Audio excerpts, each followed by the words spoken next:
Today, we are, all of us, profoundly interconnected by multilateral governance, and more than ever, we must value the genuine spirit of cooperation the United Nations has always promoted and which is indispensable for finding efficient solutions to the international challenges. The forthcoming 75th anniversary of the United Nations in 2020 is an opportunity for our organization to step up the implementation of the UN Secretary General's ambitious reform package, renew our organization, and make sure that it delivers for all. You can count on Romania and our active commitment in achieving these ambitious endeavors. Ladies and gentlemen, climate change is no doubt a global challenge, from water shortage and food insecurity to sea level rise. I thank the Secretary General for his leadership in generating a meaningful agenda on this issue all along this year. Romania, unfortunately, was not spared by the adverse effects of climate change. But we came to this session of the General Assembly with a sense of hope and responsibility.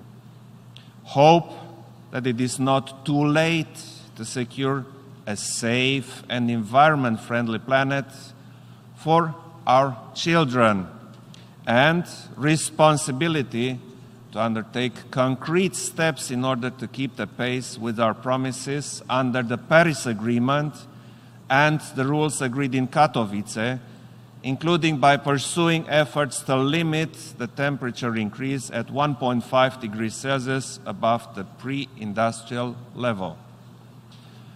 Our national strategy on climate change has been conceived with the aim to shape an economy resilient to climate change, with low carbon dioxide emissions, able to integrate climate policies through a smart economic growth.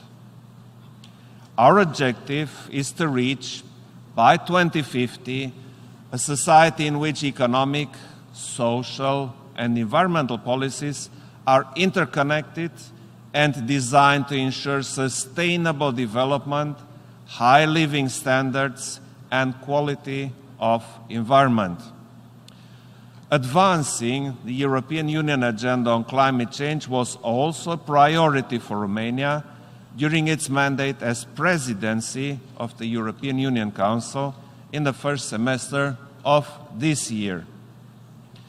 The transition to a climate-neutral economy was intensively debated within the European Union, and its long-term strategy on climate change is to be finalized soon.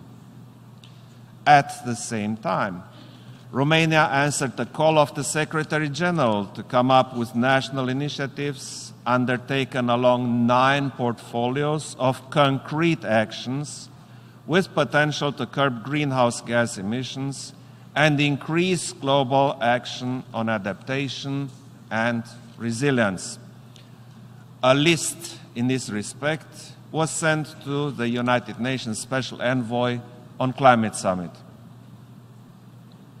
Ladies and gentlemen, adaptation to and mitigation of the negative effects of climate change are part of the wider strategy of sustainable development at national and global level. In Romania, a dedicated strategic document launched last year, the 2030 Reviewed National Strategy, guides our action over the next 12 years.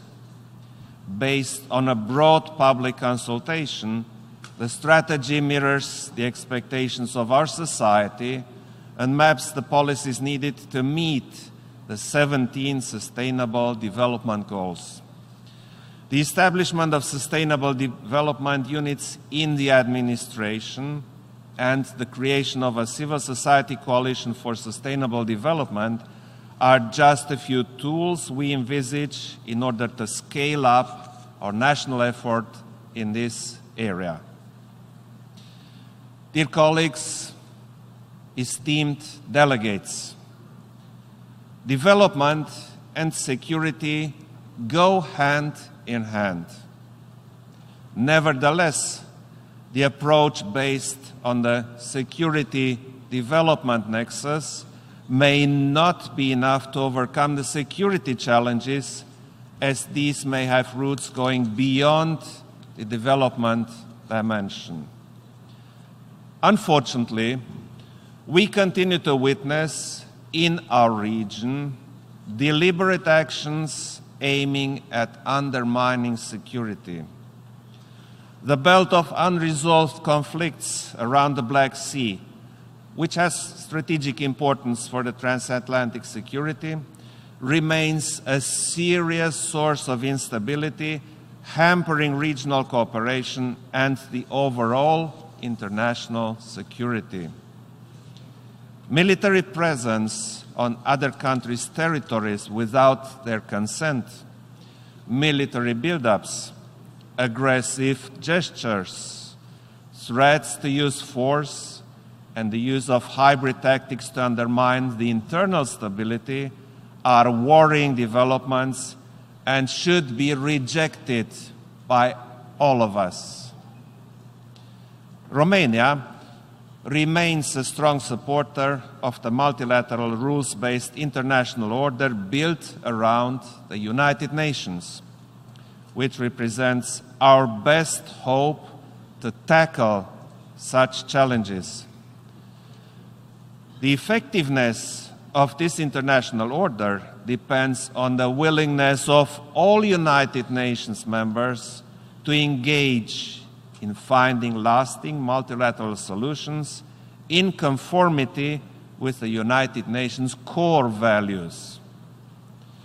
Romania is strongly committed to act in this way as a pillar of stability in the region, and we constantly supported the United Nations effort in tackling such risks, including through the General Assembly resolutions pertaining to these matters.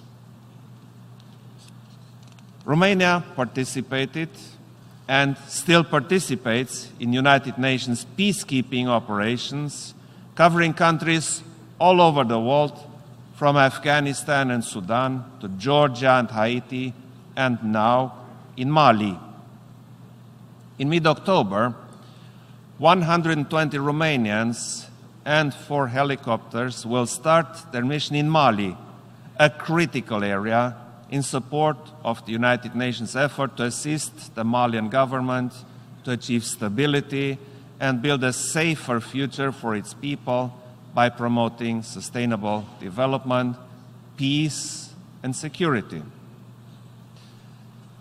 Excellencies, Romania reiterates its deep concern regarding the global spread and magnitude of terrorism, and condemns in the strongest terms the continued recurrence of terrorist attacks, including those targeting representatives of diplomatic missions. Recently, such attacks in Kabul, Afghanistan, tragically ended the life of 2 Romanian citizens and seriously wounded 1. I reiterate the firm commitment of Romania to combat terrorism at international level by using all available tools, including international law. Romania has welcomed the reform launched by the Secretary General at the beginning of his term and supported the United Nations efforts aiming at enhancing coordination and improving the coherence in the implementation of the global counterterrorism strategy. To conclude, let me reassure you of Romania's full support in the endeavor to galvanize multilateral efforts for poverty eradication, quality education, climate action, and inclusion during the whole of the 74th session of the General Assembly.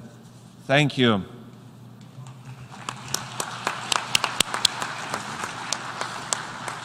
On behalf of the General Assembly, I wish to thank the President of Romania for the statement just made. May I request representatives to remain seated while we greet the head of state.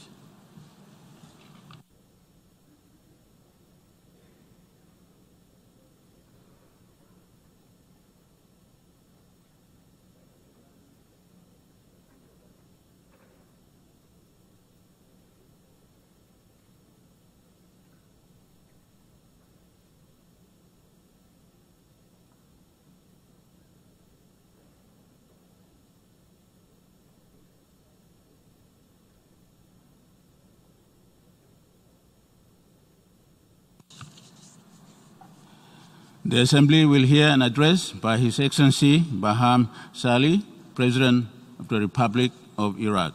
I request protocol to escort His Excellency.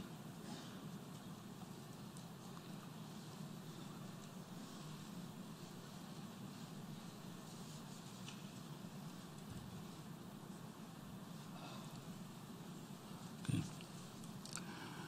On behalf of the General Assembly, I have the honor to welcome to the United Nations His Excellency Baham Salih, President of the Republic of Iraq, and to invite him to address the General Assembly.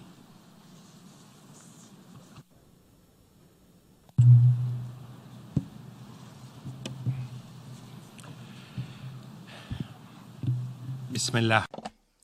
In the name of God, most gracious, most bountiful, Mr. President, Mr. Secretary General, ladies and gentlemen, it gives me pleasure to greet you in the name of Iraq, a founding member of the United Nations. And I wish the General Assembly in its current session every success, especially as we see that the General Assembly has given priority to confronting the challenges of climate, healthcare, and sustainable development, which is a constructive measure that we hope would contribute to founding a common international ground in our efforts to arrive at the solutions that our planet and humanity need. Since its inception, the United Nations has adopted the concept of a partnership among nations in order to achieve the supreme values that govern its objectives and to secure international peace and security and to resolve peacefully conflicts and to entrench human rights as a higher value and an utmost objective. The long march of these efforts was full of accomplishments as well as obstacles and setbacks. Millions of people in our world look to the United Nations to enhance dialogue and to create mutual partnerships in order to deal with the crises of poverty, healthcare, education, security, and development, which continue to cast a long shadow over the world. Esteemed guests, I speak to you today in this important gathering to tell you of the hopes and aspirations of our people, their aspirations to continue their efforts to confront terrorism, to defeat terrorism through offering a life of freedom and dignity to our citizens, or through bolstering security and providing services and securing economic growth and sustainable development, not just in Iraq, but throughout the Middle East. Terrorism has ravaged our country. Our country went through a difficult and dangerous stage, and there are those who expected the worst. The terrorist Daesh project was an evil plot to destroy Iraq and the region. The Iraqi people have offered great sacrifices through their armed forces, including the army, the popular mobilization forces, the Peshmerga forces, and others, in order to secure freedom and to resist terrorism with the help and support of the international coalition and friends whom we thank and appreciate. History will testify that Iraqis, through their unity and through their steadfast resolve and through the large role played by the religious authorities, have succeeded in defeating this Takfiri project and in protecting the world from its evils. Iraq is now at the doorstep of important positive developments, be they in the security, political, or economic spheres. Developments in Iraq are taking a positive turn that we have not witnessed throughout the past years. This is a new direction that fills us with hope of a promising future. We must evaluate these important developments, and we must build on them in light of the security stability that exists. We must take into consideration the Iraqi people's suffering over 40 years because of oppression, because of campaigns of genocide such as the Anfal genocide, mass graves, the use of chemical weapons in Halabja, the drying of the marshes, and the destruction of the environment, the wars, the siege, the ravages of terrorism, the destruction of infrastructure and corruption. Perhaps no other country has experienced what Iraq has experienced in terms of span, be it in terms of time or reach. And this stability is an important accomplishment that must be preserved and must not be forfeited. We also note the positive climate that exists in dealing with the accumulated problems between the federal government and the Kurdistan regional government on the basis of the constitution. We note the role of the United Nations office in Baghdad, which is important here, especially with regards to the files of Kirkuk and the disputed areas, and in helping us arrive at solutions in accordance with our constitution. Despite this, ladies and gentlemen, challenges continue to exist. And what has been achieved by our victory over terrorism still requires continued regional and international cooperation to combat this dangerous scourge and to deal with the conditions that have created an environment that allowed for its growth and its multiplication. Moreover, measures to rebuild the areas that have been damaged by the war on terrorism and to guarantee the return of IDPs are still in the early stages. There is an international responsibility here, some of whose features were determined in the Kuwait Conference on Reconstruction that was held in 2018 and which we hope to activate with the assistance of our brothers and friends. We must all not allow ourselves to be distracted from the importance of confronting terrorism in all its manifestations. A military victory on Daesh is important. However, we must be aware that there are still terrorist remnants that are trying to reorganize themselves. And we also note the existence of dangerous hotspots of terrorism and extremism in Syria and other states, not to mention regional tensions and conflicts in the Middle East constitute dangerous elements and create an environment that gives terrorism a margin of return. Terrorism takes advantage of political and security vacuums, and we must work together to fill these vacuums. The Middle East region witnesses conflicts and wars year after year. We must unify our efforts seriously in order to overcome the era of conflict to the era of renaissance. The continued tragic situation in Syria and the spread of terrorism and extremism in a nurturing environment requires us to exert practical efforts so that the Syrians would arrive at a permanent political solution that would guarantee stability and peace, and that would guarantee the rights of Syrians in peace and security and freedom, and give them the ability to determine their own future without any guardianship or interference. We would like to note the need to work diligently to reach a just and comprehensive solution to the Palestinian cause in accordance with international resolutions and in a manner that would guarantee the legitimate rights of the Palestinian people. We reiterate our solidarity with the Palestinian people in their suffering and in their legitimate right to establish their state, their independent state on their territory. Moreover, the recent decision to annex the Golan and the Jordan Valley is a blatant violation of international law and is an exacerbating matter that would only prolong this crisis and would deepen the wound that threatens the future of stability in the region and the world. The continued war in Yemen is a source of great concern in light of the security and humanitarian repercussions that are affecting the region.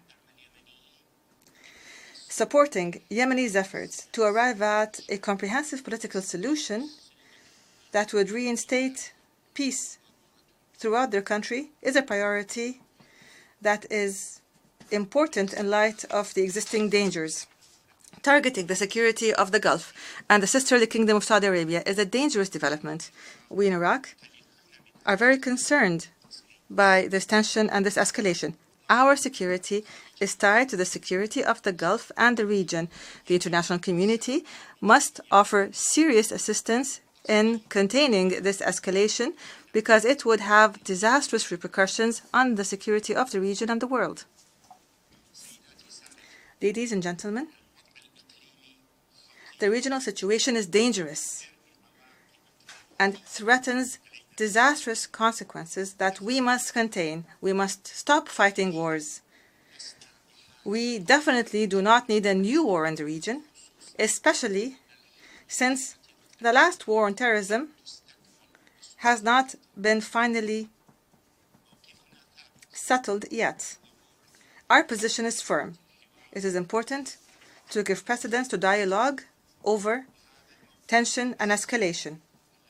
This position is based on facts and elements that are required by the interests of our people in the region, and we believe that combating terrorism and extremism and the need to establish and achieve economic transformation in order to offer work opportunities to our unemployed youth have precedence over the current disagreements. A solution starts with a comprehensive understanding that is based on the concept of the non-interference in internal affairs as well as the mutual respect of the national sovereignty of the countries in the region. It also lies in giving precedence to human rights.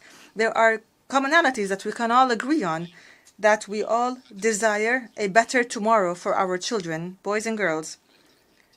Let us work to calm the situation and to work constructively for the future. And despite the conflicts and disagreements in the region, the stability of Iraq is the joint and common interest of everyone, and it can be a launching pad from which we can establish more commonalities. Dismissing Iraq or the absence of Iraq was an element of tension and instability throughout the region. Iraq is now recovering, and we are determined to move Iraq towards permanent stability. Iraq has a pivotal role in the region, and we have many geopolitical and economic and cultural and religious considerations in this field. Iraq is the cradle of our prophet Abraham. Iraq has Muslim neighbors and an Arab depth. It is a meeting point of great nations in the region, be they Arabs, Persians, Turks, Kurds. And this makes of our country, with its different components, Shiites and Sunnis, Arabs, Kurds, Turkmen, Muslims, Christians, Saiba, Yazidis, and Shabak. This makes Iraq an element that would help establish peace and understanding between countries and allows Iraq to be an active part of any effort to construct, to make progress, and to innovate. For a very long time, Iraq was a battleground for others. We and the region have paid a very high price because of instability in Iraq. Our interest, rather the interest of the region, makes it important for Iraq to become a bridge to build understanding between Iraq's sisters and neighbors.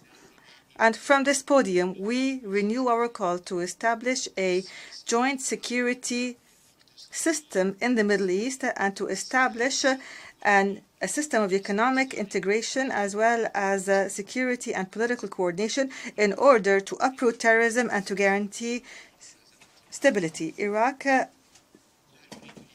deals with the crisis in the region based on the following elements. We don't want our country to be part of any regional or international conflict, nor do we want it to be a battlefield to settle regional and international scores. Our people have paid a high price for wars and conflicts, and Iraq will not be a part of any war by one group against the other. We have had enough wars. We do not want new wars. We do not want any people to suffer the ravages of war as we have. Iraq will not be a launching pad for an aggression against any of our neighboring countries. We hope that our country will be a field for construction and stability, not a battlefield of tensions and conflict. Our interest, rather the security of the region, is contingent upon a good neighbor and a good neighborly relationship between Iraq and its surrounding countries. And Iraq's policy today is not the same as the policy of the former regime in terms of dealing with its neighbors. Our relationship is strengthened by our Arab and Gulf depth, and we insist on moving up these relationships and developing them as an important part of our stability and security. We also care about our relationships with our neighbor Iran, who we enjoy ties of cultural and religious connections as well as different interests. And we would also care about our neighbor to the north, Turkey, and we are exerting efforts to raise the level of our bilateral relationships with all of our neighbors in order to achieve development on all the different spheres. A federal democratic Iraq that is stable will be a chance to gather together all of our neighbors and brothers in the region and to enhance understanding and agreement among the countries of the region in order to create a regional organization that is based on economic integration and common security. The stability in Iraq is valuable and important, and we must not take it lightly. Rather, we must work on entrenching it, and we expect our neighbors and the international community not to make Iraq pay for their own disagreements and conflicts. Our hands and our hearts are open to all, and we hope that more will understand Iraq's situation and its keenness on resuming and entrenching its victory against terrorism and its efforts to rebuild what has been destroyed by the previous wars and to return those who have left their homes to their homes and to offer work opportunities to our people. International and regional agreement is important for the continued stability of Iraq and for combating extremist and terrorist ideologies. But the most important task required right now is that of reforms in order to secure good governance for our citizens and to combat corruption and to offer work opportunities to our youth. These are important challenges that we are working on confronting, and we believe that achieving sustainable development is an important framework for all this. Working on developing the sectors of education, healthcare, and sustainable development is the sound track towards combating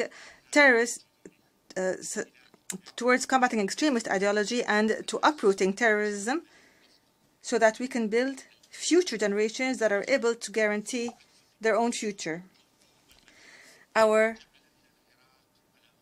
civilization and our history and our multiculturalism and nationalism in Iraq and the different religions in Iraq throughout history has made Iraq a source of tolerance and cooperation and brotherhood, and the culture of Mesopotamia, which is one of the oldest civilizations of humanity, is an important fortress against the growth and spread of extremist ideology, be it religious or sectarian or nationalistic.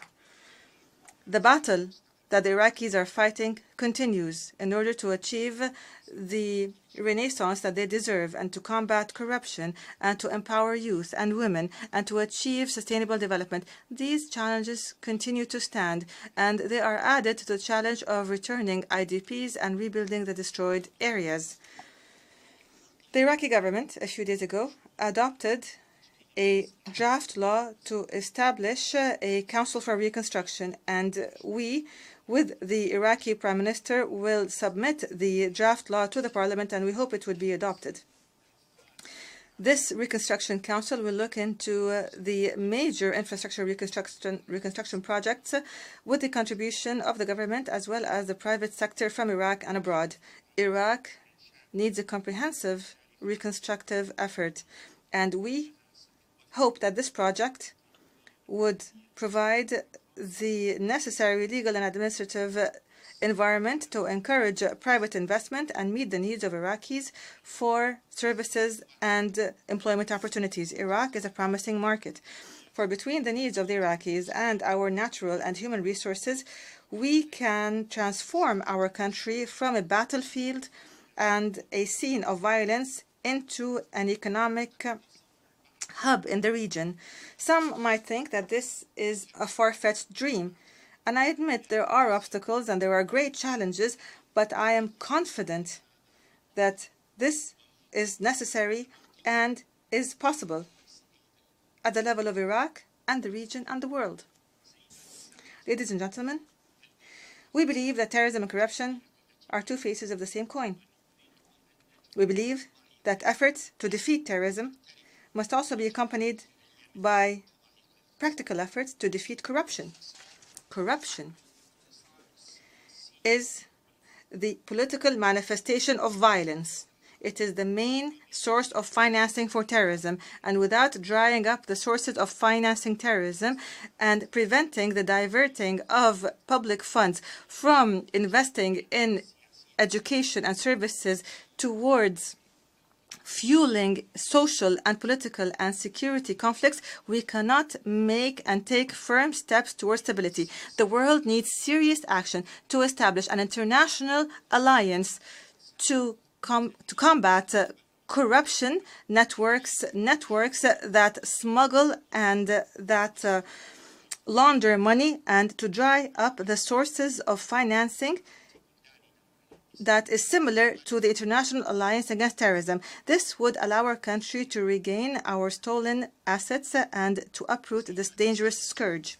Ladies and gentlemen, Mesopotamia is the cradle of civilization and has offered many services to human civilization, just as it has suffered and has witnessed disasters. We, in the faces of our mothers and fathers, read the message of peace, and in the smile of our sons and daughters whose childhood has been marred by war.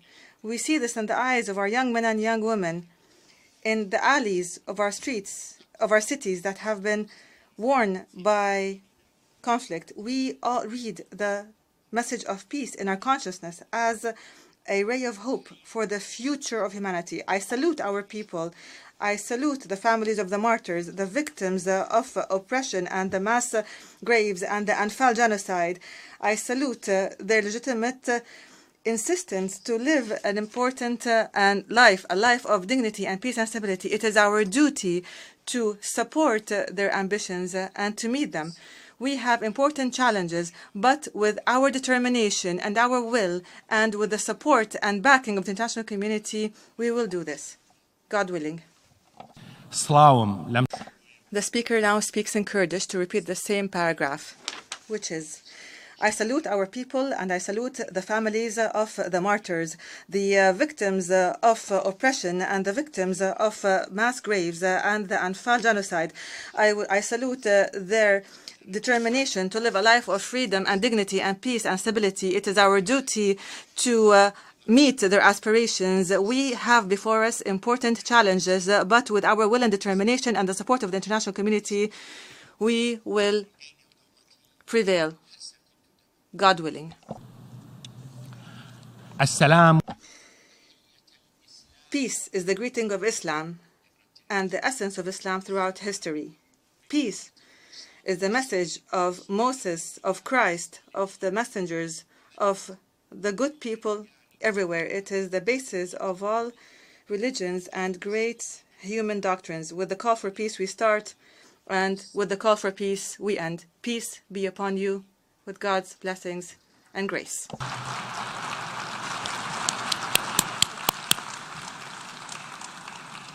On behalf of the General Assembly, I wish to thank the President of Iraq for a statement just made. May I request representatives to remain seated while we greet the head of state.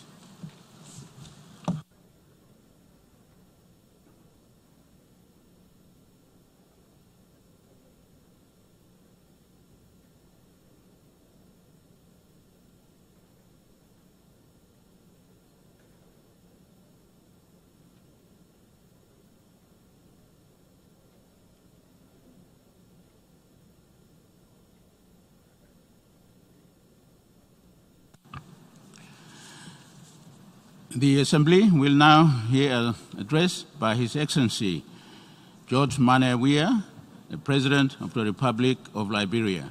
I request protocol to escort His Excellency.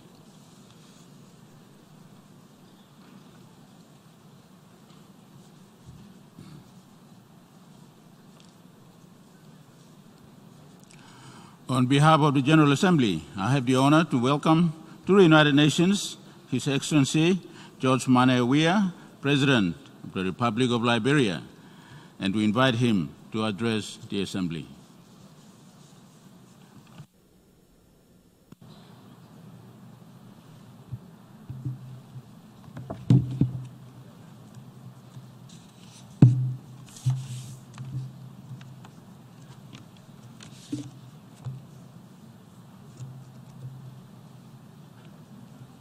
Mr. President, Mr. Secretary General, Excellencies, heads of state and government, heads of delegations, ambassadors, distinguished delegates, ladies and gentlemen. I'm honored to address this 74th session of the United Nations General Assembly on behalf of the government and people of Liberia. Before I begin my address, I would like to ask you to kindly join me to observe a moment of silence for the deaths of 28 young scholars who died last week in a tragic fire in Liberia.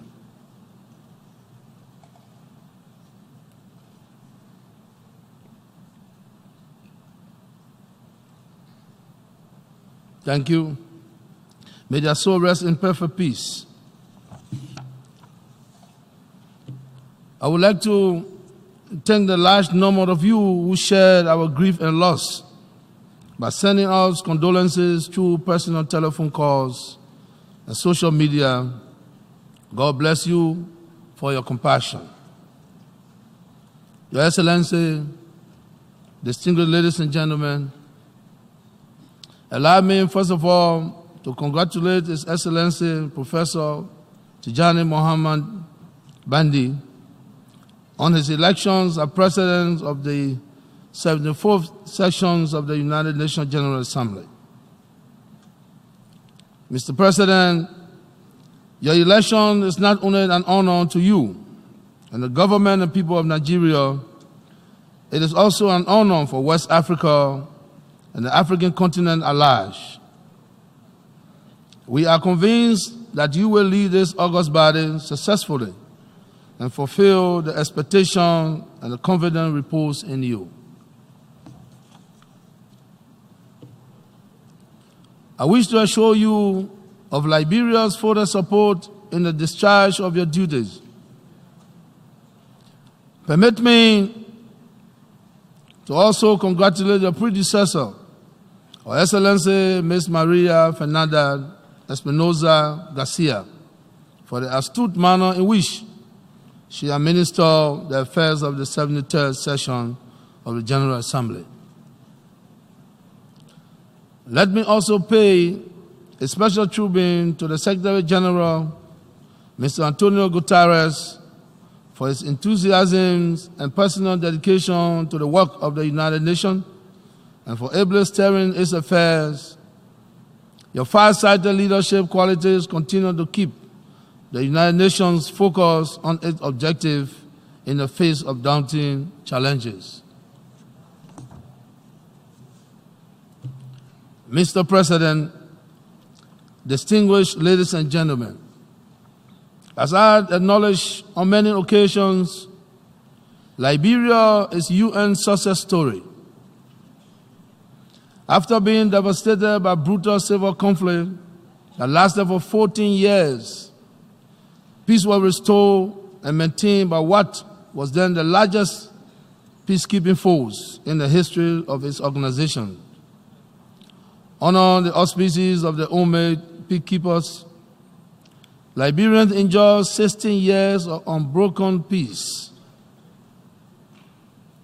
Mr. President, we are pleased and grateful for the efforts and sacrifices made by them to secure our peace. When the peacekeeping force were withdrawn 2 years ago, the responsibility for maintaining peace in Liberia was passed on to the Liberian government.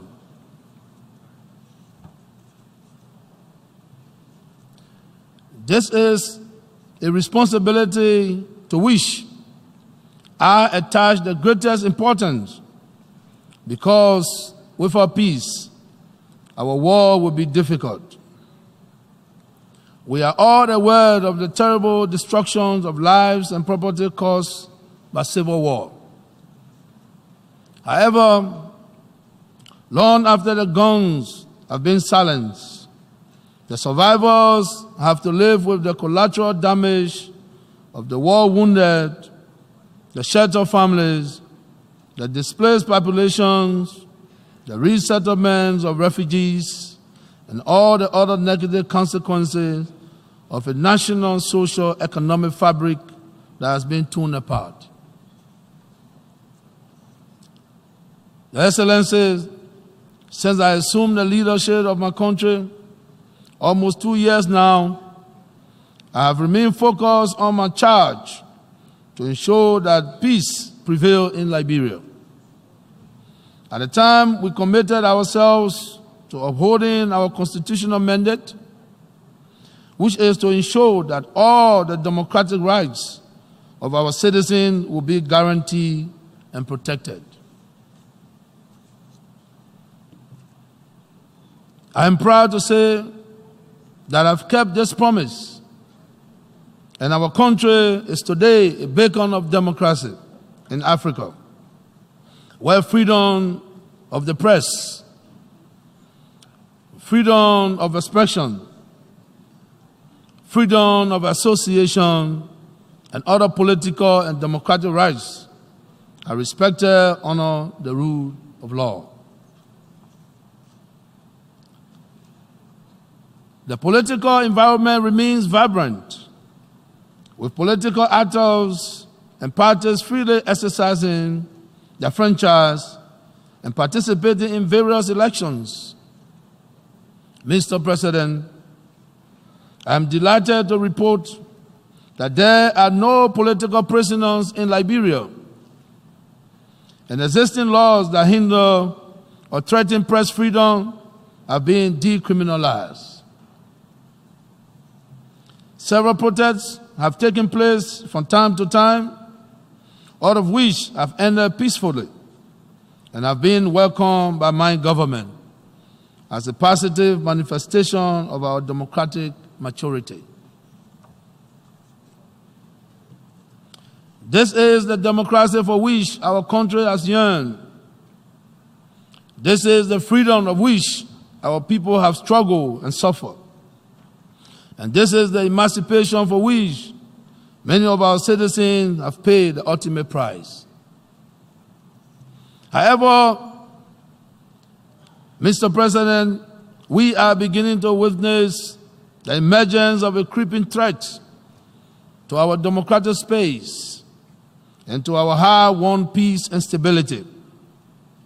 Some individuals within and out of our country particularly those who have lost democratically held elections, have resulted to incitement, threats of violence, misuse of social media, and hate speech with the aim and objective of achieving power through undemocratic means. This is unacceptable and must not be encouraged by those who wish Liberia well.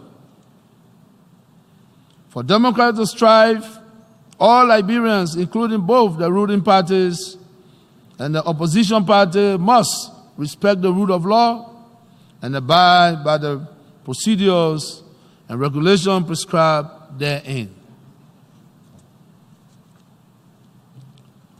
As the leading opposition party in Liberia, during the past 12 years, our party, the Congress for Democratic Change, accepted the disputed results of two previous presidential elections in 2005 and in 2011 in the interest of peace. Nevertheless, throughout those two terms, we continue to engage the government of the day in a constructive manner, even accepting to serve as peace ambassador when called upon to assist them to maintain the peace under their regime. We must all learn to respect the mandates of our electorate, even when that mandate is not in our favor, and not be selective in our support for democracy only when we win. Mr. President, distinguished ladies and gentlemen, the Liberian civil conflict came to an end when all parties and warring factions signed a comprehensive peace agreement in Accra, Ghana in August 2003. The accord called for the establishment of a True and Reconciliation Commission, the TRC, to provide a forum that will address issues of impunity, as well as an opportunity for both the victims and perpetrators of human rights violations to share their experiences in order to facilitate genuine healing and reconciliation. The TRC was duly established, concluded its hearing, and produced a final report in 2009. Among other things, the report called for the establishment of an extraordinary criminal tribunal to prosecute those identified as having committed gross violations of human rights and economic crimes between 1979 and 2003. It is important to note that the TRC report also recommended the use of conflict resolution mechanism that has been traditionally used in Liberia, called the Palava Hut, where in various district meetings conducted by community elders, perpetrators could publicly request forgiveness from the victims, and where the aims of restorative justice could be served. When I spoke before you last September, after my first 9 months in office, I indicated a preference for dialogue as a conflict resolution mechanism, so that as a government and people, we could together focus our efforts on poverty reduction, growth, and economic development, rather than on retribution. However, since that time, there has been a rising chorus of voices from many quarters calling for the establishment of an economic and war crime court. These voices include not only thousands of war victims, but also of the alleged perpetrators who seem to wish to either clear their names or their conscience. Support for the establishment of the court has also been voiced by many international organizations, as well as some of our international partners. Mr. President, we are at a loss to understand why the clamor for the establishment of the court is now being made, almost 4 decades after it was first called for, and during which time no such pressure was brought to bear on the government that grew out of the Accra Peace Accord.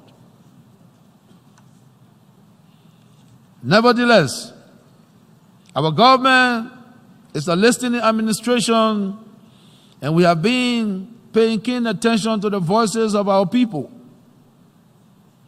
What I have discerned from their cries is that it is important to bring closure to the wounds from the 14 years of Liberia's brutal civil war, and that we need to agree on a mechanism that will guarantee the sustenance of peace, stability, justice, and reconciliation, as well as enhance our prospect for economic recovery.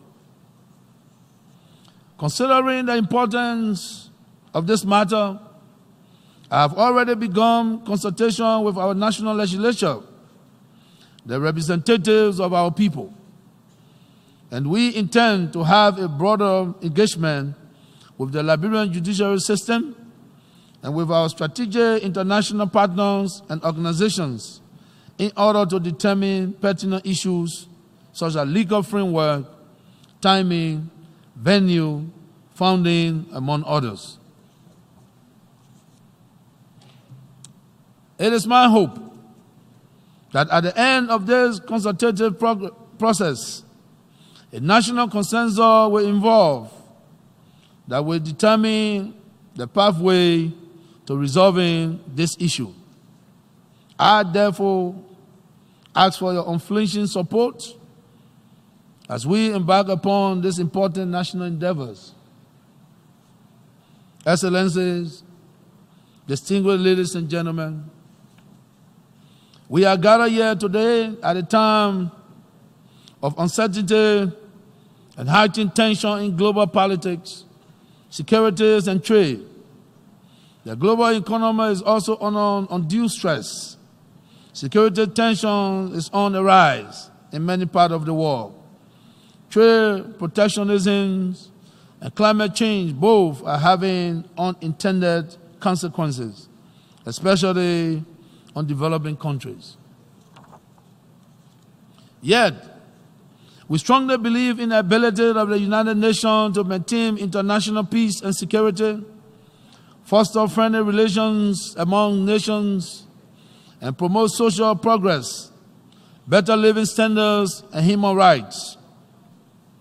We continue to have faith and confidence in the United Nations as the best universal institution to guide the nations of the world in peaceful and harmonious interactions. Mr. President, the theme of this 74th General Assembly, Governance Multilateral Efforts for Poverty Eradications, Quality Educations, Climate Actions, and Inclusion, certainly reminds us about our responsibility to focus on achieving the purpose of the United Nations in principle and practice. My government has developed and is implementing the National Development Plan which support this theme. Our Pro-Poor Agenda for Prosperity and Development, the PAPD, is intended to serve as our compass for reconstruction, development, and modernization. While it gives priority to poverty reduction, it is also intended to support the efforts of middle and upper income Liberians to grow and prosper. It is equally centered on infrastructure development, road construction, road connectivities, and agriculture. Indeed, the PAPD also emphasizes women and youth empowerment, as well as qualitative education and good healthcare delivery. However, at this junction, we are beginning to face significant implementation challenges due to the continued decline in prices of our major exports, revenue shortfalls, and structural imbalances. Increasing inflations and currency depreciation tend to reduce the purchasing power of our citizens, thus placing further burden on their standard of living. Mr. President, we have exercised our best effort as a government to address these challenges, and will continue to do so. Yet, many of them persist and are claiming the folders' attention in finding practical solutions to resolve them. Mr. President, we therefore want to appeal to you for your continued assistance and expertise. My administration has recently developed a new investment framework of incentives and tax reliefs that will directly benefit the private sector. And we hereby invite the investment community to take advantage of this new opportunity. We have also taken several other initiatives to address these challenges. For example, we are presently engaged in talks with the IMF with the aim of entering into a program with that institution. We are also involved in reorganizing the leadership and the management of our central bank to make it more efficient, independent, and responsive to the issues of monetary policies, formulation, and supervision. As part of our effort to ensure an inclusive and participatory dialogue on the problems confronting our economy, including the urgent need to proffer appropriate solutions, we recently initiated a national economic dialogue comprising of all local and international stakeholders. We have taken due note of their recommendations and have already begun to implement those that are most urgent and pertinent. Mr. President, Excellency, ladies and gentlemen, let me assure you that Liberia remains engaged as a responsible member of the international community on all bilateral, regional, and multilateral levels. We will continue to work with the United Nations and its organizations to foster peace, security, and harmony among the nations and peoples of the world. To my fellow Liberians, both at home and abroad, let me say that without peace, there can be no progress and development. All Liberians, therefore, have a responsibility to maintain the peace that we now enjoy, especially those of you who desire to be future leaders of Liberia. Remember, fellow Liberians, it was the love of liberty that established us as a country. It was the unity that made us the first independent African republic. And it will take our joint effort to sustain the peace, development, and reconcile our nation and gain economic stability. I thank you.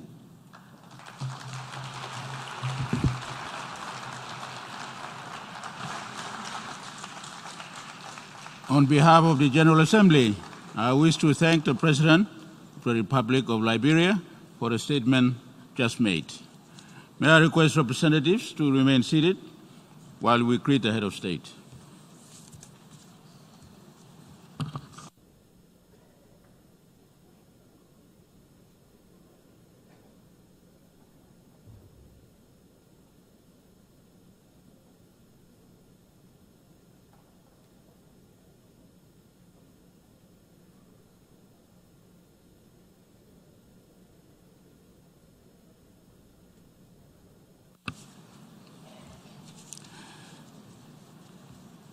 The Assembly will hear an address by His Excellency Mikhail Aoun, President of the Lebanese Republic. I request protocol to escort His Excellency.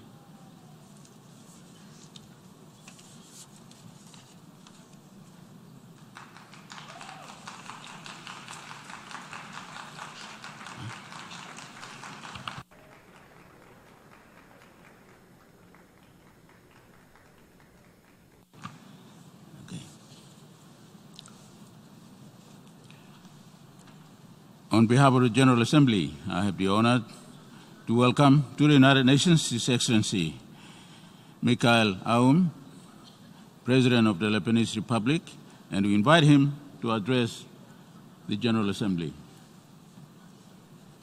Michelle.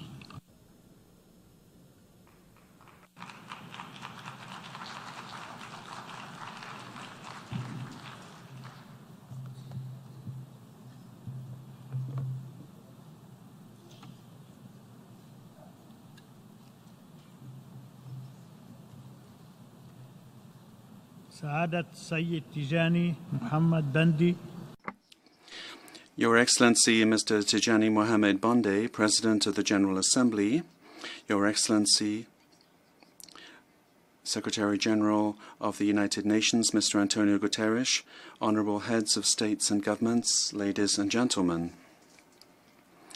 At the outset, it gives me great pleasure to congratulate you, Mr. President, on your election to preside over the 74th session of the United Nations General Assembly, wishing you success in this mission. I would also like to thank Her Excellency Madam Maria Fernanda Espinosa Garces for her good conduct of the last session.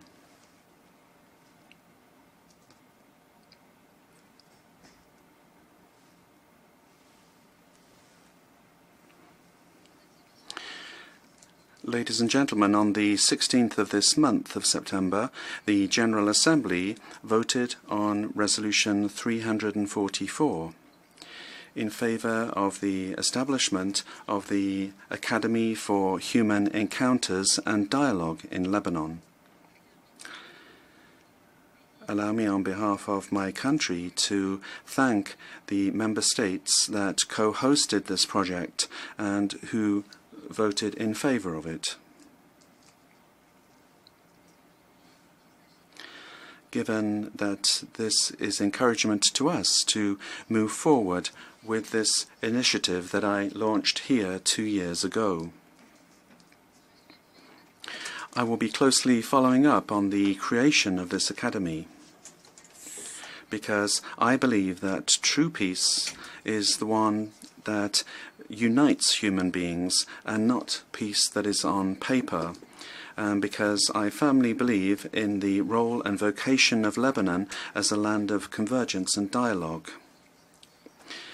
And the experiences and expertise of our people and our pluralistic society have led us to reject intellectual and religious extremism and have taught us tolerance and acceptance of differences.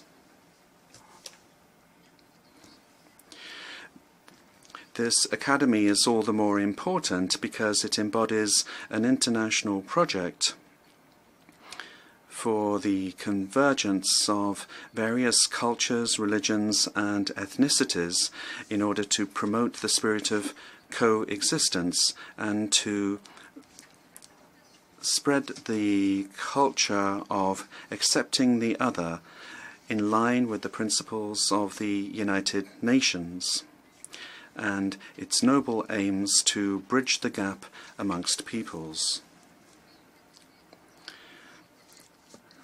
of which the most important is preventive diplomacy to prevent conflicts. 2 days ago, here at the United Nations, we had the Climate Summit called at the invitation of the Secretary General. In this context, Lebanon joined the group of countries supporting the initiative of His Excellency the President of Austria for more climate ambition. after it was at the forefront of the signatory countries of the Paris Agreement. Also, Lebanon has taken various steps this year to promote the role of women.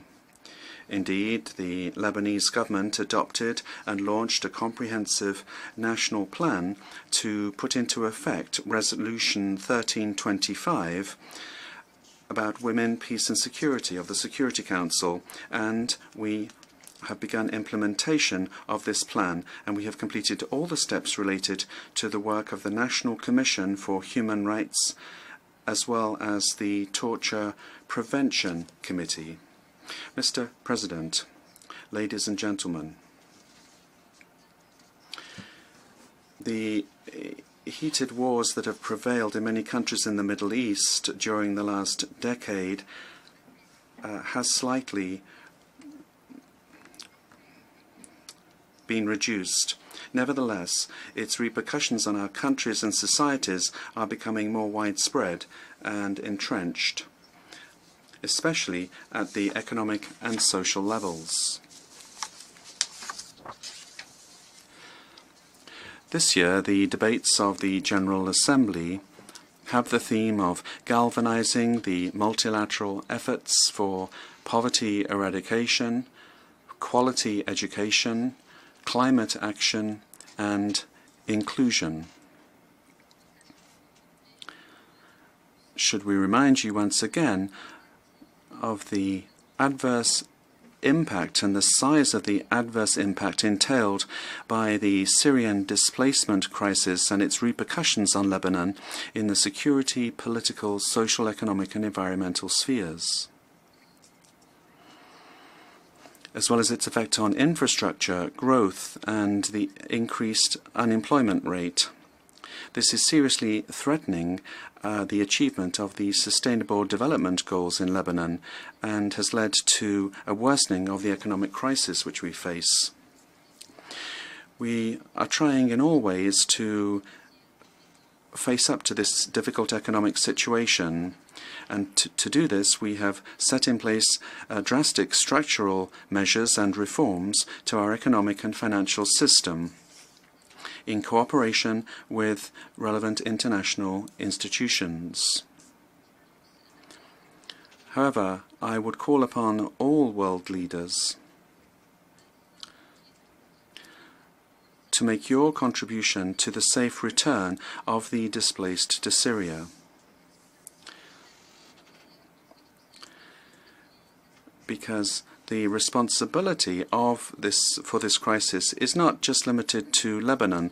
On the contrary, this is an international shared responsibility, which makes it imperative for all of us to cooperate together to urgently find solutions.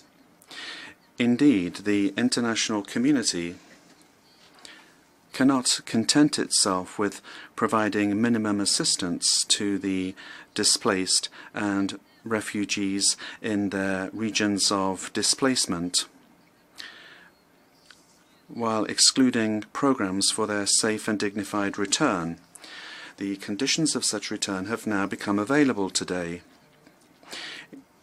The security situation in most of the Syrian territories, according to international reports, has become stable, and military confrontations have been confined to the Idlib region. And the Syrian state has officially announced several times the return of its displaced citizens. To date, 370,000 displaced have left Lebanon for Syria, more than 250,000 of whom have returned to Syria, and the feedback we have states that they have been subject to persecution and mistreatment. On the other hand, we have questions with regard to certain international organizations who are trying to stop this return and using the security situation in Syria to sow fear amongst those who have been displaced.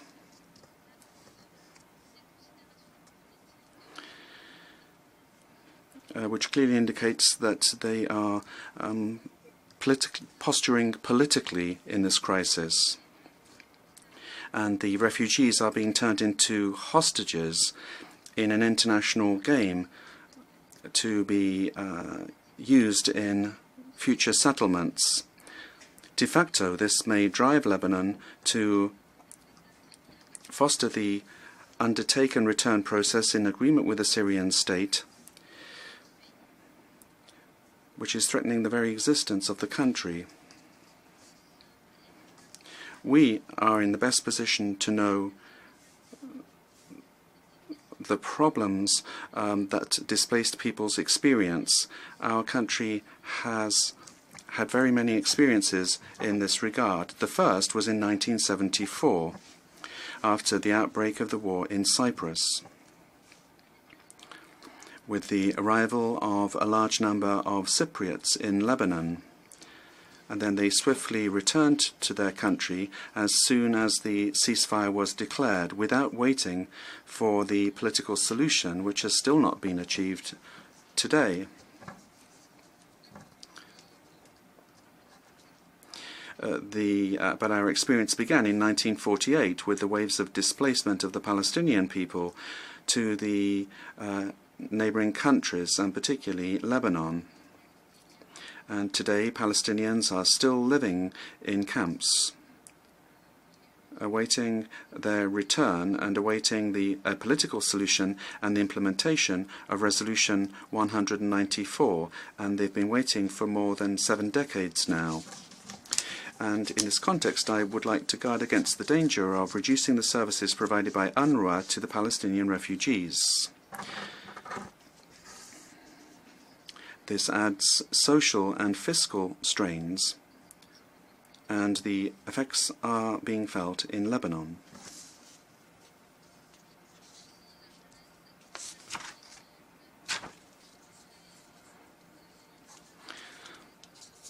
The Palestinian youth should become education candidates, not revenge candidates. So I would warn against any attempt to undermine or change UNRWA's mandate, and I call on the contributing countries to the budget of UNRWA to double their contributions in order to enable it to maintain its vital role. Mr. President, ladies and gentlemen, the Middle East crisis has been continuing now for decades and is becoming more complicated because all the approaches to a solution and all of the Israeli practices are in contradiction with the founding principles of the United Nations. Indeed, the Judaization of Jerusalem and the methodic colonial policy and legislation that contradicts human rights, and the recognition of the annexation of lands that were occupied by force, as in the case of the Golan Heights, and also the electoral promises to annex new lands, and with all the leaks about the deal of the century, threatens the territorial unity of the country.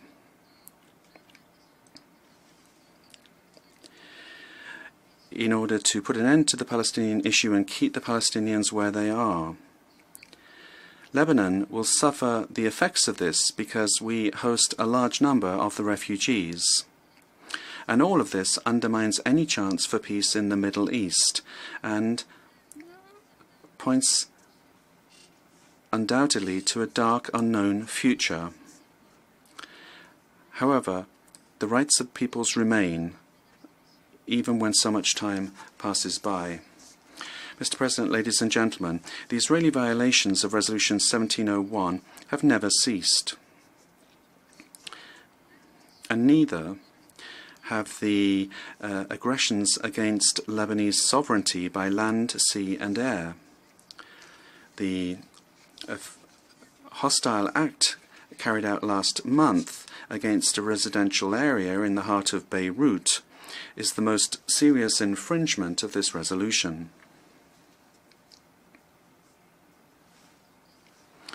Moreover, the fires that lasted for days in the occupied Sheba farms as a result of the incendiary Israeli shells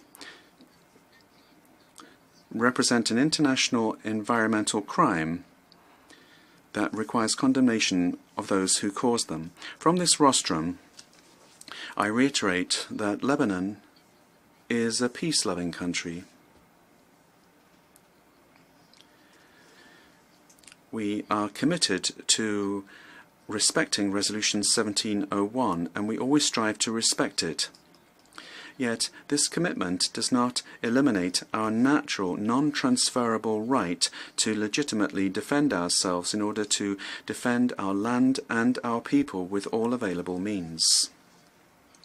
I also reaffirm here that Lebanon is strongly attached to its sovereign rights over the occupied Sheba farms, the Kfar Shuba hills, and the northern Gajar, occupied by Israel. We will spare no opportunity to establish the internationally recognized land border as recognized by the United Nations. And we will do our best to demarcate our maritime borders as well under UN supervision. Any contribution in this regard is welcome, particularly since Lebanon is going to begin exploratory oil and gas drilling operations in our territorial waters by the end of the year and in accordance with international laws and norms.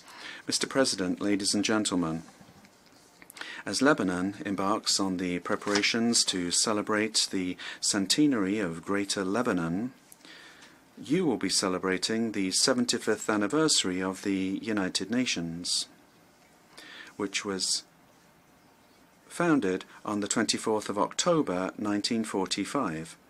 Ever since, the world has known many wars and conflicts, especially in the Middle East, the constant flashpoint on the planet, where temperature rises or drops but never cools down. And it is our peoples who continue to pay the high price, sacrificing their security, stability, their peace, their economy, and even their demographic diversity. Indeed, the core of the problem is the same. It hasn't changed. Namely, the contradiction between the interests of the strong and the right of the weak. Thus, principles, logic, and justice are lost and solutions are diluted. This aberration prevailing in politics today has cost the world its stability. Indeed, all parameters have been undermined, and there are no more any criteria to stem or control differences and thus solve issues according to applicable rules. So people are no longer able to converge and cooperate together to find political solutions beyond their borders. All opportunities for resolving conflicts have been lost, and this has opened the door wide for chaos. The United Nations has undertaken many initiatives in order to make the voice of peace and development heard. Some of them have succeeded, while many did not reach the desired outcome. We hope today that the United Nations will promote its general principles, international law and the charters, as they are the only reference to safeguard our rights.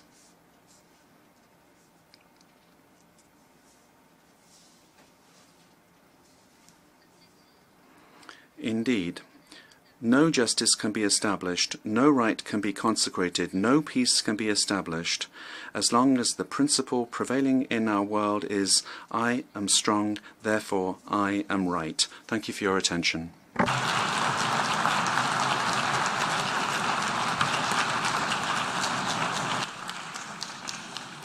On behalf of the General Assembly, I wish to thank the President of the Lebanese Republic for a statement just made.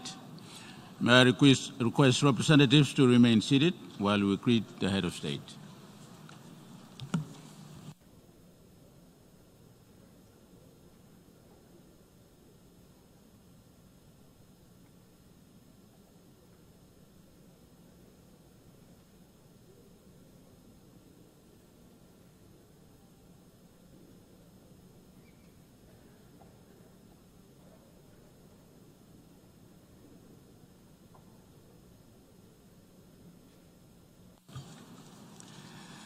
The Assembly will hear an address by His Majesty King Mswati III, Head of State of the Kingdom of Eswatini.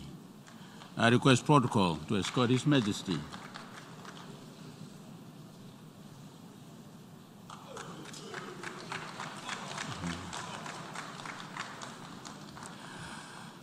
On behalf of the General Assembly, I have the honor to welcome to the United Nations His Majesty King Mswati III, Head of State of the Kingdom of Eswatini, and to invite him to address the General Assembly.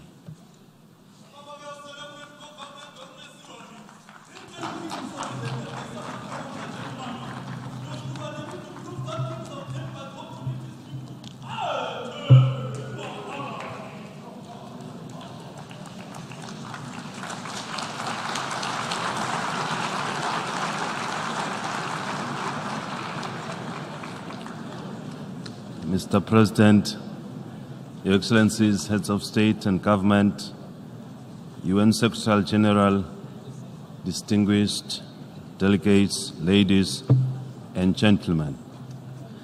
It is an immense honor for me to address this 74th session of the United Nations General Assembly. When the UN was established by our predecessors back in 1945, the main purpose was to reduce tensions and avert another conflict after World War II.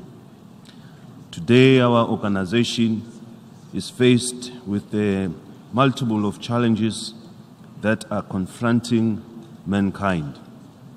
The UN should give hope to the people of the world and be alive to multifaceted issues by promoting safety, peace, and security. The past 7 decades have shown us that multilateralism is an essential ingredient for a peaceful world. In pursuing this mandate over the years, the UN has developed into an important organ to foster a collective action to today's global challenges. It is this collective endeavor that has brought about cooperation and supported a global economy towards lifting more than 1 billion people from poverty. However, as we are all aware, there still exist threats to peace and violent conflicts, plus mass atrocities in different regions of the world. We note with sadness that some of these conflicts and other inhuman sufferings are sponsored by those who believe they have the right to detect and impose their ideologies on other nations of the world. We call upon the UN Secretary General to act swiftly and discourage such behaviors because they are against the objectives of our organization. We are all equal, irrespective of country size and economic power. UN member states must speak in one voice to diffuse any tensions while encouraging dialogue and protecting civilians and innocent conflict victims. My plea is particularly directed to all the regions of the world where there are still pockets of conflict. We should all work towards an integrated, prosperous, peaceful, and multilateral world. The agency of galvanizing multilateral efforts for poverty eradication, quality education, climate action, and inclusion, as per the theme of this session, cannot be overemphasized. In effect, the theme underscores and reiterates the inevitable to make the United Nations even more relevant to all people in terms like this. We encourage the UN Secretary to note all these debates by the leaders of the world and put them into action. Humanity is looking upon us to change their living landscape for a better future. It is imperative that we take up the multilateral agenda with a renewed commitment to ensure peaceful, equitable, and sustainable societies for our future generations. Most contemporary challenges such as terrorism, climate change, migration, transnational organized crimes, and many others cannot be effectively addressed without multilateral cooperation. This calls for inclusion and participation of all member states through cooperation, dialogue, and performing existing organs where needed. We therefore implore the General Assembly to play its role in bridging the gaps and promoting collective action. This we will achieve through close coordination and collaboration with the organization and all its agencies to address all international issues that deserve our attention. Global eradicating poverty remains our priority and a daunting challenge, especially in the face of climate change and food insecurity, to mention but a few. We acknowledge and appreciate the actions taken by the international community to mitigate the situation. We wish to stress that more investment is required to build strong societies and social protection systems that will ensure the inclusion of special interest groups affected by poverty. Whilst we have a responsibility to channel a significant proportion of national expenditures into social protection programs, developing countries actually need financing of the SDGs to transform their economies and social fabrics. As an example, financing development for a country such as Eswatini may become challenging over time with the global economic austerity. This reality places constraints on the extent to which our nation may mobilize resources for development at a time when massive investments are needed to achieve the SDGs by 2030. Eswatini is enhancing its resource mobilization strategies by exploring cooperation with the global community, and we seek your support in this endeavor. It is evident that the integration of African economies through innovative approaches present several opportunities to achieve the SDGs. Such efforts are important in generating new ideas, projects, and means to enable voices to be heard and to drive innovation and promote development. The recent launch of the African Continental Free Trade Area in Africa will assist greatly in the fight against poverty eradication in the continent. Likewise, with the anticipated launch of the AE Trade platform in the next few weeks, we are confident that this will usher a new era in the lives of our people. They will bring the required impetus to change the landscape and economies of Africa. As a continent, we are focusing on building and growing our economies, and with these new initiatives being well established, we will be able to increase trade with the entire world and be self-sufficient. We therefore urge the UN to give the initiatives launched by Africa its full support to ensure that the continent improves the lives of its people and becomes the Africa we want.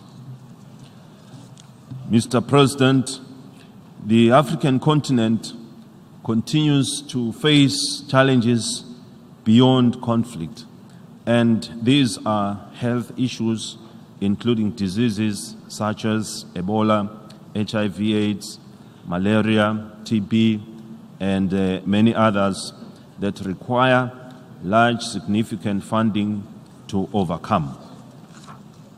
It is sometimes unfortunate that when we realize some progress in our fight against these pandemics, we are then confronted with new outbreaks which reverse the gains we had made.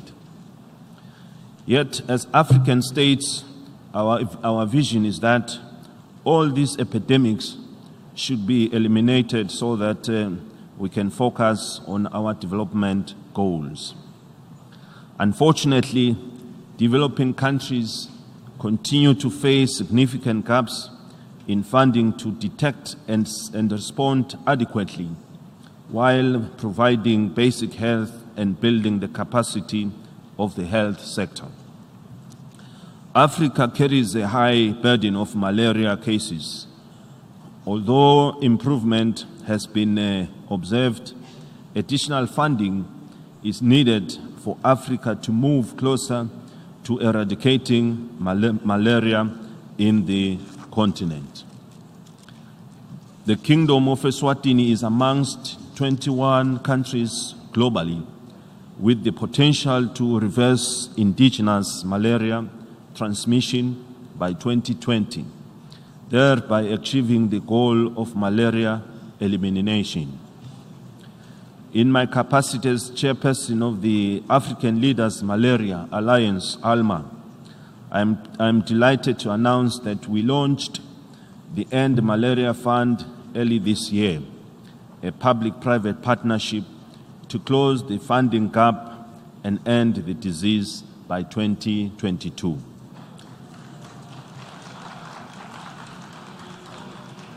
We pleasantly note that following the setting up of Malaria Fund in Eswatini, many more African countries have followed suit and are actively launching similar funds. We are also proud to inform the world that the Kingdom continues with progress in ending AIDS as a public health threat by 2022. However, we still need to support in our prevention efforts and prolonging the lives of those who are already living with the disease. We are grateful to the friends of the Kingdom who continue to support us in addressing these challenges, particularly the Global Fund. They support our initiatives to eliminate AIDS, TB, and malaria while building stronger systems for health that will enable the achievement of universal health coverage. Mr. President, climate change has serious implications for development prospects everywhere, and more so on the African continent, where the intensity of climate extremes has become frequent. As we have witnessed in the SADC region, Natural disasters know no boundaries, and the most affected countries do not have the sufficient resource and capacity to ensure preparedness and respond to the devastation and impact suffered, including infrastructure and loss of lives. It is Eswatini's view that countries need to work together to devise sound contingency plans to firstly establish a permanent regional disaster fund to help cushion against the effects of natural disasters, and secondly, set up sub-regional humanitarian hubs that will be equipped to respond swiftly to disasters. This will mitigate the impact, save lives, and ensure early recovery of the affected countries. The price of not taking prompt action to address climate change is too high. The Kingdom of Eswatini is fully involved in working towards a knowledge-based economy through the science, technology, and innovation infrastructure in a bid to facilitate research and enhance development. The Royal Science and Technology Park in the country notably advances scientific research, promotes startup enterprises, and innovation labs. We appreciate the friends of the Kingdom of Eswatini who support us in these initiatives. The country still seeks more support to strengthen our knowledge-based programs as they enable us in attaining our National Vision 2022 and the 2030 Sustainable Development Goals. We are committed to becoming one of the leading pioneers and role models to achieve the SDGs in Africa. We remain confident that the SDGs and Agenda 2063 of the African Union will continue to give us the proper guidance and impetus necessary to eradicate poverty and create inclusive and sustainable development for all. We commend the close partnership between the UN and the people of Eswatini, which guarantees that the SDGs are fully integrated into our planning processes. In this regard, we have launched a 5-year strategic roadmap for the period 2019-2023 that will ensure sustainable economic development, financial stability, and growth to improve the quality of life of Eswatini, of Emaswati. The roadmap has 5 key sectors based on their ability to grow our GDP, create employment, and mobilize revenue, being manufacturing, agriculture, mining and energy, tourism and education, and ICT. No nation can develop past its educational capacity, particularly that of its teachers. As we all strive to ensure inclusive and equitable quality education for all, we also need to render the necessary assistance to countries that need help in developing the attribute of their educators. In this regard, we need to guarantee access to free and quality primary and secondary education, as well as affordable and inclusive vocational and technical education, while paying attention to opportunities available to disabled children, the boy and the girl child.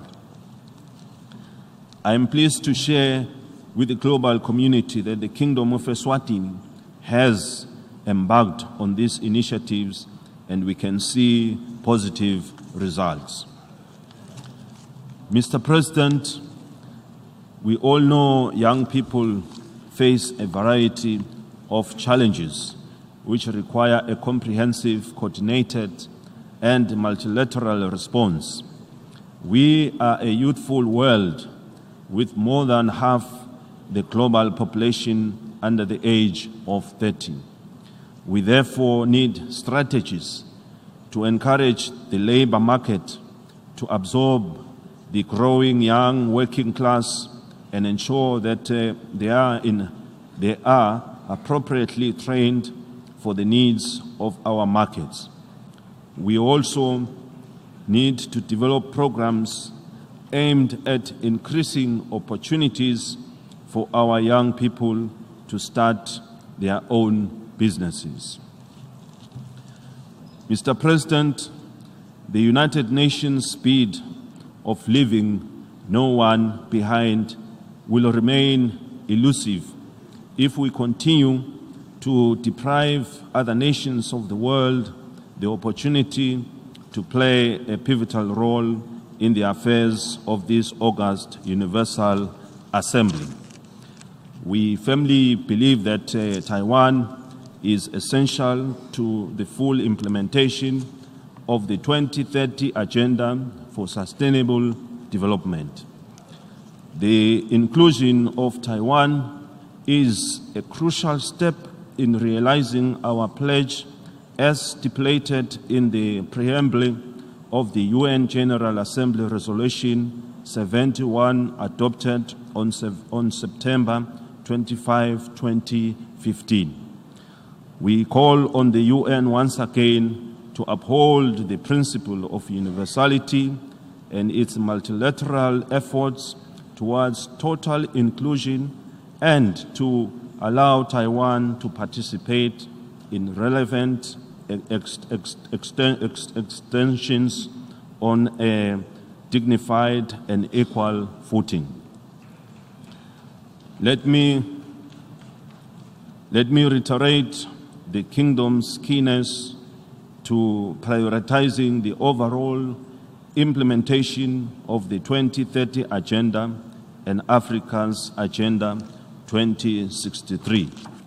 Like other middle-income countries, among the challenges we face is the decline of official development assistance due to our categorization.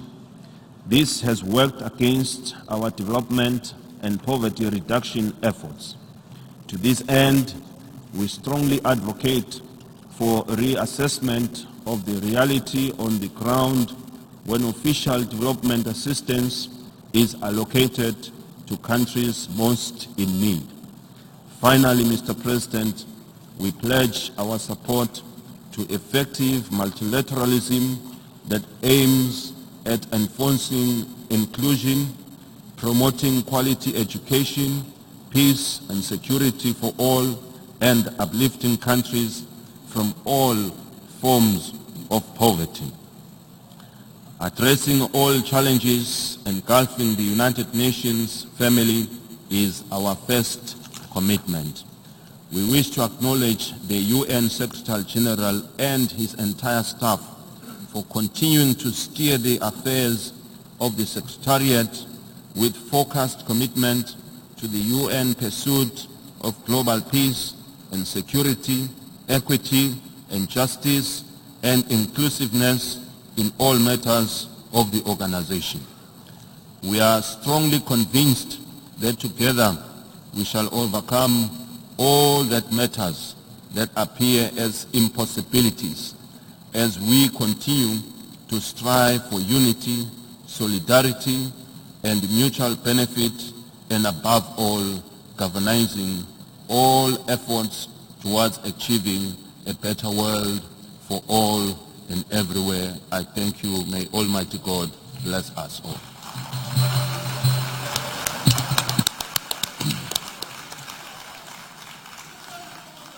On behalf of the General Assembly, I wish to thank the Head of State of the Kingdom of Eswatini for the statement just made. May I request representatives to remain seated while we greet the head of state.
The Assembly will hear an address by His Excellency Hassan Rouhani, President of the Islamic Republic of Iran. I request protocol to escort His Excellency.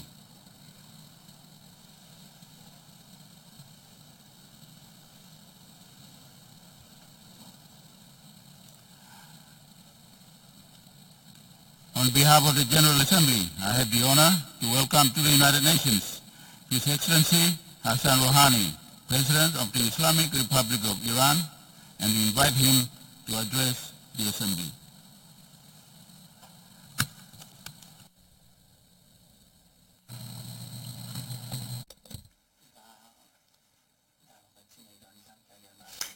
In the name of God, most compassionate, the most merciful, may blessings and the praise be upon the Prophet Muhammad. Mr. President, I would like to congratulate your deserved election as the President of the 74th General Assembly of the United Nations, and wish you success and good luck for your Excellency and the Honorable Secretary General. At the outset, I would like to commemorate the freedom-seeking movement of Hussein, peace be upon him, and pay homage to all the freedom seekers of the world who do not bow to oppression and aggression and tolerate all the hardship of the struggle for rights, as well as to the spirits of all the oppressed martyrs of terrorist strikes and bombardments in Yemen, Syria, occupied Palestine, Afghanistan, and other countries of the world, including Iraq. Ladies and gentlemen, the Middle East is burning in the flames of war, bloodshed, aggression, occupation, and religious and sectarian fanaticism and extremism. And under such circumstances, the suppressed people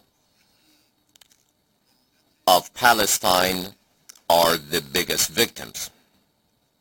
Discrimination, appropriation of lands, settlement expansions, and killings continue to be practiced against the Palestinians. The U.S. and Zionist imposed plans, such as the deal of the century, recognizing Beit al-Muqaddas as the capital of the Zionist regime and the accession of the Syrian Golan to the occupied territories, are certainly doomed. As against the U.S. destructive plans, the Islamic Republic of Iran's regional and international assistance and cooperation on security and counterterrorism have been so much decisive. The clear example of such an approach is our cooperation with Russia and Turkey within the Astana format on the Syrian crisis and our peace proposal for Yemen in view of our active cooperation with the special envoys of the Secretary General of the United Nations, as well as our efforts to facilitate reconciliation talks among the Yemen parties with the 4 European countries, which resulted in the conclusion of the Stockholm Peace Accord on Hodeidah port.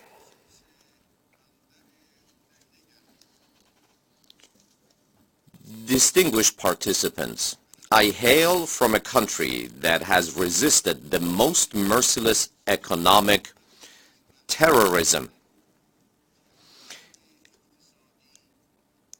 and has defended its rights to independence and science and technology development. The U.S. government, while imposing extraterritorial sanctions and threats against other nations, has made a lot of efforts to deprive Iran from the advantages of participating in the global economy, and has resorted to international piracy by misusing the international banking system. We Iranians have been the pioneers of freedom-seeking movements in the region, while seeking peace and progress for our nation as well as our neighbors. And we have never surrendered to foreign aggression and imposition. We cannot believe the invitation to negotiation of people who claim to have applied the harshest sanctions of history against the dignity and prosperity of our nation. How someone can believe that the silent killing of a great nation and pressure on the life of 83 million Iranians, particularly women and children, are welcomed by the American government officials who pride themselves on such pressures and exploit sanctions in an addictive manner against a spectrum of countries such as Iran, Venezuela, Cuba, China, and Russia.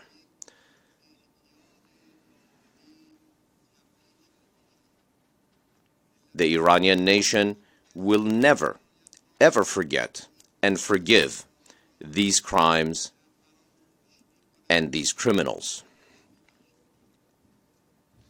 Ladies and gentlemen, the attitude of the incumbent U.S. government towards the nuclear deal or the JCPOA not only violates the provisions of the United Nations Security Council Resolution 2231, but also constitutes a breach of the sovereignty and political and economic independence of all of the world's countries.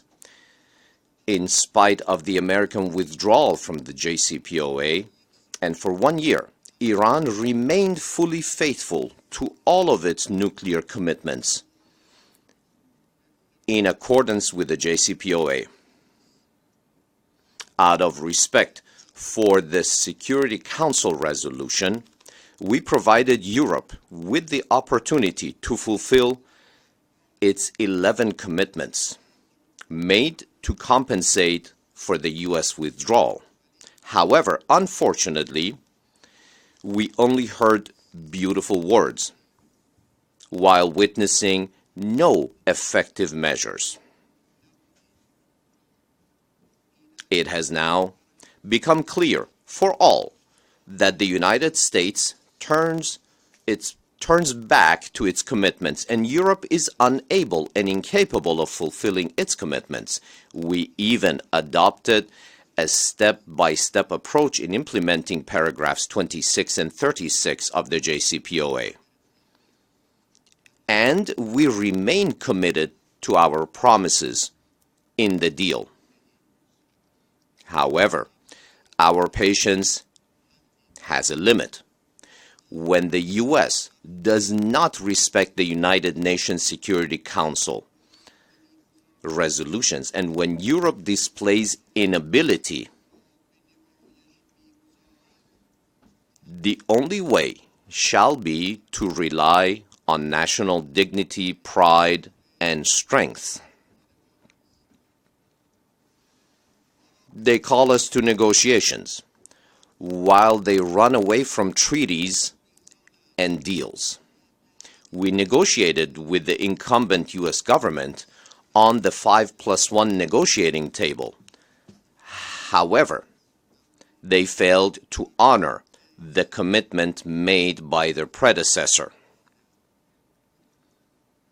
On behalf of my nation and state, I would like to announce that our response to any negotiation under sanctions is negative.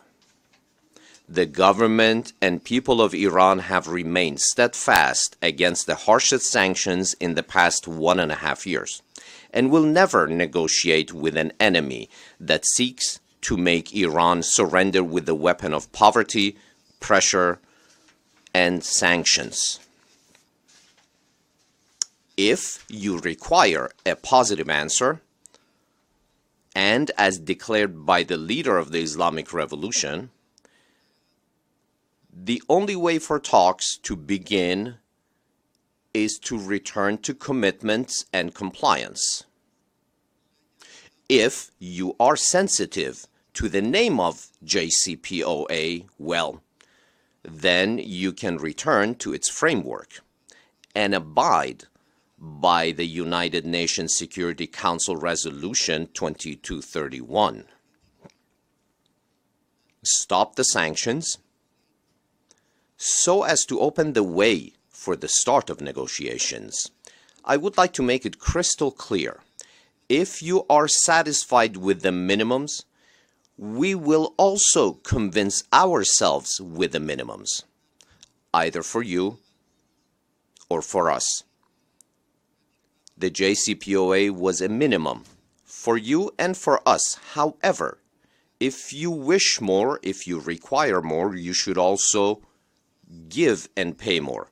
If you stand on your word that you only have one demand for Iran, i.e. non-production and non-utilization of nuclear weapons, then it could easily be attained in view of the IAEA supervision, and more importantly, with the fatwa of the Iranian leader.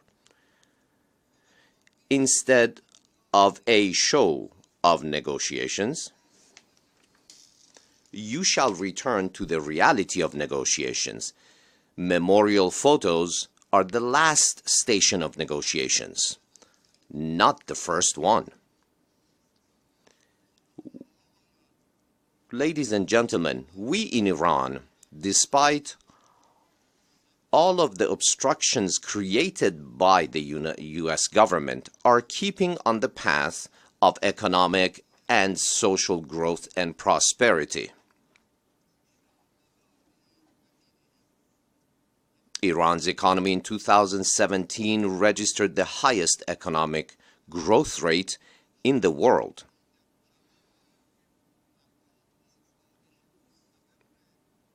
And today, despite fluctuations emanating from foreign interference, in the past 1.5 years, we have returned to the track of growth and stability. Iran's gross domestic product, minus oil, has become positive again in recent months, and the trade balance of the country remains positive. Distinguished participants, the security doctrine of the Islamic Republic of Iran is based on the maintenance of peace and stability in the Persian Gulf and providing freedom of navigation and safety of movement in the Strait of Hormuz. Recent incidents have seriously endangered such security. Security and peace in the Persian Gulf, Sea of Oman, and the Strait of Hormuz could be provided with the participation of the countries of the region, and the free flow of oil and other energy resources could be guaranteed, provided that we consider security as an umbrella in all areas for all of the countries. Upon the historical responsibility of my country in maintaining security, peace, stability, and progress in the Persian Gulf region and Strait of Hormuz, I should like to invite all the countries directly affected by the developments in the Persian Gulf and the Strait of Hormuz to the Coalition of Hope, meaning Hormuz Peace Endeavor. The goal of the Coalition for Hope is to promote peace, stability, progress, and welfare for all of the residents of the Strait of Hormuz region, and enhance mutual understanding and peaceful and friendly relations amongst them. This initiative includes various venues for cooperation, such as the collective supply of energy security, freedom of navigation, and free transfer of oil and other resources to and from the Strait of Hormuz and beyond.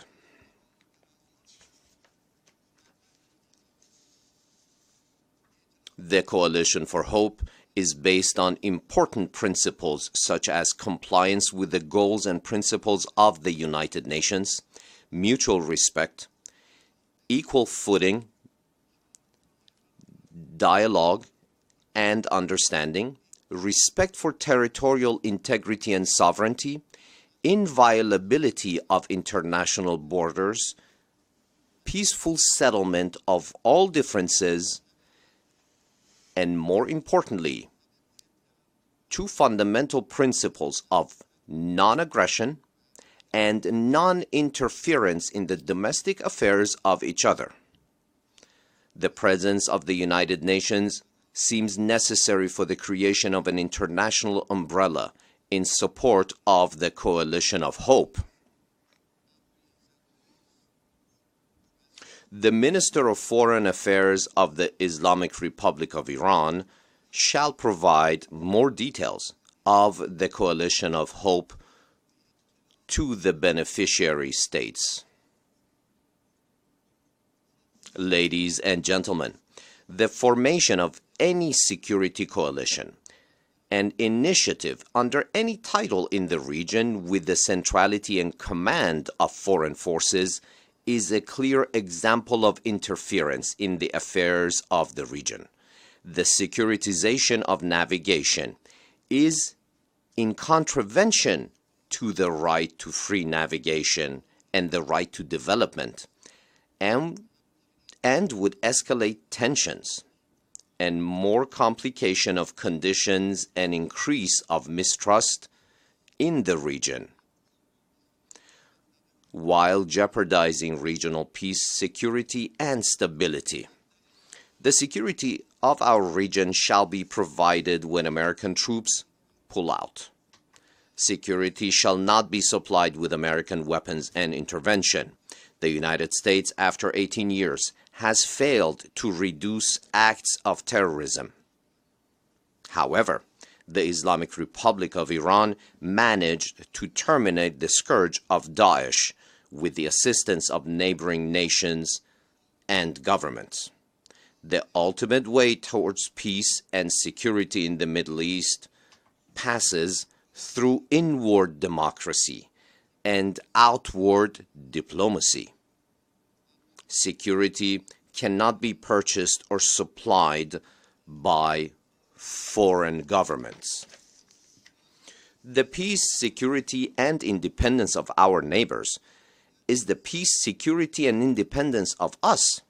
America is not our neighbor. This is the Islamic Republic of Iran which neighbors you, and we have been long taught that neighbor comes first, then comes the house.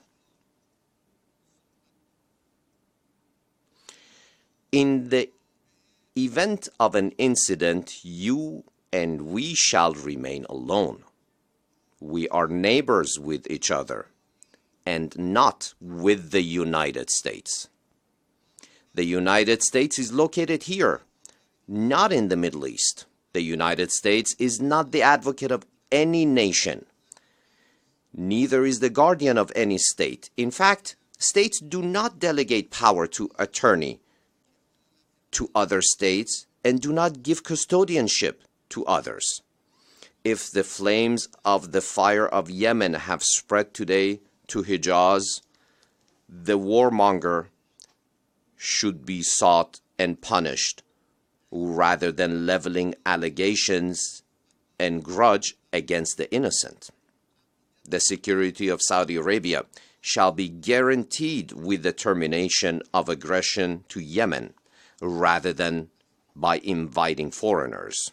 We are ready to spend our national strength and regional credibility and international authority. The solution for peace in the Arabian Peninsula, security in the Persian Gulf, and stability in the Middle East should be sought inside the region rather than outside of it.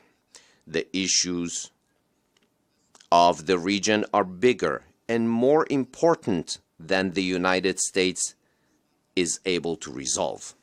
The United States has failed to resolve the issue in Afghanistan, Iraq, and Syria, and has been the supporter of extremism, Talibanism, and Daeshism.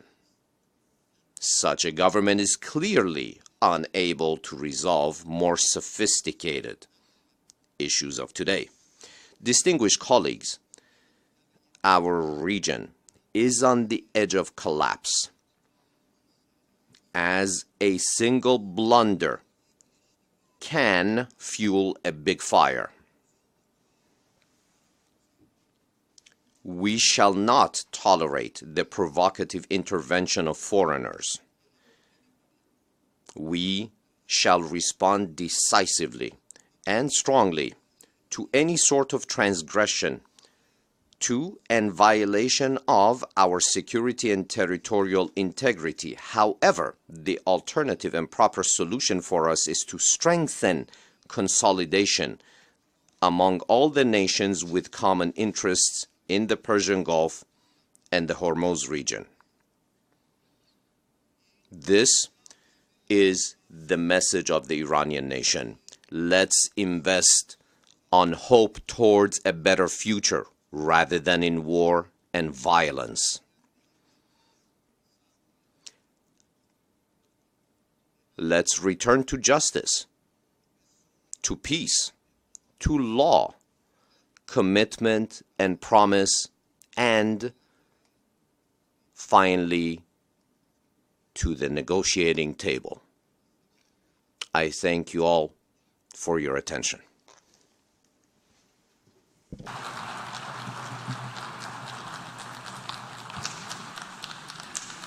On behalf of the General Assembly, I wish to thank the President of the Islamic Republic of Iran for the statement just made. May I request representatives to remain seated while we greet the head of state.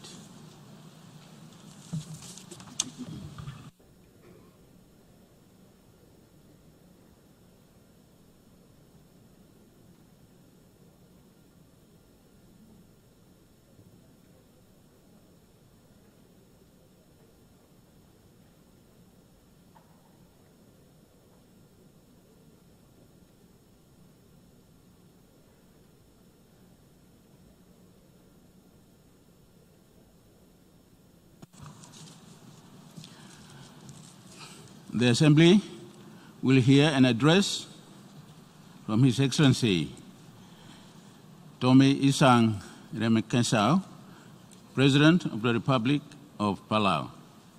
I request protocol to escort His Excellency.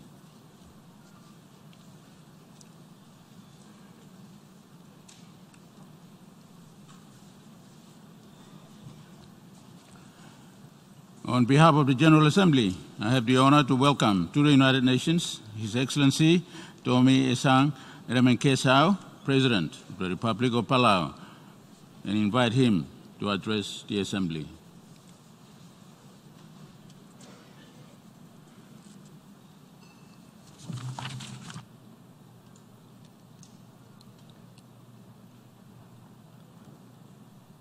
Mr. President, Mr. Secretary General, Excellencies, ladies and gentlemen, allow me to begin by congratulating His Excellency Tijani Muhammad Bandi on becoming President of the 74th session of the General Assembly.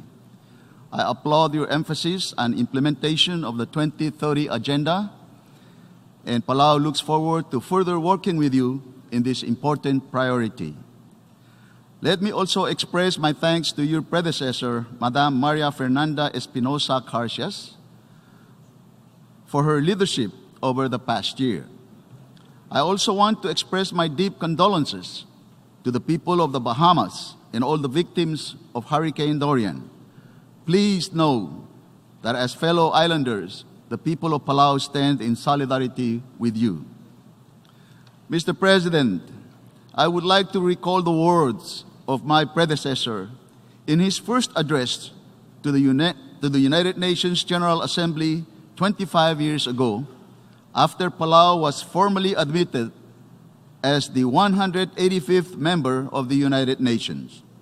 He said, and I quote, "My country, with approximately 20,000 citizens, will be one of the smallest members of this organization. But we are large in the things that count: a strong cultural heritage, a commitment to human rights, and a democratic government. Resources, both human and marine, which we are particularly proud of, and most of all, the support and friendship of our brothers and sisters in the international family of nations." End of quote. On the eve of our 25th anniversary of independence, these words still ring true. To my predecessor's list, I would only add that large is Palau's sense of responsibility for protecting the marine environment and the climate system. As a large ocean state, we strongly believe that our small island nation has a lot to contribute to these global efforts. And this important work must begin at home. In this regard, my government had the pleasure to present its first voluntary national review to the high-level political forum at ECOSOC. The VNR recognized our important achievements, such as universal education, ending hunger, and establishing our protected area network. Palau has proclaimed 2019 as the year of innovative learning and excellence, in recognition that our people are our greatest resource. Improving education and developing our human capital is necessary to thrive in a globalized world. Palau's progress to achieving near universal health coverage is another recent achievement. But challenges remain to improving the quality of healthcare and durability of healthcare systems in the face of climate crisis. However, our VNR also identified areas requiring greater attention, which includes improving nutrition, transitioning to a low-carbon energy system, and building the resilience of our public infrastructures and essential public services. In my address last year, I highlighted the prevalence of non-communicable diseases in Palau, which has one of the highest rates of obesity in the world. One step since then has been a directive that I signed for all government food service systems to serve pelagic fish as a way of encouraging traditional, healthier diets. However, this issue deserves much greater attention at the United Nations. Mr. President, sustainable marine protection has been a tradition in Palau that extends back thousands of years. For most of our history, the greatest threat came from overfishing. When fisheries started to decline, the elders would call for a bull prohibition, and all fishing in an area would cease. Knowing when to exercise restraint has been key to the sustainable management of our marine environment. Today, Palau has some of the most well-preserved coral reef ecosystems in the world. However, we now face many challenges brought on by a globalized world. Today, local fishermen are not the only ones trolling our waters, and climate crisis threatens to render island lives and livelihoods untenable. And so, like our ancestors before, Palau has once again called a bull prohibition, but this time at a scale the world has rarely seen. In just a few months from now, on the 1st of January 2020, the Palau National Marine Sanctuary will enter its implementation phase. 80% of our exclusive economic zone, some 500,000 square kilometers of ocean, will be protected as a no-take area. The remaining 25% will be open to artisanal fishing, where we also intend to develop our domestic fishing industry. Our ocean is a precious resource, and we need to safeguard its health so that future generations can continue to benefit from its abundance. We also look forward to hosting the 7th Our Ocean Conference next August. We aim to galvanize further momentum on ocean actions, as well as to take stock of what we have achieved so far and what remains to be done for the protection of our oceans.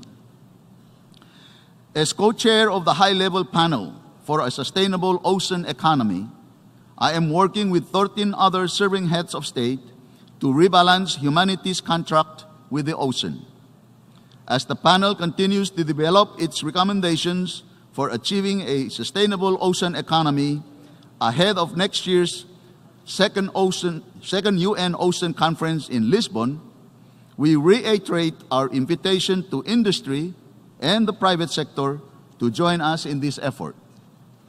We also look forward to the successful conclusion of negotiations and adoption of a new treaty on high seas biodiversity that will set the multilateral framework for us to effectively protect the high seas and complement our national efforts. Mr. President, today, the Intergovernmental Panel on Climate Change completed its special report on the ocean and cryosphere in a changing climate. Its warnings about the impacts of climate crisis on the ocean paint a picture of ocean neglect, of warming and acidifying seas, which threatens fish life cycles and coral reefs. For a country like Palau, whose economy, culture, and way of life are dependent on the ocean, this is of existential concern. But the IPCC's report also tells us that the health of the ocean should concern all countries. If we are going to slow and stop the worst effects of climate crisis, we cannot do so without turning to the ocean. This week, the High-Level Panel for a Sustainable Ocean Economy has also launched its call for ocean-based climate action to support the implementation of the Paris Agreement and the Sustainable Development Goals. Investing in nature-based solutions, decarbonizing ocean industries, and securing sustainable food are solutions that we can all take collectively. I would like to thank the Secretary General for his leadership in convening this week's Climate Action Summit. Palau is honored to have been a member of the Energy Transition Track for the Climate Action Summit and to have presented and developed the SEAT's Sustainable Energy Package. This is part of the commitment by small island developing states to systematically and ambitiously transition to low-carbon economies. This SEAT's Sustainable Energy Package seeks to build the partnerships that generate action on the ground by scaling up the SEAT's Lighthouse Initiative. SEATs will be empowered to develop ambitious and achievable plans for renewable energy and attract new investment. In Palau, we are about to begin the task of installing the world's largest microgrid, which will enable us to meet our nationally determined contribution under the Paris Agreement well ahead of 2025. The formation of a public-private partnership has been critical to this endeavor. It is also vital that we see an ambitious response by our developed country brothers and sisters to replenish the Green Climate Fund. We thank those that have recently announced new commitments this week: Denmark, Sweden, Monaco, South Korea, and others. And we look forward to others coming forward to also increase their ambition of support. Mr. President, you have identified next year's 75th anniversary of the United Nations as an important opportunity to reduce the trust deficit among nations. As part of this work to revitalize multilateralism, our UN institutions must be fit for purpose. In this regard, reform of the UN Security Council remains an urgent task. We urge you, together with the Secretary General, to undertake consultations to advance the reform process and ensure that the Security Council better reflects the geopolitical realities of the world today. The Security Council must also be prepared to take on the most pressing security challenges of our generation, and so we reiterate the call of Pacific Islands for the appointment of a special representative of the Secretary General on Climate and Security.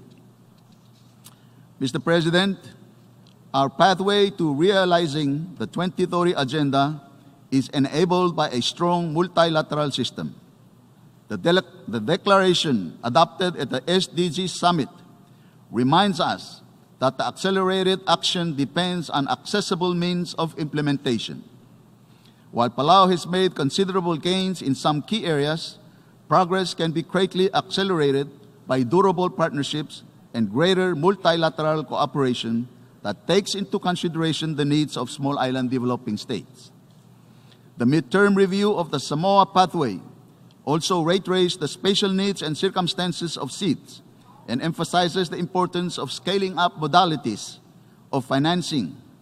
In particular, we welcome its recognition of the limitations of an income-only measure of development and its call to deepen and enhance partnerships with SEATs. As was made tragically clear in the Bahamas, our vulnerabilities as SEATs to disasters and climate impacts are unique and threaten to undermine all our sustainable development efforts. Implementing the Secretary General's recommendations for reform of the UN development system also remains an essential objective, so that no country is left behind. Therefore, I look forward to the establishment of a UN multi-country office in the North Pacific. As affirmed by the Micronesian President Summit earlier this year, basing the MCO in one of the North Pacific countries will bring greater coherence to development support in the region and enhance the efforts of Micronesian states to achieve the Sustainable Development Goals. Our collective commitment to leave no country behind also demands that we end our exclusion of Taiwan and its 23 million people. This should apply here in the General Assembly as well as in the range of international bodies that are so essential to establishing effective multilateralism, such as the World Health Assembly, International Civil Aviation Organization, and UN Framework Convention on Climate Change. We know from our partnership with Taiwan about the strength of its commitment to the Sustainable Development Goals and its equal and dignified participation in the 2030 Agenda processes will only strengthen our global effort to realize this agenda.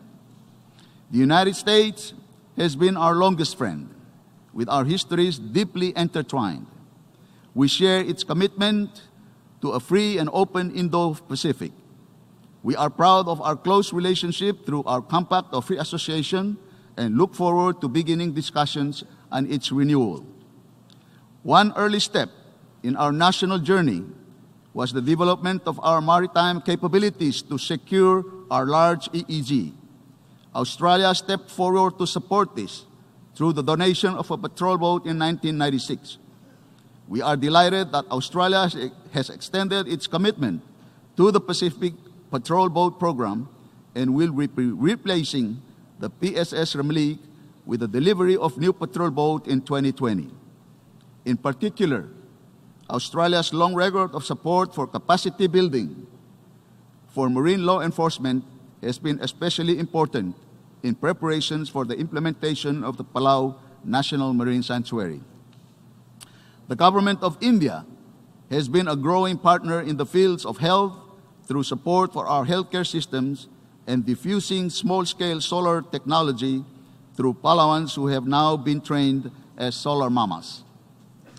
We view with concern North Korea's recent ballistic missile launches that violate UN Security Council resolutions, which threatens peace and stability in our region and around the world.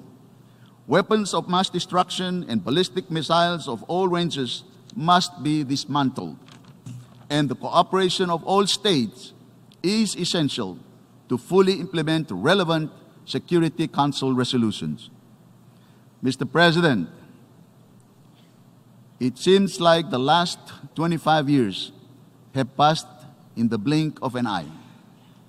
The first generation of Palawans, born to an independent republic, are already coming of age. Now, our second generation of independent Palawans are just starting school. I am very confident that they can look forward to another 25 years in a country that is large in the things that count, large in its commitment to friendship and solidarity with this great family of nations. I am hopeful that they will live in a world that has seized this critical moment in history to avert the worst effects of the climate crisis. A world that has rebalanced its relationship with the land, the atmosphere, and the oceans. A world that works with nature and not against her. This family is what gives me hope. It is what gives the people of Palau hope. I thank you very much.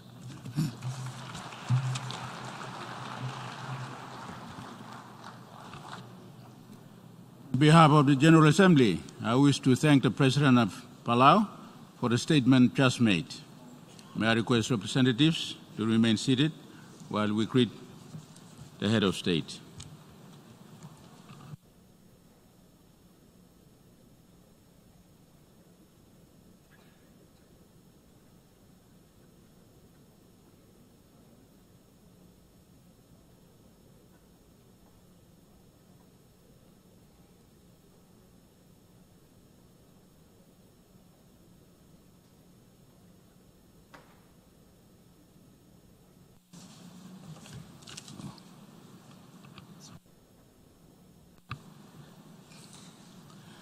The Assembly will hear an address by His Excellency Salome Sarapichivili, President of Georgia.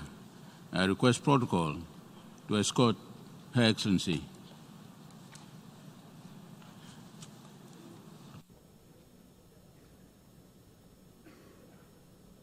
Sarapichivili. I have a problem with pronouncing words.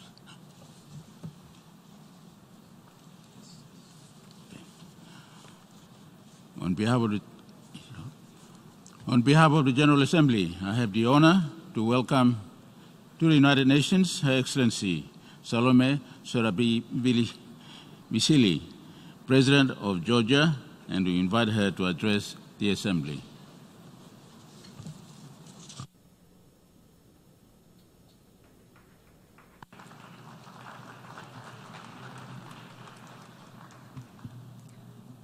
Mr. President, Excellencies, distinguished delegates, it is an honor to address you today as the President of Georgia.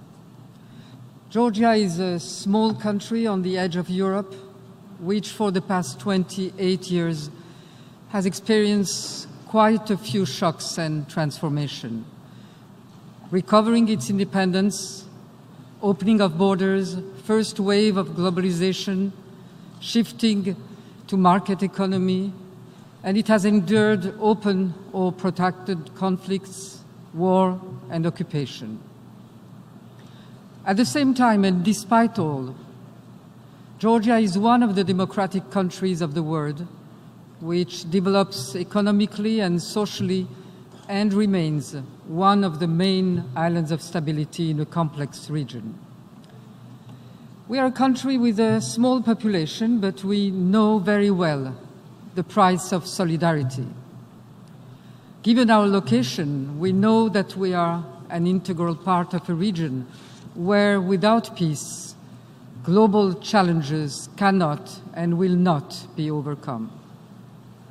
We're also fully conscious that the destiny of the planet is also our destiny. Mr. President, Georgia, as all here present, faces the global challenges that defy today's world: climate change, erosion of biodiversity, universal and accessible health, education for all, overcoming poverty, unemployment, and inequalities. The 17 SDGs, as inscribed in the Agenda 2030 to counter these challenges, are all essential. They are the path towards a radical transformation, both of the way we look at the world and of our own behavior patterns. The only way to overcome the global challenges is seeing and treating them as a whole, as a complex, multifaceted threat. And this is far from easy. The world is much more complex, and so is the answer to be found to these challenges. We need more systemic approaches and holistic thinking. Georgia will put all its efforts to progress toward the 2030 Agenda goals, together with all actors in the society, be they public or private, together with its neighbors and partners. For solidarity and joining efforts are key to success. That is why we are all here today. That is why we believe in the necessary conciliation between sovereignty and multilateralism. Mr. President, while we are looking towards 2030 and determined to achieve our common goals, there are some more immediate challenges that we have to overcome in order to succeed. We need new thoughts. We have to dare and experiment, elaborate new options, and we can no longer be afraid of initiatives. And what is true for the world is true for Georgia. Our very first challenge, and hence our priority, is peace. Peace is the ultimate goal of every society, but it's the very essence and the raison d'être of the United Nations. Global security is a global challenge.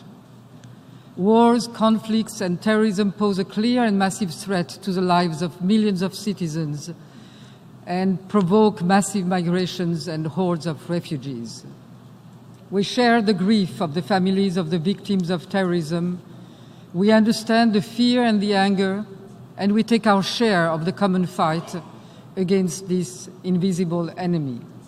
Georgia is thus contributing substantially to the peace missions, be it yesterday in Iraq or today in Afghanistan, in Mali or in Central Africa, far from our borders, but close to us out of our duty of solidarity. War and conflicts have been part of our history. For centuries, Georgia suffered numerous invasions and numerous invaders. Tbilisi, its capital city, was burned down 26 times. Its territory, parts of the territory, was occupied for short or long periods. Its religion and identity were actively suppressed at times, but it survived. And today, we proudly remain on the map of independent, sovereign, and democratic countries. This resilience is still our answer when confronting the tragedy that has been the 2008 war, followed by the occupation of 20% of our territory by Russia. As the President of Georgia, I have to speak out here on the plight of our people living on the administrative border boundary line that divides relatives between themselves, villages where incidents and provocations have become constant, where illegal borderization is actively pursued, preventing normal, peaceful life for our citizens.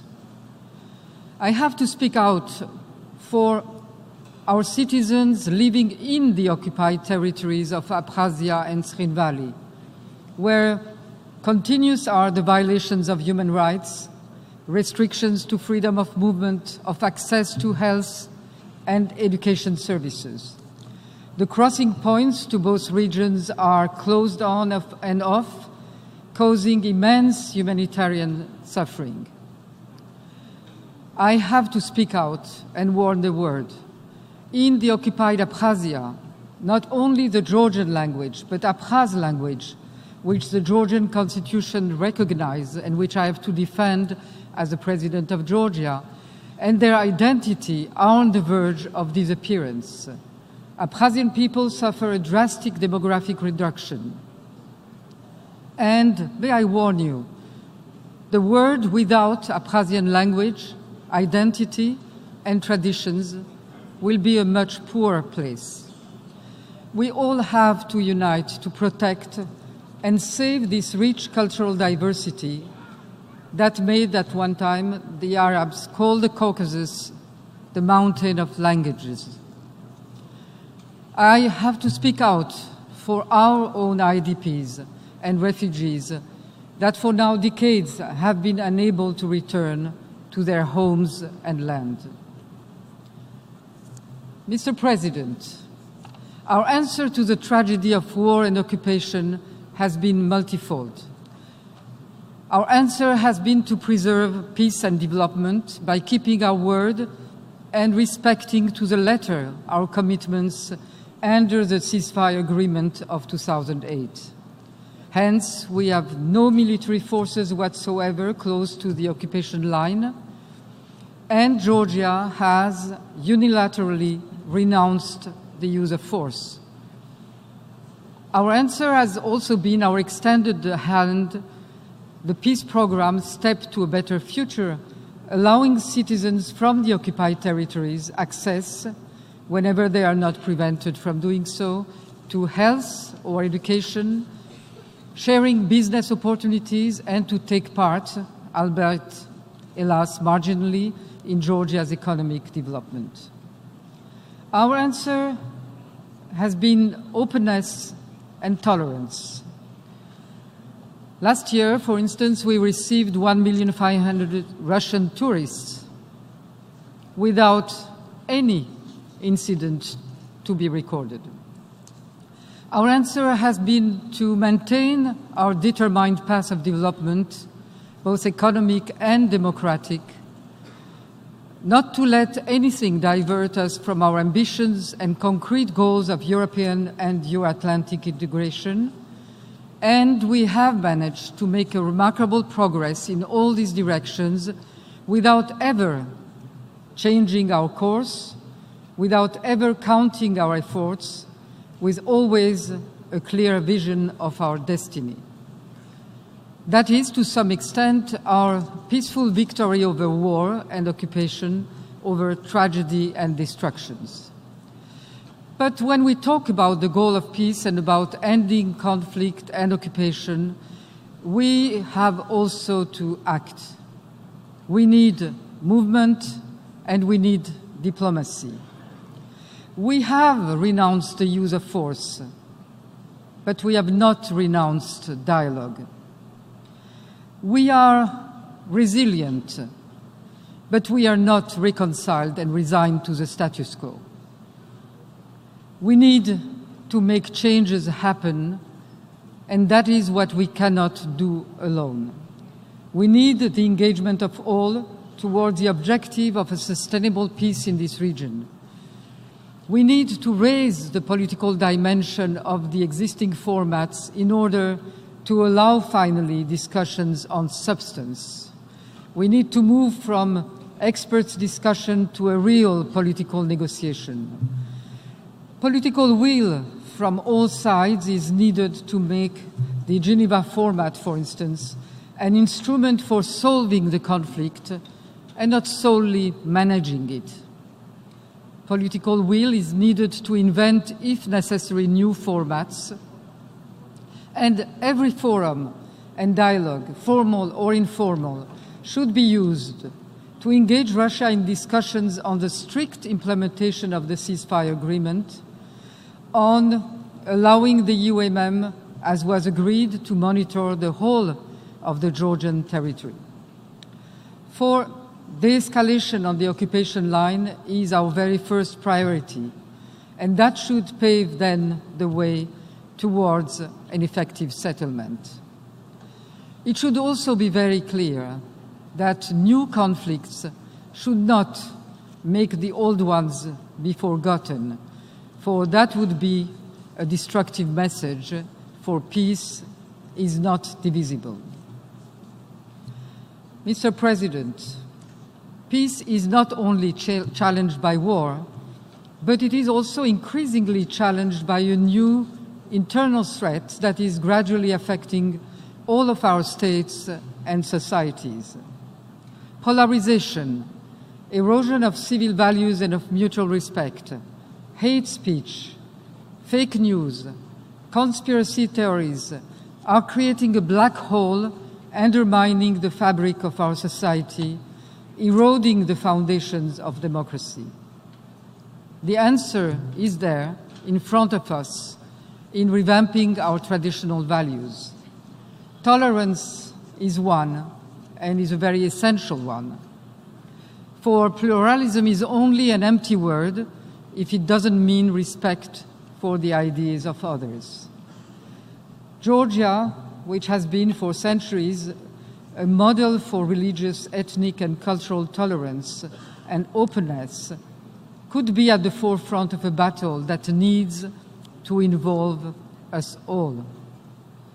International society has to be made of free citizens and healthy societies. We cannot achieve anything, nor SDG goals, if from within we are weakened, divided, and fighting each other. That is my appeal to my fellow Georgians, but not only to Georgians. Mr. President, overcoming poverty has been the major concern for Georgian governments.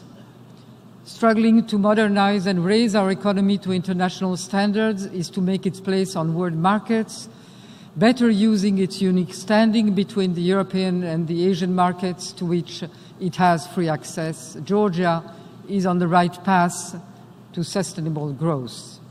But we need more. Education and qualification is key to overcoming unemployment and poverty. It is not only a fundamental right of any human being, but a vital condition for sustainable development of any country. Ensuring quality and affordable education is thus one of the main priorities of Georgia today and a declared cornerstone for the development. Our priority is not only in words, but it's also in numbers, and the education budget is planned to increase and reach 6% of the GDP in 2022. We have undertaken a number of reforms aimed at transforming our education system to raise free citizens and be competitive on the international platform. Science and technology, research and innovation are the basis for our future development, and we attach a great importance to the internationalization of education by cooperating with leading European and American institutions and opening also to foreign students. Georgian students are eager to become part of the larger world, and the 3,600 students have already taken part in the Erasmus European programs.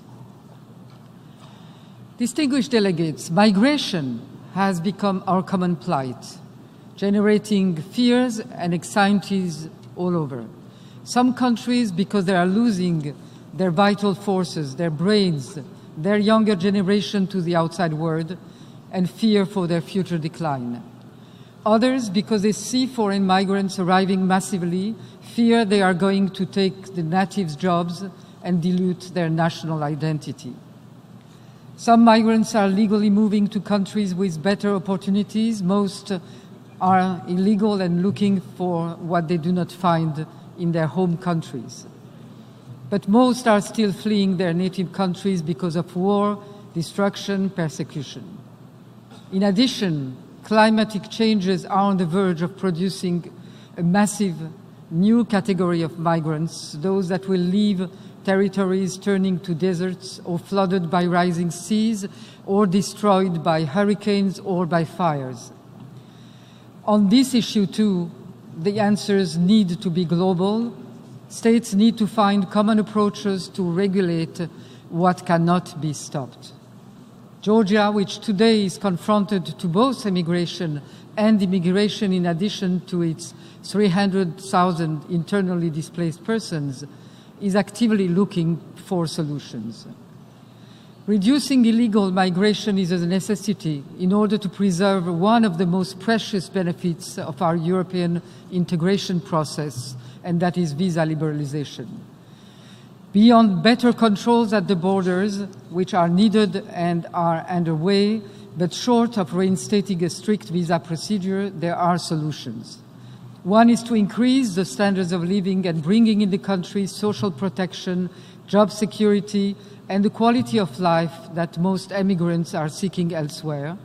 And Georgia sees its European integration path as the most direct way in that direction, and we are on that road. The second path is to regulate the flows by bilateral or multilateral agreements between states to allow for legal and temporary employment in the fields that are of mutual interest. Georgia is actively working to develop agreements on circular migration with its main partners. Uncontrolled and regulated migrations will remain a factor of major disruption that could affect peace and stability, but managed and regulated migrations can become assets for better mutual understanding and communication between cultures and civilizations, vectors for more tolerance and mutually enriching experiences. Mr. President, I represent a country which by mythology is linked to health and medicines through Medea, the goddess of medicine. Therefore, it's not surprising that we attach traditionally a major value to health. Not surprising that we have produced outstanding doctors that have spread through the world. Georgia is increasingly becoming a destination for health tourism because of its numerous thermal resorts which are being modernized. We share the core principle that health is the inalienable right of every human being, and that means providing universal and affordable access to quality health services. This inalienable right is threatened today by the rising cost of treatments and medicines. In today's world, we cure more and more illnesses. Medicine makes incredible miracles, but the costs are rising exponentially, challenging social budgets, public services, and individual resources.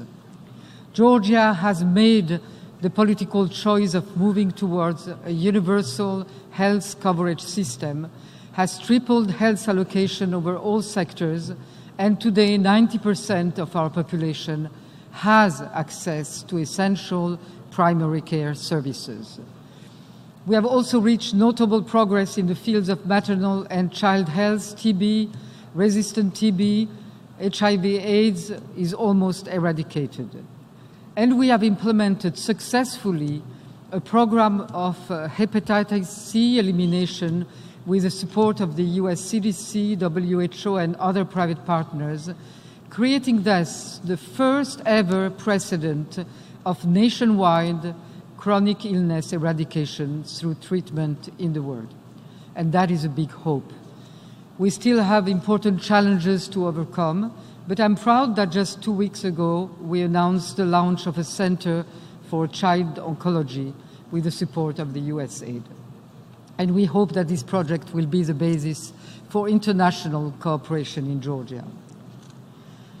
Excellencies, climate changes, it is clear to us, affect each individual, each country, and we are already feeling directly its effects, and we understand our responsibility to act and preserve our planet so that our children have a place to live.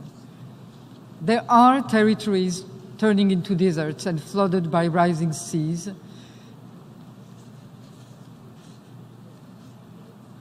Or destroyed by hurricanes like we have just witnessed, or by fires. Georgia, as a party to the UN Framework Convention on Climate Change, is fully committed to the objectives of the Convention and aligns with the findings of the IPCC. Subsequently, Georgia has updated its nationally determined contribution in parallel with the elaboration of the Climate Action Plan for the period 2021-2030, ensuring the GHG emissions by 2030 will stay by 40% below the recorded level in 1990. The Climate Summit demonstrated the momentum and showed the potential to leap forward by giving the climate community more ambitious measures for implementing the Paris Agreement. Georgia, as many small countries, doesn't have industries that produce greenhouse gases, but like any other state, we feel the impact and we adapt. We aim to build a climate-resilient Georgia and to reduce climate-driven losses. Georgia represents today a unique reservoir of biodiversity of fauna and flora with a great number of endemic species. We are conscious that this unique geographic situation and our unique biodiversity has to be preserved for the future of our planet. And thus we are developing an integrated climate policy led by the Interministerial Committee on Climate Change and putting in place climate-friendly incentives in the energy sector as well as green economy and energy efficiency policies. Prevention is key. It's true that we can't control the weather, but there's nothing inevitable about natural disasters. What's more, by helping local communities to understand and reduce disaster risk, Georgia is strengthening a culture of resilience that is a core value of democracy and self-government. Finally, Mr. President, distinguished delegates, we cannot fight together if we do not share the same basic values. One of them is democracy. It is what allows for the full involvement, the full responsibility, and the full commitment of each and every citizen in this global war against global threats that we are embarking upon. It has been 28 years that Georgia chose to become or to re-become a democratic country that it was during its first independence. Gradually, we've moved from a presidential republic to a parliamentary system. We have moved through peaceful transition of power to a more and more transparent and open electoral system. The adoption of a fully proportional system for the upcoming parliamentary elections of 2020 might even result in a coalition government. Pluralistic and vivid media has become a reality in today's Georgia. Reporters Without Borders ranks Georgia 60th, a staunch progression from ranking a few years ago 104th. The last decision of the Strasbourg Human Rights Court reinforces the property rights, including in the media sector, and has resulted in more pluralism. The new constitution, adopted last year, reaffirms the strict principle of separation of powers, all fundamental rights, and sets a high standard by introducing a large set of new social rights, making it one of the progressive constitutions of the world. And so was the 1921 Constitution of Georgia, which recognized early on the right of women to vote and to be elected. 5 women were participating in the first Constituent Assembly. Georgia was a country where the first ever Muslim woman was elected. And today I am among the 11 women presidents of the world and the first women president in our region. Georgia is now embarked on its 4th wave of judicial reform, which aims at ensuring a higher standard of independence of the judiciary, building public confidence in the court system. This stage is the most delicate and the one for which we need increased support and assistance from partners. Progress is already there and can be measured. The number of complaints submitted by Georgian citizens to the Strasbourg Human Rights Court of Justice has in the past 6 years decreased 11 times from 40,053 to 415. Georgia is rated 41 out of 126 states in the Rule of Law Index survey of 2019. Beyond the law adopted in 2014 on elimination of all forms of discrimination, we are taking also important steps toward ensuring equality and safety in labor relations, employment and occupation, and prohibiting sexual harassment, as well as developing the Code on the Rights of the Child, fully aligned with the Convention. Mr. President, let me conclude. 50 years ago, yes, we had a dream and man landed on the moon. We shall not forget how difficult this was in terms of human, financial, scientific resources and sacrifices, and we faced them. Today we have a new challenge, a new dream. The Agenda 2030 is probably the most ambitious global agenda humanity has ever designed, and it could be summed up by a simple message: come back to Earth. We have inherited one planet, and it is where Georgians want to live peacefully.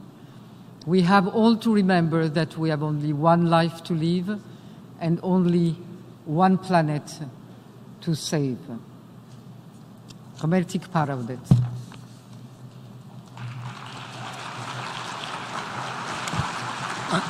On behalf of the General Assembly, I wish to thank the President of Georgia for the statement just made. And I request representatives remain seated while we greet Madam President.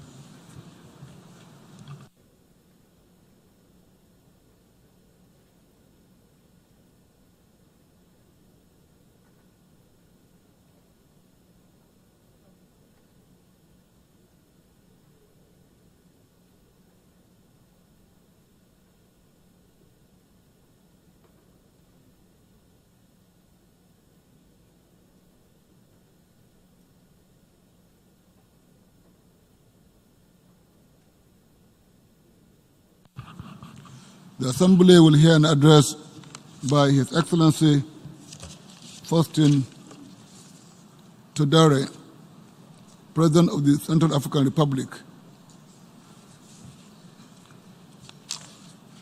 I request protocol to escort His Excellency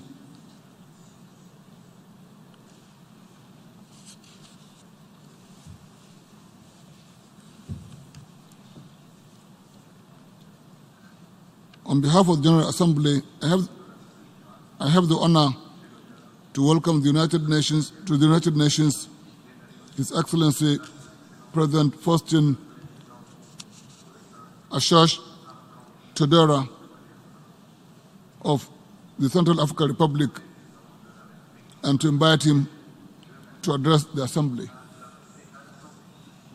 Mr. President. Thank you.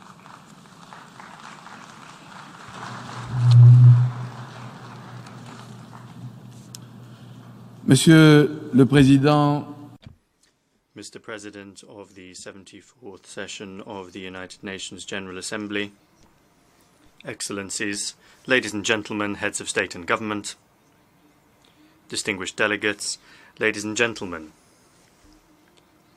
coming together once again as the great family of the international community for the 74th session of the United Nations General Assembly, I should like to begin by offering to you, Mr. President, Professor Tijani Mohammed Bande, my sincere and warm congratulations upon your brilliant election to preside over our work.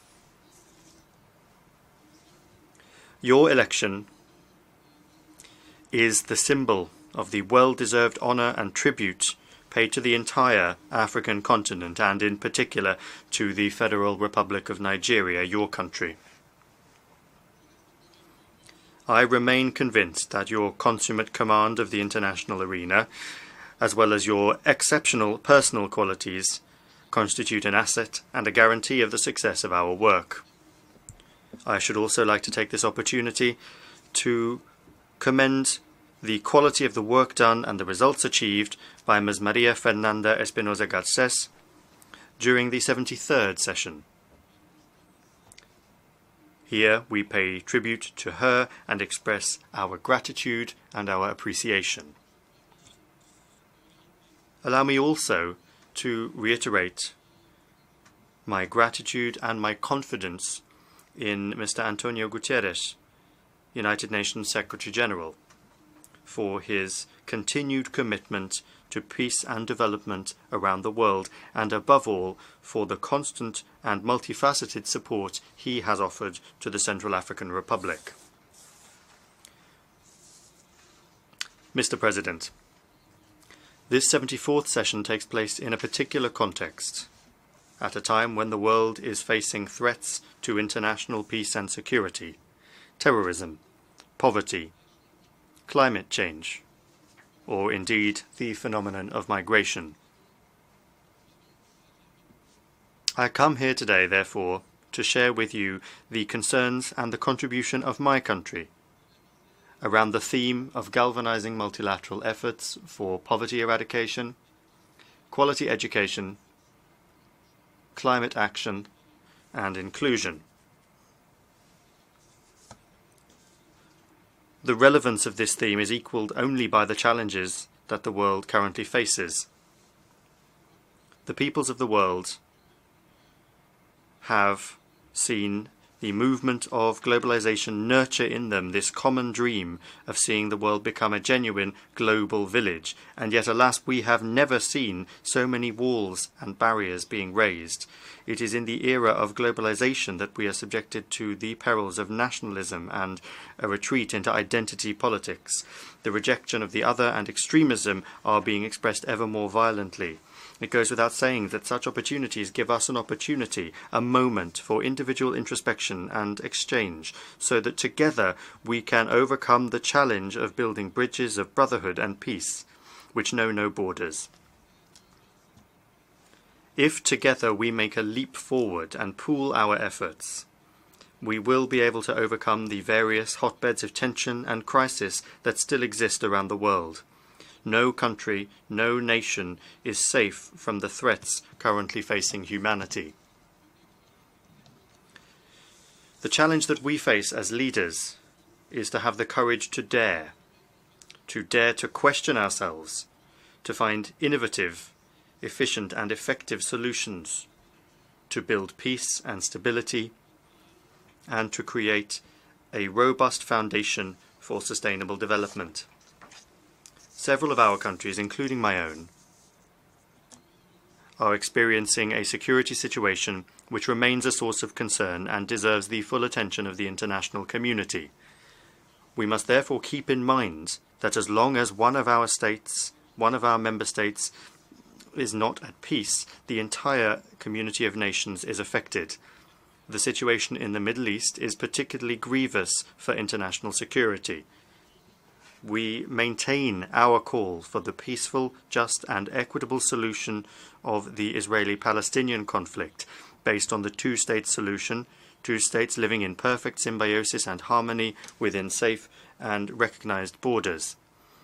At the same time, we call on the entire international community to invest in finding genuine peace in respect for international law for Syria, Iraq, and Yemen. In Africa, the state of affairs shows that the proliferation of small arms and light weapons constitutes a real threat to peace and security. Now more than ever, our states need to combine their efforts and pool their resources, particularly in the spheres of intelligence, prevention, and early warning. The example of the ECOWAS-ECAS Joint Summit in Lomé in July 2018 should inspire further concerted and coordinated action at a time when the spread of small arms and light weapons is defying national borders. The resulting situations of insecurity remind us that the effective implementation of the Arms Trade Treaty would tangibly reduce this threat facing our continent. In this respect, the Central African Republic firmly supports the actions undertaken by our organization under the leadership of the Security Council to achieve general and complete disarmament of our planet, both when it comes to weapons of mass destruction and also conventional weapons. Mr. President, while development requires a minimum level of peace, it is also true that peace cannot prosper in the enclaves of abject poverty and insecurity that offer a distressing picture for all the world to see. Beyond words that confirm our good intentions, let us drive a virtuous momentum of poverty eradication through concrete and strong action. This action should help us to come up with new forms of social protection for all. This action needs to contribute to generating wealth, the equitable distribution of which, with the aim of a common subsistence minimum, is among those factors that help avoid conflicts.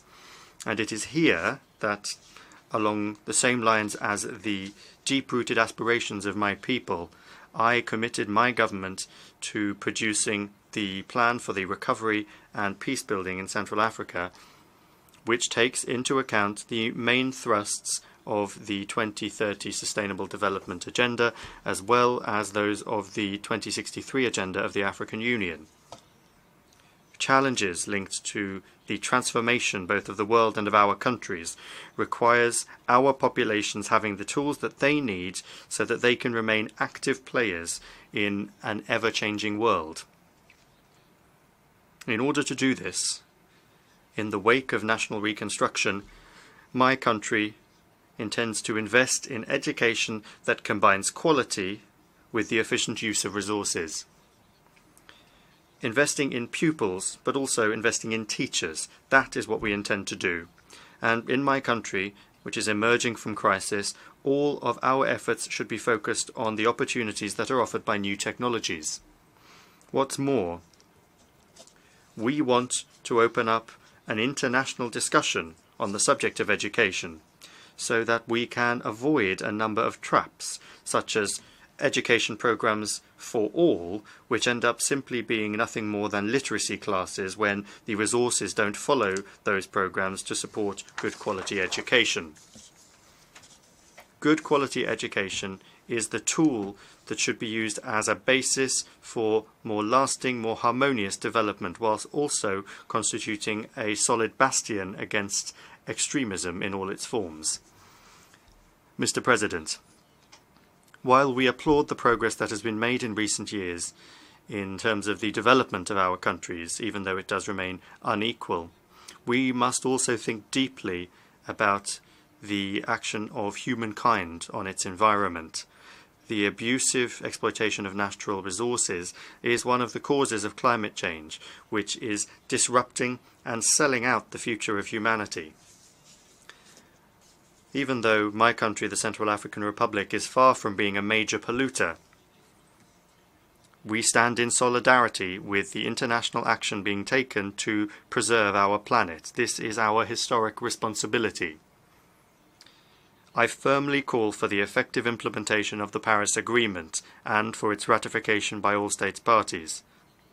Here, we firmly hope to see a substantial reduction in carbon emissions by developed countries and the honouring of financial commitments in respect of carbon credits, as well as the strengthening of resilience of developing countries against climate disasters. Without coming up with new actions to take, our collective responsibility is to implement all of our commitments, including the resolutions from COP24, as well as the recommendations issued by the Addis Ababa Conference for Financing for Sustainable Development, which allowed us to reiterate our support for the implementation of the Sustainable Development Agenda.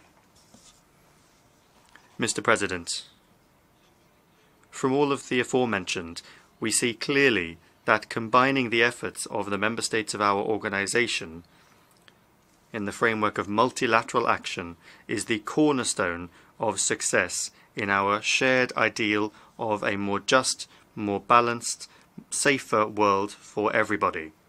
I take as evidence the mobilization of international solidarity, which allowed my country to open a new chapter in its history, thanks to the signing, under the auspices of the African Union, of the political agreement for peace and reconciliation between my government and the 14 armed groups on the 16th of February 2019.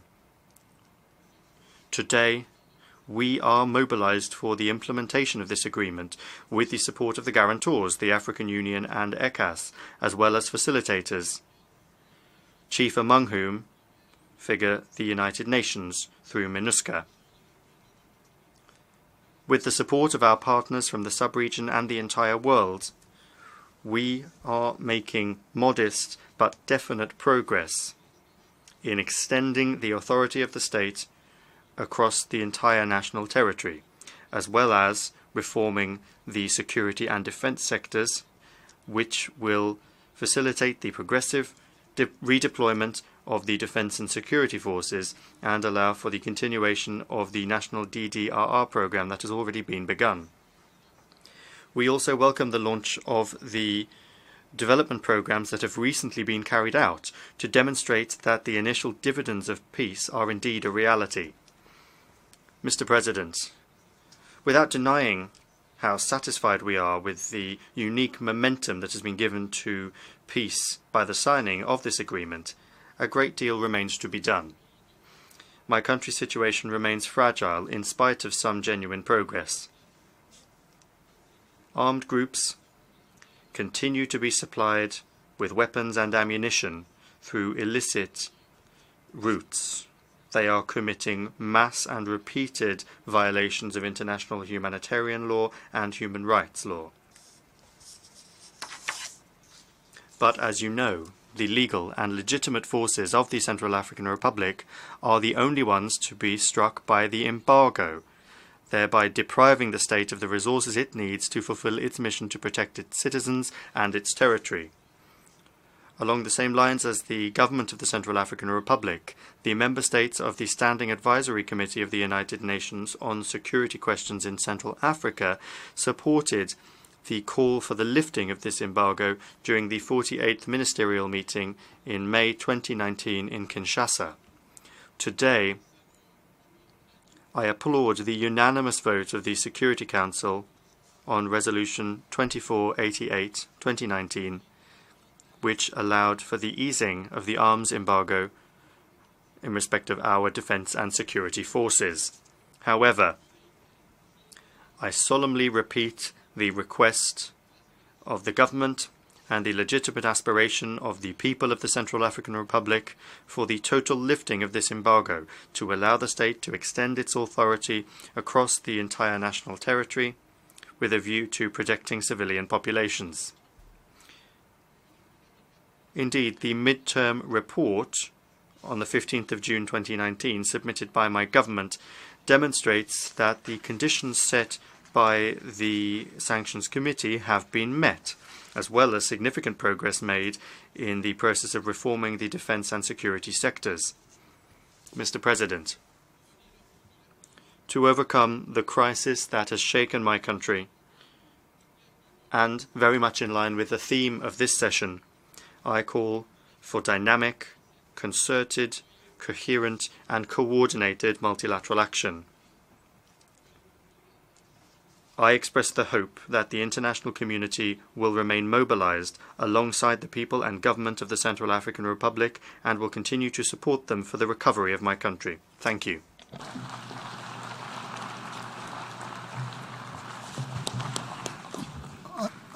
I thank President Todera for the statement just made. May I request delegations to remain in their seat while we greet Mr. President.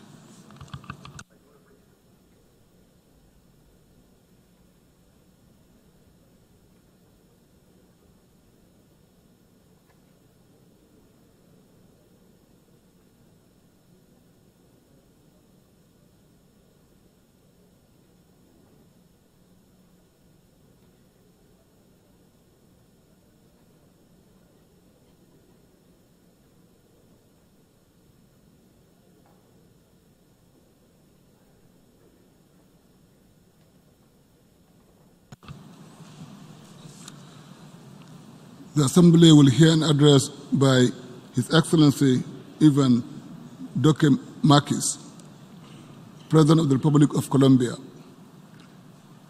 May I request protocol to escort His Excellency.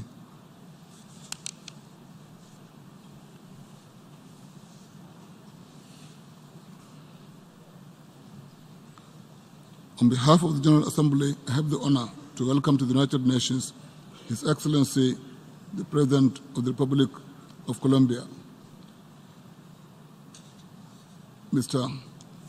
and to invite him to address the Assembly, Mr. President. Señor Vicepresidente. Vice President of the General Assembly of the United Nations.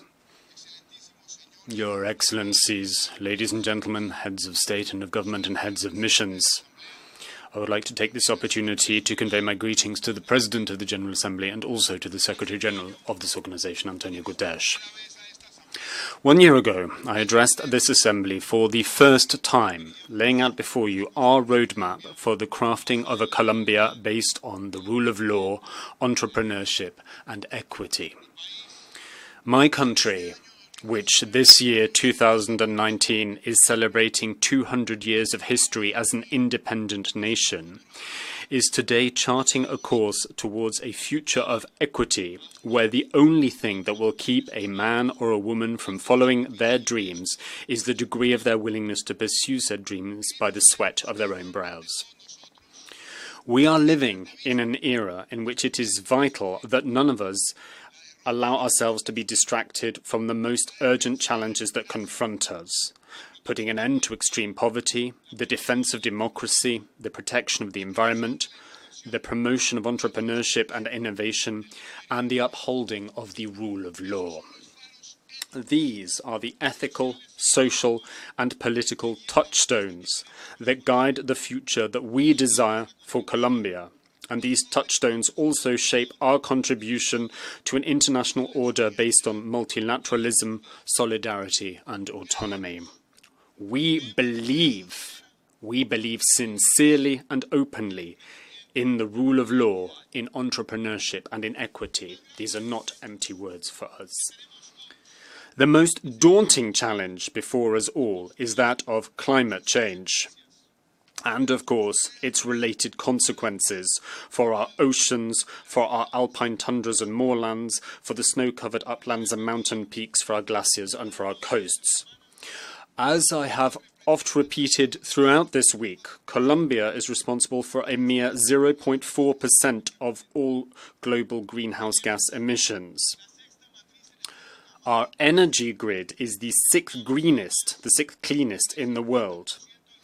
We are home to 50% of the alpine tundras or paramos of the world, and more than 40% of our territory can be truly described as being covered with tropical rainforest, much of that located in our Amazon region. But Colombia is also one of the countries most vulnerable to the adverse impact of climate change. And for that reason, we believe that all of us must reflect on the best global response, to be sure, but we must also be capable of acting locally. A scant few days ago, we all witnessed the young people of this planet coming together to demand that we take action. Their words rang true, and so, presidents, heads of government, I think it is true that we can say the time is nigh to move from words to action, and I can say truthfully before you all that Colombia is indeed taking action. We have declared our biodiversity to be a strategic asset, incorporating the protection thereof within our national security policy. We are under no illusion whatsoever, in our particular case, that deforestation in the Amazon and in all of the wooded regions of our country is directly linked to illegal activity, to armed groups operating outside the law who seek spaces for their illicit activities, fueled principally by drug trafficking. In one short year, we have committed to and we have succeeded in reducing levels of deforestation by roughly 17%, and we are more committed than ever to continuing on this track. Moreover, we have set ourselves the goal of planting 180 million trees by the year 2022, so that together, moving forward in lockstep, we can protect our common home, Mother Earth. With great pride, I can share with this Assembly that at the beginning of this same month, September, together with Brazil, Peru, Ecuador, Bolivia, Guyana and Suriname, all of whom are Amazon nations, we signed the Leticia Pact. This is an international commitment to protecting the Amazon. To succeed in that goal, we will need to properly assess the risks the Amazon faces and champion successful counter-strategies. The Leticia Pact strengthens our capacity to manage, protect and prevent any damage to this common heritage of mankind, crucial as it is to our very existence. We will protect the Amazon and the Amazon regions in our respective countries whilst upholding sovereignty, as that is the appropriate model we should follow to tackle our joint problems. When it comes to protecting nature or to the fight against drug trafficking and transnational crime, whether it be a case of defending democracy and freedom, or whether we be speaking of strengthening free trade or handling the flows of migration, we have to come together. We have to be united to draw up and strengthen multilateral governance responses and approaches that will allow us to take stock of where we stand, properly identify the problems without flinching, and plot roadmaps to move towards a solution to said problems. My fellow delegates, we must work to forge a society that is more conscious of the reality that our individual time on Earth is fleeting, but the damage we can leave in our wake can be permanent. Our capacity to create new alternatives and paradigms for development needs to be backstopped by our creativity in order to ensure that we avoid any negative impact by our future actions. A year ago, as my government took office, barely 0.1% of our energy matrix was tied to unconventional renewable energies, such as solar energy or wind energy. And we set ourselves the goal as an incoming government of boosting that level and of moving from the some 50 megawatts of output that we were seeing at the time we took office to an output of 1,500 megawatts by the end of our mandate. This is a genuine energy and environmental revolution. It's a major pledge made to our environment. We know that this is a major challenge. More action is required by each and every one of us. by the international community, by business leaders, and by the leaders of civil society. But I trust, I believe, that together we can walk this path and pull in the same direction. We believe in the heady mix of the rule of law, in the promotion of entrepreneurship, and in the quest for equity. And it is against that backdrop that we seek to succeed in our aim of closing social and economic divides and gaps. Today, I can truthfully say to all of you that we have been unflagging in our attempts to overhaul our productive model in Colombia. Today, more than ever before, Colombia is firmly on track towards an innovative economy based on value-added services. And it is for that reason that we support, and that we will continue to staunchly support, the setting up of family, micro, small, medium and large enterprises. We will continue to support the orange economy. We will continue to support new technological developments and each and every idea and aspiration that entrepreneurs propose to ensure that the world at large can benefit from the ingenuity, the efforts and the optimism of the people of Colombia. With this mindset, and fully aligned with the Sustainable Development Goals through our own development plan that frames our actions for the next few years, the Pact for Colombia, the Pact for Equity, and a legislative package of measures for economic regalvanization, we are succeeding in reducing the tax burden for our businesses, and we are putting forward incentives in order to ensure that our country can compete on an unhandicapped basis in all international markets. As the fruit of these initiatives, at a time of major headwinds for the regional economy, indeed for the global economy, we are growing above the average rate for countries in the region. And this economic growth rate has attracted the attention of investors from around the world. Without a shadow of a doubt, we are a resilient nation that innovates and grows with equity. That is Colombia today. For that reason, today, despite the myriad obstacles ranged against us, Colombia is ploughing ahead with the forging of a culture of the rule of law, under which, whilst recognizing our differences, we choose as a society to pursue coexistence peacefully, a coexistence in which the rule of law stands as the indissoluble union of justice and security. A year ago, I declared before you all here in this Assembly Hall that my government would continue to work for the process of demobilization, disarmament and reintegration, and to ensure that said process will be successful. Today, I come to tell you that the work remains to be done, but a firm step towards that end has been taken towards our goal of peace based on law. Today, more than 29 collective productive projects have been rolled out, bringing together 1,934 people who are using them to forge a new life. And in total, more than 13,000 Colombians continue to be part of the process of reintegration into broader society. Satisfied that we are sparing no effort and cannot be accused of idleness, I am able to stand before you all and say that today I'm speaking on behalf of a single unified nation, convinced of the need to stamp out violence using the tools of the law. I wish to reiterate my appreciation for the invaluable support and work of the United Nations Verification Mission. The support and backing of the international community has been absolutely essential in this process of stabilization. And we genuinely hope that the international community will continue to accompany us on this path that we are forging for ourselves, this path of peace within the framework of the law.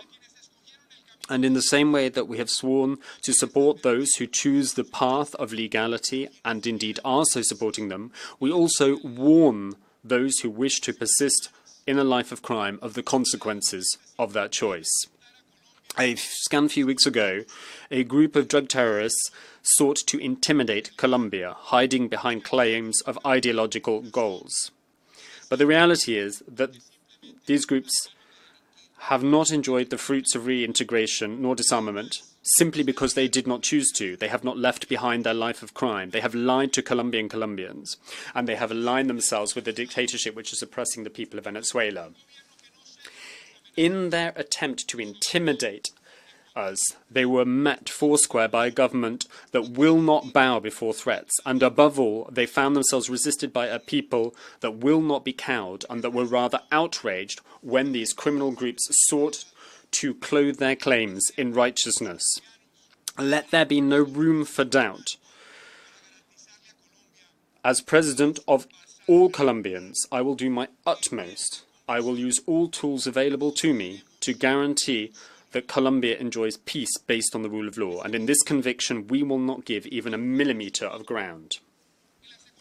The violence that flared up a few weeks ago finds its support in the illegal economies based principally on drug trafficking. When my government took office, we found ourselves faced with some 200,000 hectares that had been planted with coca plants across the country. But we have made huge efforts since then, and for the first time in 7 years, we have been able to stop the previous exponential growth of said coca plantations in its tracks. In the time that my government has been in office, we have been able to eradicate and substitute with legal crops more than 90,000 hectares, and we will not stop here. We will not rest on our laurels. Drug trafficking preys on the environment, on human society. It is a viper's nest of corruption, and it is the lifeblood of terrorism. The more coca that is grown, the less peace that we will have. And for this reason, the fight against drug trafficking and the illicit economies that underpin it is a battle that requires the buy-in and support of all nations as we seek to stamp out the perversions of the production, distribution and consumption of drugs. No country is safe from this threat. Drug trafficking is a global problem, and so it must be met with a global response. I can say with conviction that one of the worst consequences of drug trafficking is the degree to which it fuels corruption, the degree to which it weakens institutions, and the way in which it poisons and rips apart the fabric of society. The fight against corruption unifies all of us here in this room, and it also unifies each and every Colombian. We stand together in the fight against this blight, this stain on humanity, corruption. There is no political, social or cultural system that will not be led to the brink if its institutions are poisoned with the venom of corruption. In Colombia, we are taking effective measures for transparency, such as the accountability law, which governs the actions of all public servants of the nation. We're not alone in this fight. Together with friendly nations, we are driving forward a project to establish the International Anti-Corruption Court, because just like drug trafficking, this scourge of corruption is no respecter of borders, and the international community needs a strong tool that will allow it to withstand and push back against the phenomenon of transnational corruption. Colombia is a firm proponent of multilateralism as a way of integrating not just economies, ideas and policies, but also because we believe that multilateralism is the fount of the solutions we seek to the problems we are faced with. Solutions that need to be based on inalienable principles such as solidarity, brotherhood, the love for freedom, full respect for the decisions of peoples and their right to make such decisions for themselves, and the unfettered defence of democracy. Solutions anchored in the rejection of any form of tyranny and based on the economic pillars of free trade, the rights of workers, and freedom to innovate. Since 2015, at least 4.2 million people have fled Venezuela, pushed to that dramatic step by the brutal dictatorship of Nicolás Maduro. They flee from a nation that was wealthy and is now in the abyss, that cannot feed its people. They are fleeing from a country that was a flourishing democracy and is now an authoritarian regime without a functioning media nor freedoms. A country that lived in peace and whose people are now suffering oppression, that was an economic power, and whose economy now lies in ruins. And its citizens have no choice but to jump ship. Colombia has hosted approximately 1.4 million Venezuelans who are fleeing hunger and despair. And we are doing so aware of our responsibility. We have welcomed them with open arms, motivated by the ethical principles of solidarity and brotherhood. Precisely because we understand the due difference that exists between our brother peoples of Venezuela and the regime which is crushing them beneath its boot, we extend the hand of friendship to our brothers and sisters who continue to flood across our border. We know full well that solidarity and fraternity must take the guise of tangible material actions and policies. We have rolled out various instruments and vehicles to support Venezuelans. We have played host to 25,000 children of Venezuelan parents who have been born on Colombian soil since 2017 and who run the risk of being left stateless. Every child around the world has the right to a nationality, and with affection, with warmth and with determination, Colombia has provided that statehood to these 25,000 children. The migration crisis that we warned of a year ago in this very chamber is a reality. It gets worse every day because the dictatorship in Venezuela continues in power. The Venezuelan tragedy has a name, and we all know what that name is. Colombia's stance in response to the dictatorship in Venezuela is not a matter of geopolitical dispute or point scoring. Rather, we adopt this stance driven by the need that we see for the Venezuelan people to have their democracy restored. We're not calling just for the freedom in Venezuela alone.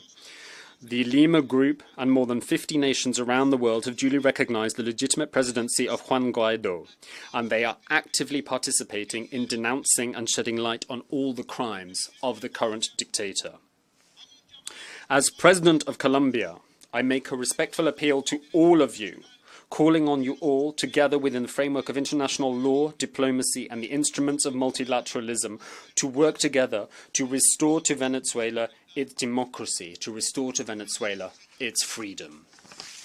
Ladies and gentlemen, the time has come to call a spade a spade. The Venezuelan dictatorship is one more link in the chain of transnational terrorism. Its corrupt structures are the handmaidens of drug cartels. Its followers are adherents of the mafia and fuel the violence in Colombia. The dictatorship plays refuge to murderers and the rapists of children. And those who ignore these facts are, by their silence, accomplices of the dictatorship. They are complicit with its actions. My government has credible and resounding proof that corroborate the support lent by the Venezuelan dictatorship to criminal and drug trafficking groups and narco-terrorist groups that are operating in Venezuela and pursuing their activities in Colombia as an assault on our nationhood. As President of Colombia, I will hand over the evidence underpinning this claim to the President of this Assembly and to the Secretary General of the United Nations. This dossier, which I hold up before you now, of 128 pages, contains overwhelming proof that demonstrates the complicity of the regime of Nicolas Maduro with the terrorist cartels who are attacking the people of Colombia. Addressing the international community, I say that we will submit to your attention a list of some 20 criminals who betrayed the generosity of the Colombians and today reside in various cities of Venezuela, supported by and protected by the Venezuelan dictatorship. We will also reveal to you the location of more than 1,438 armed men belonging to the most dangerous and radical wings of the ELN. And we can also share with you, we will indeed share with you, 207 sites controlled by this criminal organization, the ELN, in Venezuelan territory. The testimonies of Venezuelan citizens who complain of the presence of the ELN in their territory and the undeniable presence of these criminals in training camps in these areas, as well as the existence of 20 landing strips used for the nefarious and underground activities of drug traffickers, are unequivocal proof of the dictatorship's sponsorship of these criminal structures of transnational organized crime. Venezuela, my fellow presidents, has become a breeding ground for criminal activities linked to the ELN. Criminal activities which are no respected for borders. Those strong men and those criminals that today enjoy the support and refuge provided by Nicolas Maduro are the same people who for years attacked our wind farms, causing irreparable environmental damage. This conduct cannot be countenanced. And as head of state of Colombia, I have a duty to denounce what's going on before the international community. Let yourselves not be deceived. Colombia is not, has never been, and will never be an aggressor state. We will not allow ourselves to be provoked into such action by bellicose insinuations. But we will always raise our voice to denounce tyranny. Venezuela, my fellow delegates, needs to see an end to the usurpation of power under which it is currently suffering. It needs to see the installation of a government of transition towards democracy, a government that will allow for economic and social recovery and rebuilding. Venezuela needs the urgent convening of genuinely free and fair elections, and it needs the full restoration of the rule of law across the land. The crimes of Nicolas Maduro against his people can be justly compared with those of Slobodan Milosevic in the former Yugoslavia. We cannot sit idly by and merely watch this suffering in our beloved Latin America. And for that reason, on the 23rd of September, the day before yesterday, the 30th meeting of the Ministers of Foreign Affairs of the Organization of American States, acting as the advisory body for the implementation of the Inter-American Treaty on Reciprocal Aid and Assistance, adopted a historic resolution. In said resolution, it indicated that the participation of authorities and entities linked to the regime of Nicolas Maduro in illegal activities, in particular in drug trafficking, asset laundering, terrorism and the financing thereof, corruption and the violation of human rights, are a regional threat. For 16 countries in Latin America, it is glaringly obvious that the dictatorship in Venezuela is violating the obligations established in Resolution 1373 of the year 2001, a resolution of the United Nations Security Council. For that reason, we reaffirm resoundingly before you all that the set of criminal activities tied as they are, or the cause as they are, of the humanitarian crisis triggered by the deterioration of the political, economic and social situation in the Bolivarian Republic of Venezuela, represent a threat to the maintenance of peace and security in our continent of Latin America. I want to reiterate, I want to hammer home the point that this challenge needs to be met by ongoing collective action as a tangible vehicle of the principle of global solidarity. And said action in response to what we're seeing in Venezuela needs to be multilateral at all times and to uphold the primacy of multilateralism. We are a loud and clear voice in the region calling upon the regime of Maduro to end its support for narco-terrorist groups. We urge the international community to adopt the commensurate measures and sanctions to safeguard the rights and freedoms of the present and future generations of Colombians and indeed, as I hope goes without saying, of our Venezuelan brothers and sisters. In light of the aforementioned, here where the world comes together on this stage, in this chamber, I pledge to you solemnly that Colombia will continue to defend democracy in Venezuela. But my fellow delegates, without your support, without the support of each and every one of you, without your genuine support, those who fled Venezuela dreaming of the day when they could return home will find that path to return home cut off from them forever. We will continue working actively and passionately for the forging of a Colombia where the rule of law prevails, a Colombia of entrepreneurship that promotes individual initiatives, dreams and freedoms, and which closes social gaps and divides. All of our efforts as a government drive towards that aim, that dream of equity. Today, Colombia declares to the world that time has come where we must make a choice to transform our societies.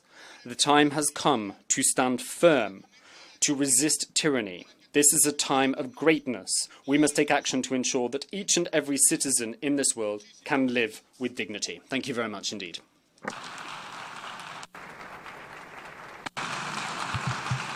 On behalf of the General Assembly, I wish to thank His Excellency the President of the Republic of Colombia for the statement just made. May I request representatives to remain seated while we greet the Head of State.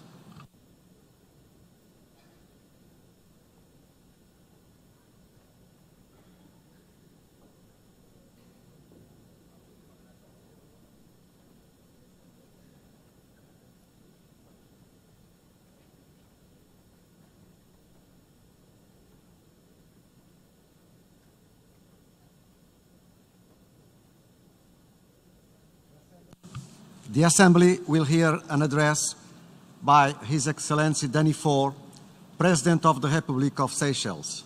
I request protocol to escort His Excellency.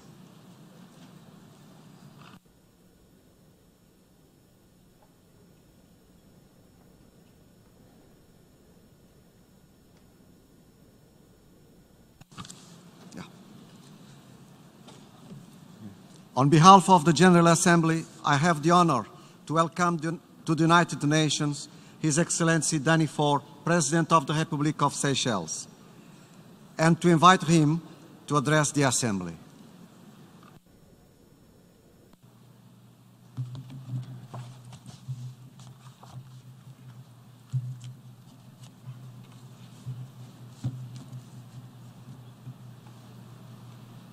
Your Excellency, President of the General Assembly, Your Excellency, Secretary General of the United Nations, distinguished heads of state and government, esteemed delegates, ladies and gentlemen.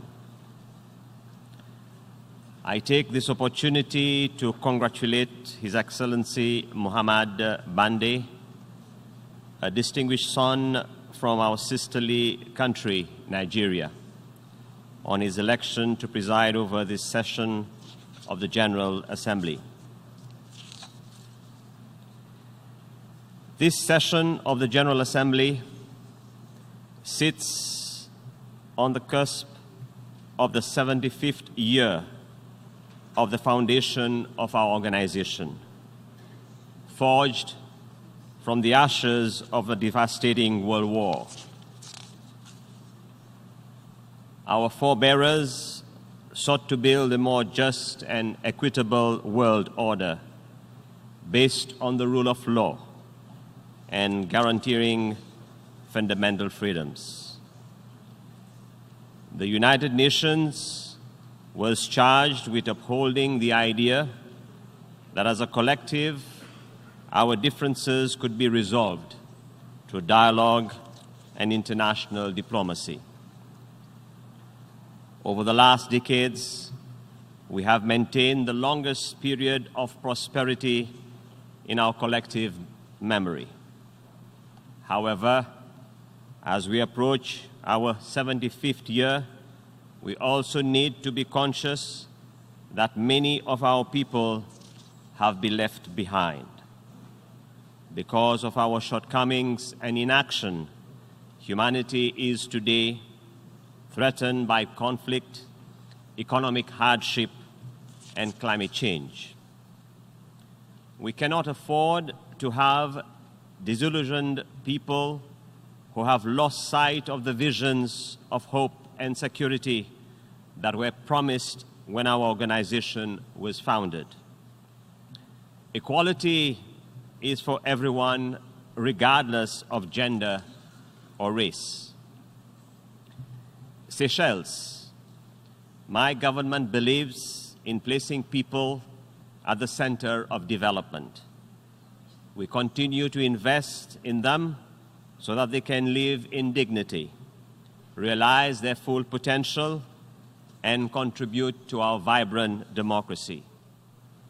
Inclusivity is the key which will drive our nations further towards the goal of a secure and sustainable future. I believe in the human spirit and its unyielding capacity for good. I believe in the founding principles of the United Nations, that multilateralism is key in bringing nations and people together and ensuring mutual prosperity and a lasting peace. More than most, island nations must have faith in the multilateral international order. We are by nature isolated, and by design our livelihoods are tied to the rest of the world. We rely heavily on this premise, as well as on the actions or inactions of others for our very survival. Climate change has become an existential threat, not only to the lives of people in island states, but the world as a whole. It is clear that we are no longer in a position to indiscriminately plunder under the guise of development for the sake of short-term profits. I am aware that development has lifted our people from poverty, but through exploitation, we are dooming future generations to a planet beyond their ability to repair. Fortunately, young people around the world have taken a stand to secure their future. In Seychelles, we are seeing youth-led NGOs partnering with government to prioritize the fight against climate change, pollution, and other threats to the environment. Youth-led grassroots movement led to a ban on many single-use plastics and continue to advocate for ocean protection. To us, islanders, the ocean represents not only our livelihood, but also a way of life. The Seychelles people are bound to the sea and are cognizant of the untapped opportunities that it represents.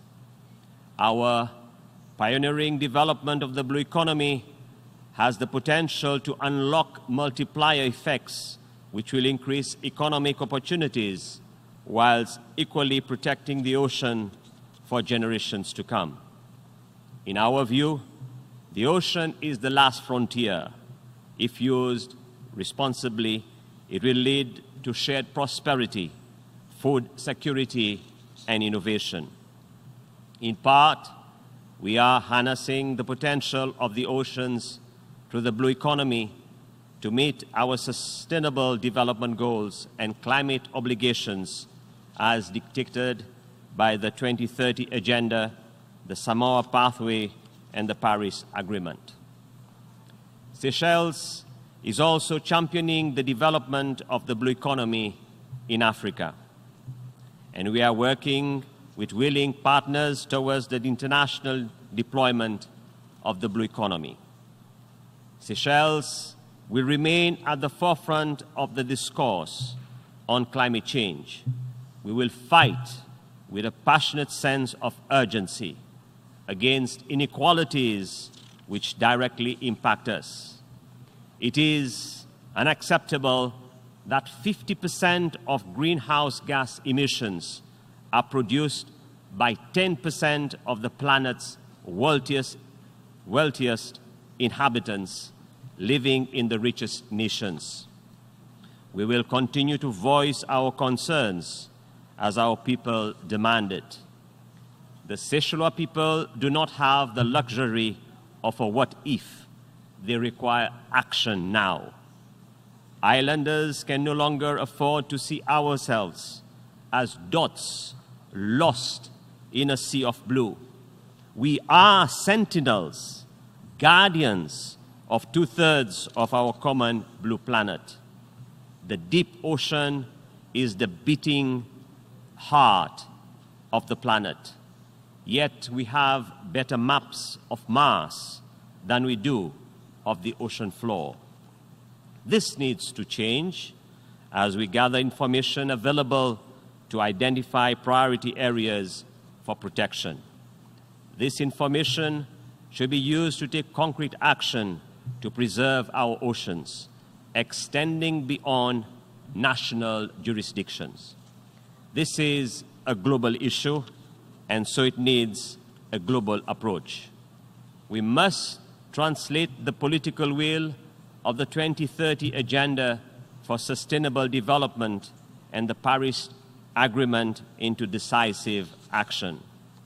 Bringing law and good governance to the ocean is the only way we can ensure our collective survival. Seychelles is 100% committed to the ongoing work by the United Nations to develop a legally binding framework to conserve our oceans in areas outside national borders.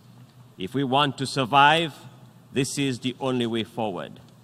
We anticipate a transparent and inclusive instrument that offers due recognition of our special circumstance as a SEEDS and an adjacent coastal state. This implies including appropriate mechanisms for benefit sharing, capacity building, and the transfer of marine technology. Seychelles has challenged the established model of a donor-recipient relationship through innovative financing that promotes ocean conservation and climate action. Through the use of this type of financing, we have pioneered the world's first debt for adaptation swap, established the world's first sovereign blue bonds, and protected ocean space in our EZ, that is roughly the size of Germany. My country, Seychelles, is on track to conserve 30% of its 1.4 million square kilometers maritime territory by the year 2020, thereby achieving the 30 by 30 target a decade earlier. Suffice it to say that today, big ideas come from small islands. For too long, we have been relegated to the sidelines of international discourse. We seek to change this dynamic by highlighting what is most important. Earlier this year, Seychelles partnered with the Necton Mission and University of Oxford to conduct research in a bid to conserve our maritime spaces and the Indian Ocean. In April this year, I was proud to deliver a speech broadcasted live from 407 feet below ocean surface, calling for greater worldwide effort to protect the beating blue heart of our planet, our oceans. But the novelty of the event should not overshadow the message, safeguarding the oceans and marine life from climate change, overfishing, plastic pollution, and other threats is an urgent global responsibility. Today, here at the United Nations, I say we are the guardians of 2/3 of this blue planet's surface. We must act accordingly.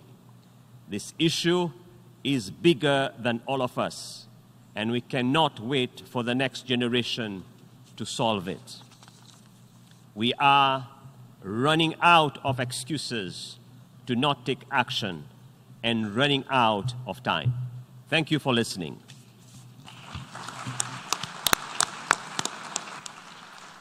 On behalf of the General Assembly, I wish to thank His Excellency the President of the Republic of Seychelles for the statement just made. May I request representatives to remain seated while we greet the Head of State.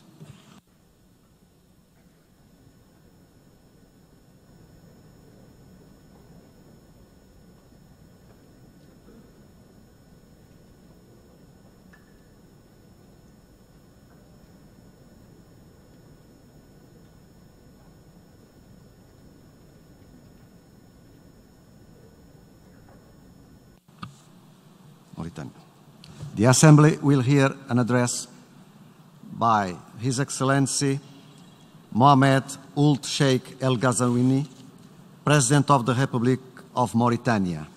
I request protocol to escort His Excellency.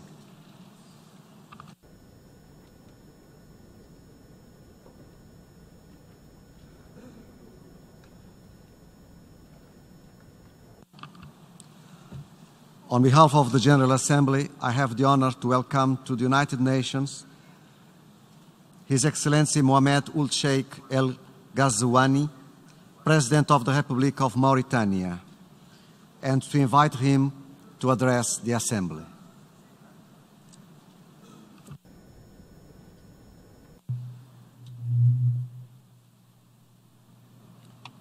بسم الله الرحمن الرحيم وصلى الله على أشرف المرسلين.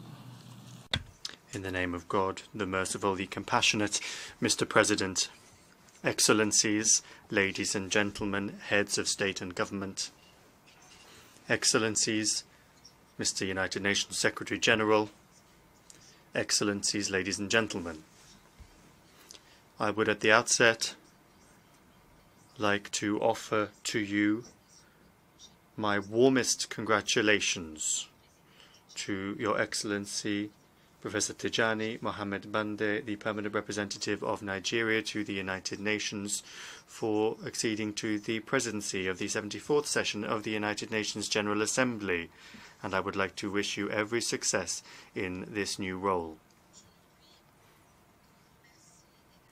I must also warmly thank and express my sincere gratitude to Ms. Maria Fernanda Espinosa Garces for her remarkable conduct of the previous session and for the admirable professionalism that she demonstrated.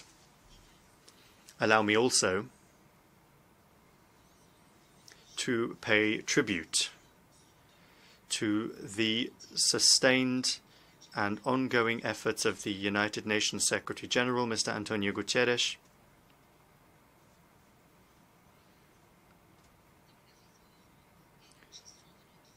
for the reform and management of our organization so that it serves international peace and security. Mr. President, Excellencies, ladies and gentlemen, each session of the General Assembly is, for member states, an opportunity to go beyond their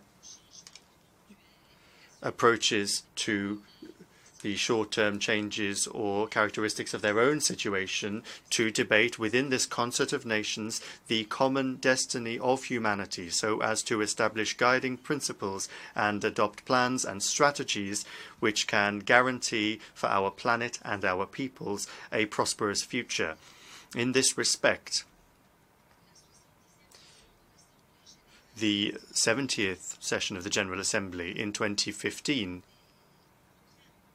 launched the 2030 Sustainable Development Agenda, an agenda which contains a number of interlinked goals which aim to overcome major global challenges concerning the environment, climate, healthcare and education, as well as peace, stability and development. This is with a view to a better, more sustainable future for all of humanity. On the basis of our commitment to these goals, in the Islamic Republic of Mauritania, we have built our development strategy around sustainable development, and we have succeeded in achieving tangible results. To this end, we have focused our efforts on renewable energies, both solar and wind energy. Thus, we have achieved 40% of clean energy out of the total energy mix.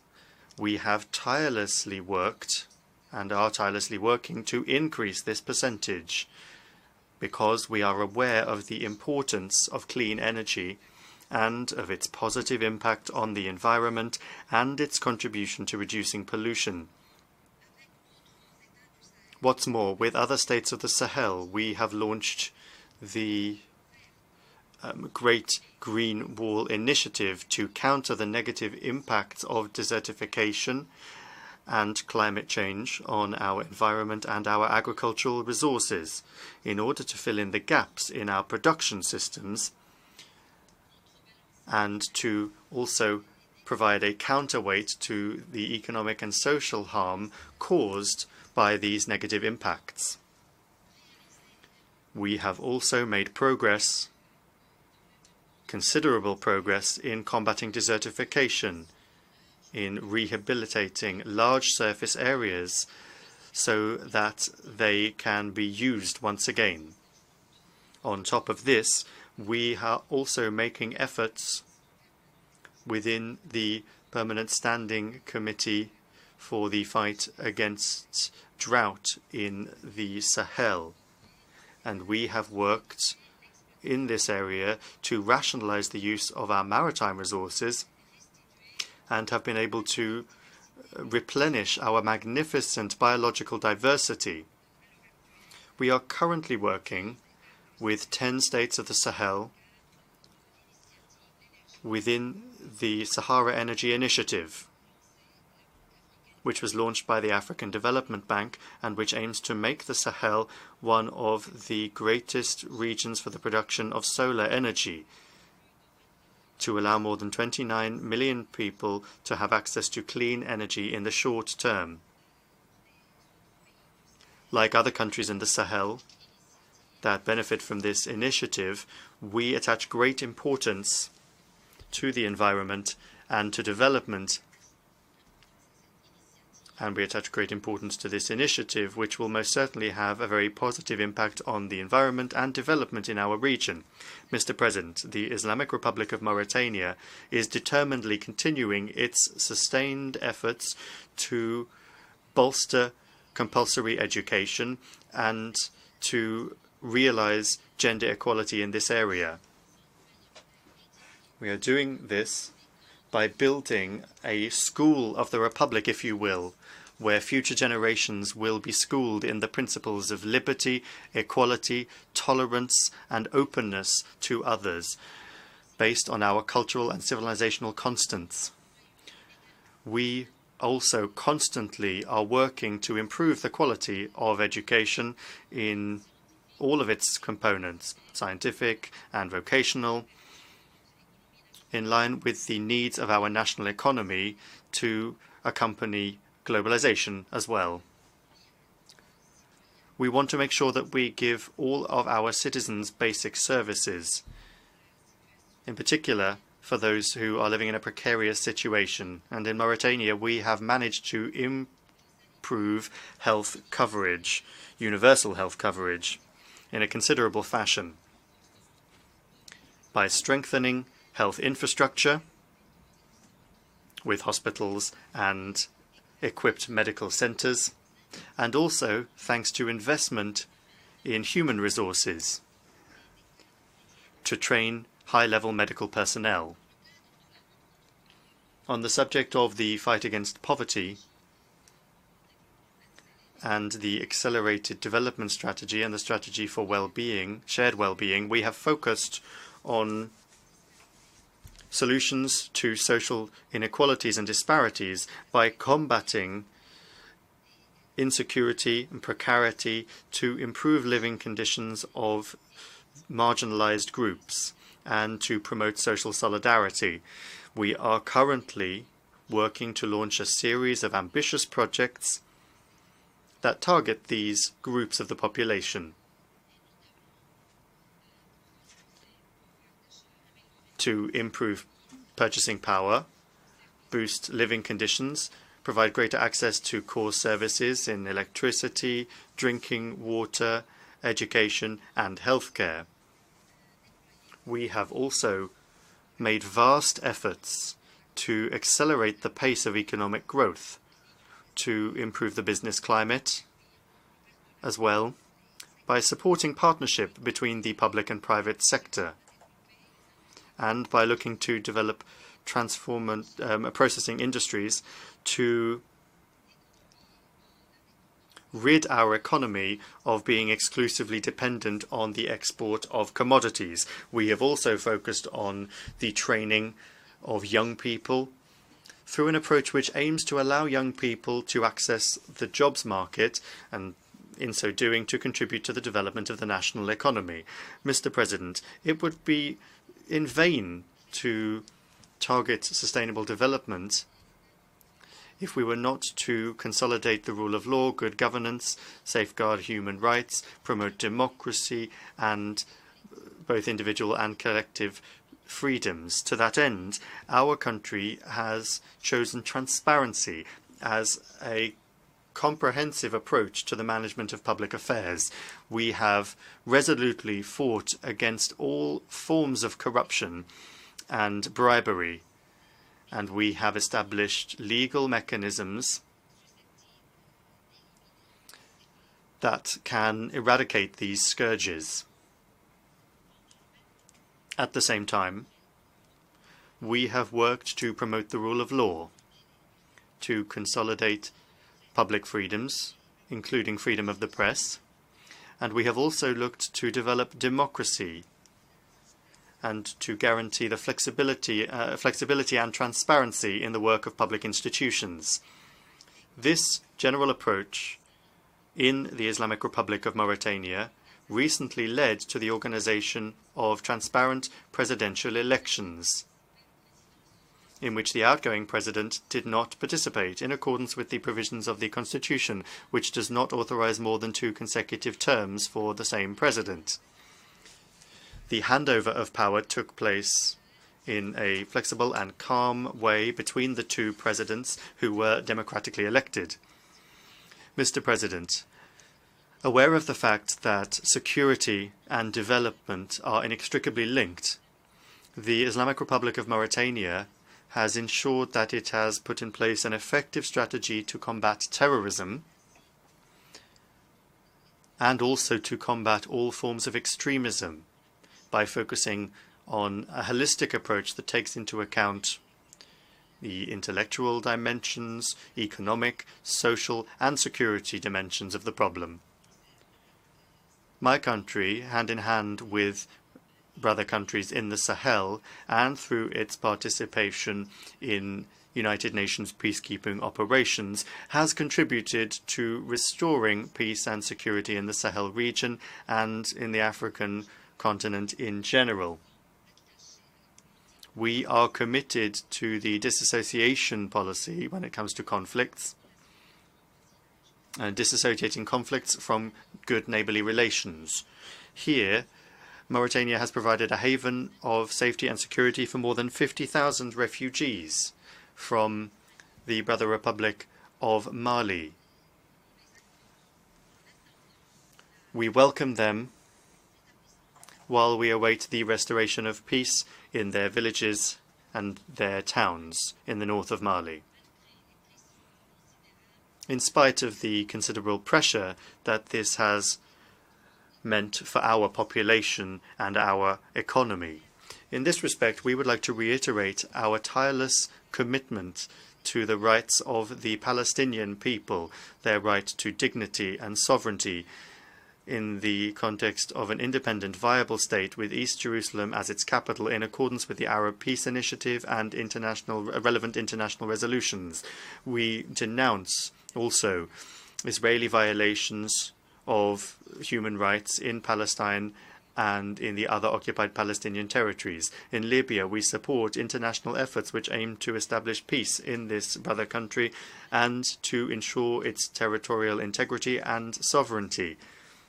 Turning to the situation in the Syrian Arab Republic, we reiterate the need to work to find a political settlement which would preserve the unity of this brother Arab country, its independence, the dignity of its people, and its right to live in peace and security.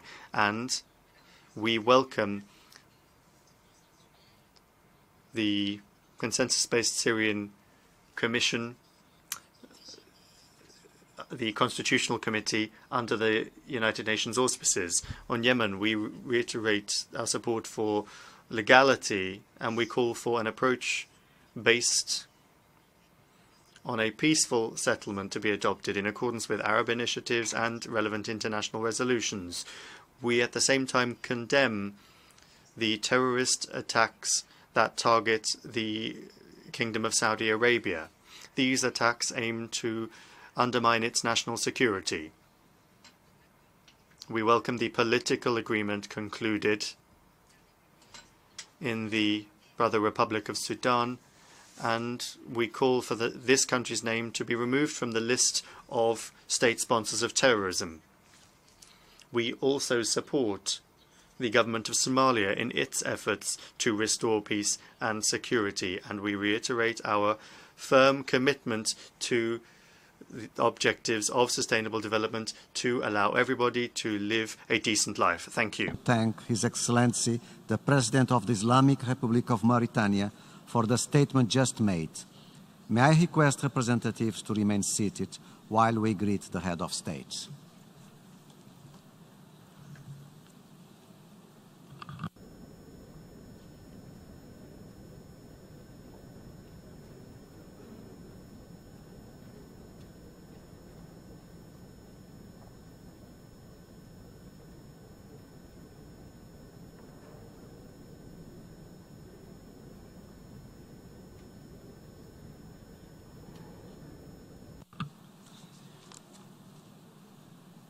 The Assembly will hear an address by Her Excellency Kersti Kaljulaid, President of the Republic of Estonia.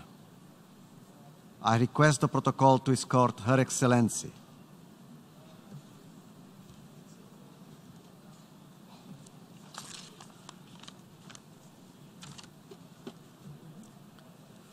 On behalf of the General Assembly, I have the honor to welcome to the United Nations Her Excellency Kersti Kaljulaid, President of the Republic of Estonia, and to invite her to address the Assembly.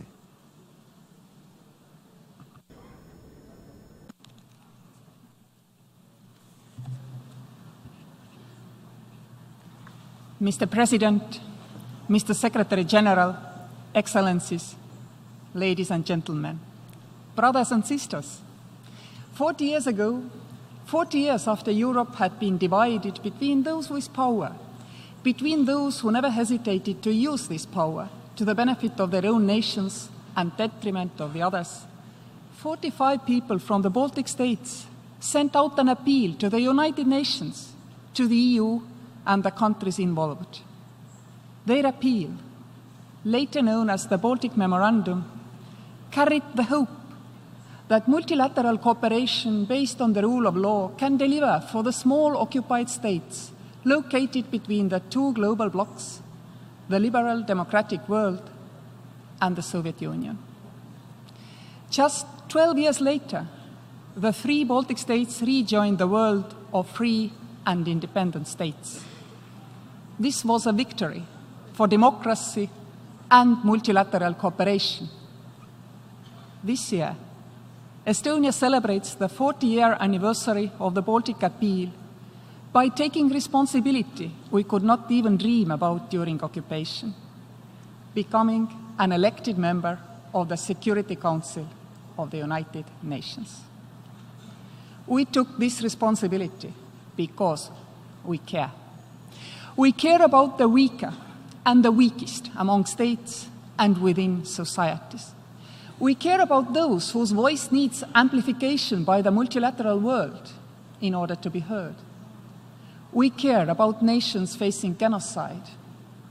We care about their women, their children, and we care about nations facing long-term conflicts and suffering from terror. We care about their generations of boys whom the only known profession is that of a soldier. We care about nations facing extinction through the slow weapon of mass destruction, the climate catastrophe.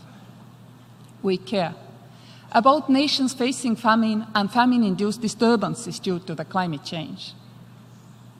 We care about nations depending on this multilateral cooperation based on the rule of law, which is the United Nations.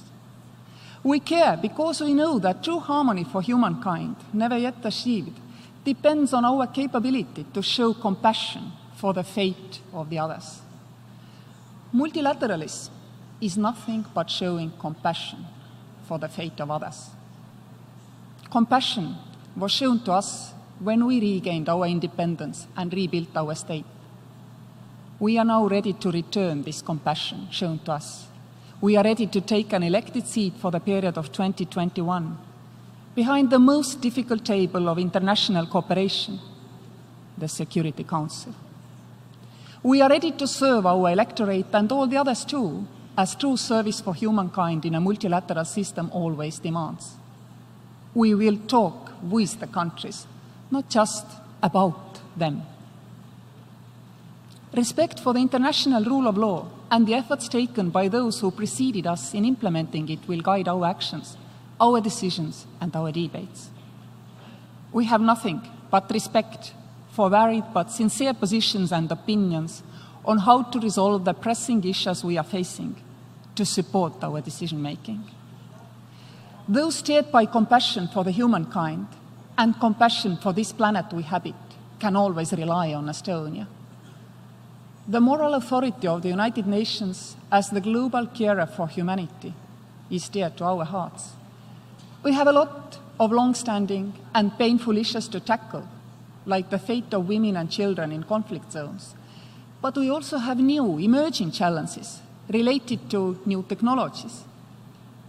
Estonia is to this day the world's only digitally transformed nation which runs its government totally online. But many are following us into cybersphere. New risks to our sovereignty emerge related to cybercrime and also cyberspace as the new military domain. As Estonia is globally contributing to the leapfrogging efforts based on e-governance, we also feel our responsibility to protect cyberspace as well. Hence, we strive, also in our work in the United Nations Security Council, towards better application of international law in the digital space. Estonia has already declared its own intent in applying national and international law where cybersphere is concerned. We invite all nations to do the same in order to clarify how international law applies in digital sphere. We support and also actively participate in the reform efforts of the United Nations, led by Secretary General Antonio Guterres. We want the UN to be ready to lead in the 21st century, fully benefiting from the technological advances of humankind, which have made it much easier for those who are not big and powerful, the majority of the UN members, to follow and to contribute to the UN various bodies and numerous discussions. We support thematic consolidation of UN actions and the regional focus of the aspirations, like the high-level working group Every Woman, Every Child, or better common management of the UN actions in various countries. We also support those who say they want to be much more independently responsible, yet supported by the UN in taking the steps towards collective regional approach to long-standing problems, like the African Union. We participate, both through UNDP, UNICEF, and other UN bodies, in resolving global miseries. We also strive to use the development resources of ourselves, leveraged by those of the EU and UN, to suggest state building based on digital solutions, seeing the potential of internet and mobile access even among the poorest. It allows the states to provide for their people, starting from registries of population, effortless access to online birth registrations, and online learning tools for those whose access to classical schooling is limited by geography, ongoing conflict, social stigma, or disability. We see the internet as a wonderful tool for educating girls globally, offering jobs for women globally, thus reducing global population growth by emancipating women. We support the thinking that saving our planet is also a civic responsibility of each and everyone. Nowadays, and with the help of technology, we can take this responsibility and feel the serious global effect of the action of each and every one. like in the Second World Cleanup Day just last Saturday, when for the second year in a row, the civil movement born in Estonia spread to 179 countries and territories, including Antarctica, involved more than 20 million people and still counting. Encouraged by this, the Estonian startup sector underwrote a memorandum with global ambition, promising to be climate neutral in all their actions by 2030.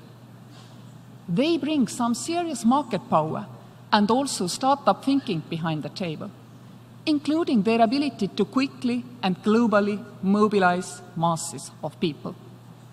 Sometimes we associate their capability to change our world only with the negative: closed bubbles, antagonistic debate style, disruption of work patterns, risks to our social service provision through allowing a global jobs market not compatible with our industrial area tax models. But this capability can also be used to mobilize masses for the good, making a real difference. The pledge to climate neutrality is open to all startups and other green-minded companies, ready to support grassroots movements to save our planet, so please join. Today, a week after initiating the process, the number of signatories has already more than doubled and spread beyond Estonia, now covering more than 70 companies across Europe. We need these civic movements, among other things, to encourage policymakers that idealists, readiness to act for the benefit of humankind today and the children yet to be born, it still exists. That allows us, politicians, to set aside resources for stopping climate change, which will inevitably reach and probably exceed 1% of global GDP. The main reason why we are not globally efficient in putting into practice the already existing technologies for green energy production is the fragmentation of our actions.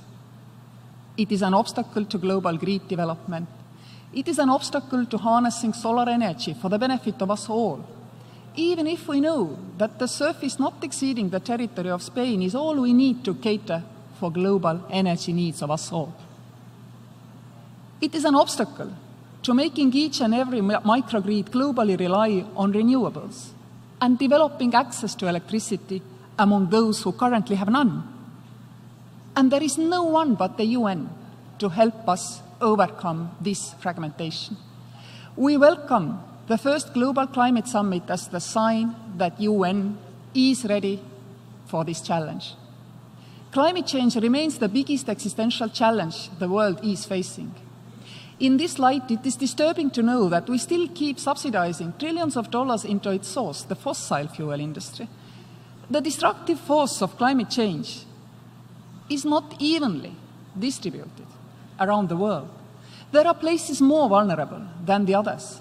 However, no place on earth will be untouched, and none of us can escape it.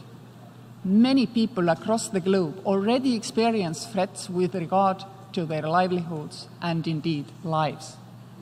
The Himalayan glaciers are melting at double the rate since the turn of this century, threatening water supplies throughout Central, South and East Asia.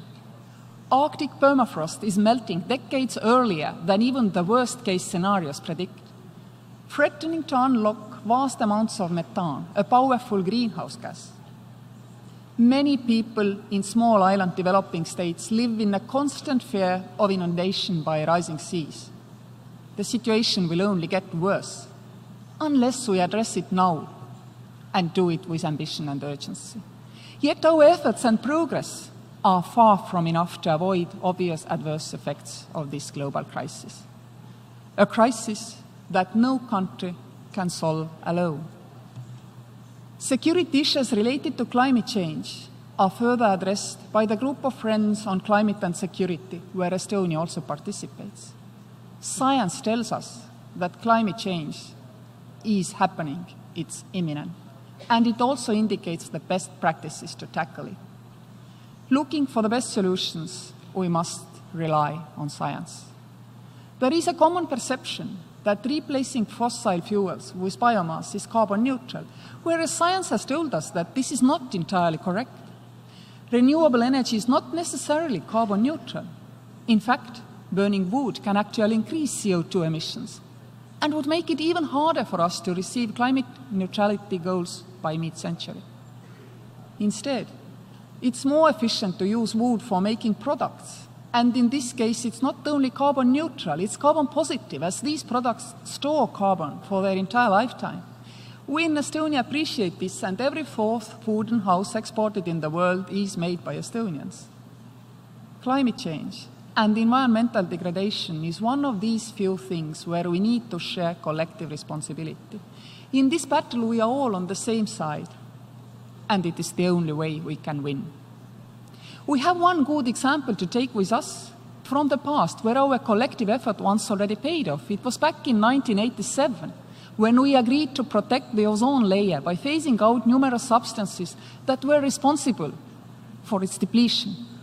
As a result, the ozone hole in Antarctica has since then been slowly healing. Next year, we will be celebrating the 75th anniversary of the United Nations. I would encourage us all to take the 12 months to the birthday party as an opportunity to think what we can do both individually and jointly to safeguard and strengthen the UN and multilateralism. Because the reality is simple. This global, interlinked and globally warming world cannot survive unless our goodwill and good actions can work beyond artificial limitations created by various and from the viewpoint of humankind as a whole, artificial fragmentations of global society, which has hounded us and keeps hounding us. It is the lack of true multilateralism, true and idealistic thinking for the benefit of humankind as a whole, that keeps undermining the positive effect of our global efforts. We must overcome it. The UN is our tool to overcome it. It has to be sharpened, it has to be supported by new technologies, it has to be connected to civil societies through digital means, allowing to join individual efforts to global movements, but it can never be replaced. Thank you for your attention.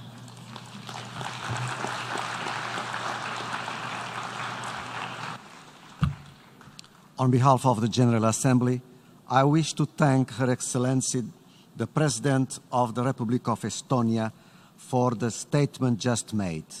May I request representatives to remain seated while we greet the head of state.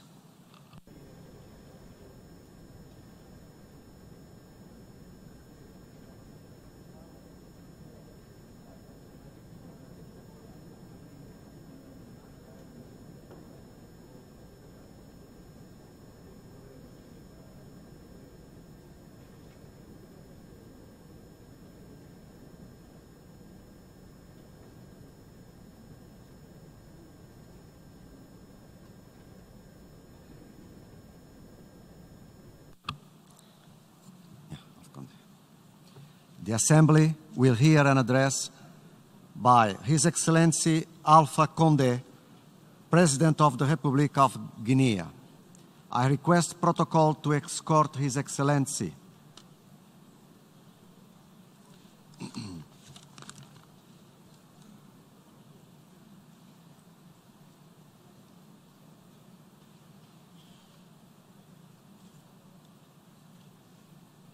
On behalf of the General Assembly, I have the honor to welcome to the United Nations Mr. Alpha Condé, President of the Republic of Guinea, and to invite him to address the Assembly.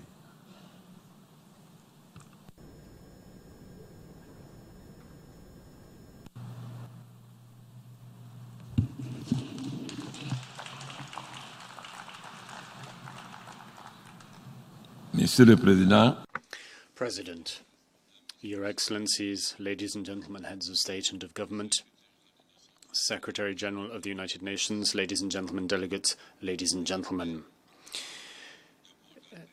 It is a great pleasure for me to preface my remarks by extending to Professor Tijani Mohamed Bande my warm and sincere congratulations upon his resounding election to the presidency of the 74th session of our General Assembly, and to take this opportunity to assure him of my full support to ensure that he has a successful mandate.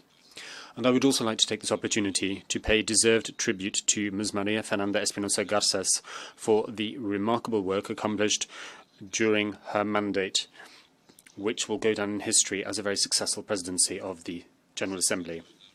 Her unflagging energy and her efficiency and effectiveness did honour to all women around the world.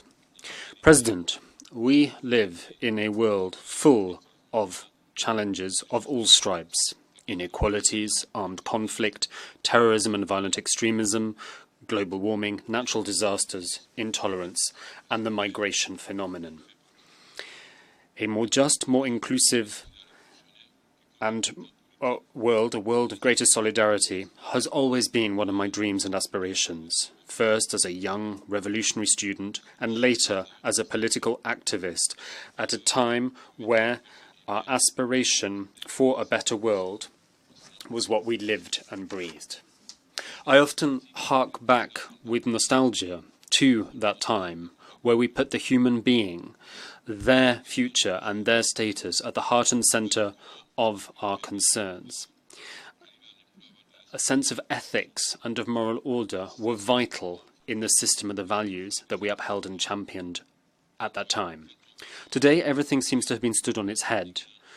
We ask ourselves why and how we could have lost sight of our values to arrive at a world where we seem to have nothing but disdain for everything and disdain for everyone. The situation in which we find ourselves today is a reflection of that transformation. When we see how we treat our fellow men, whether they be migrants, ethnic minorities or religious minorities, we ask ourselves whether we have taken leave of our senses.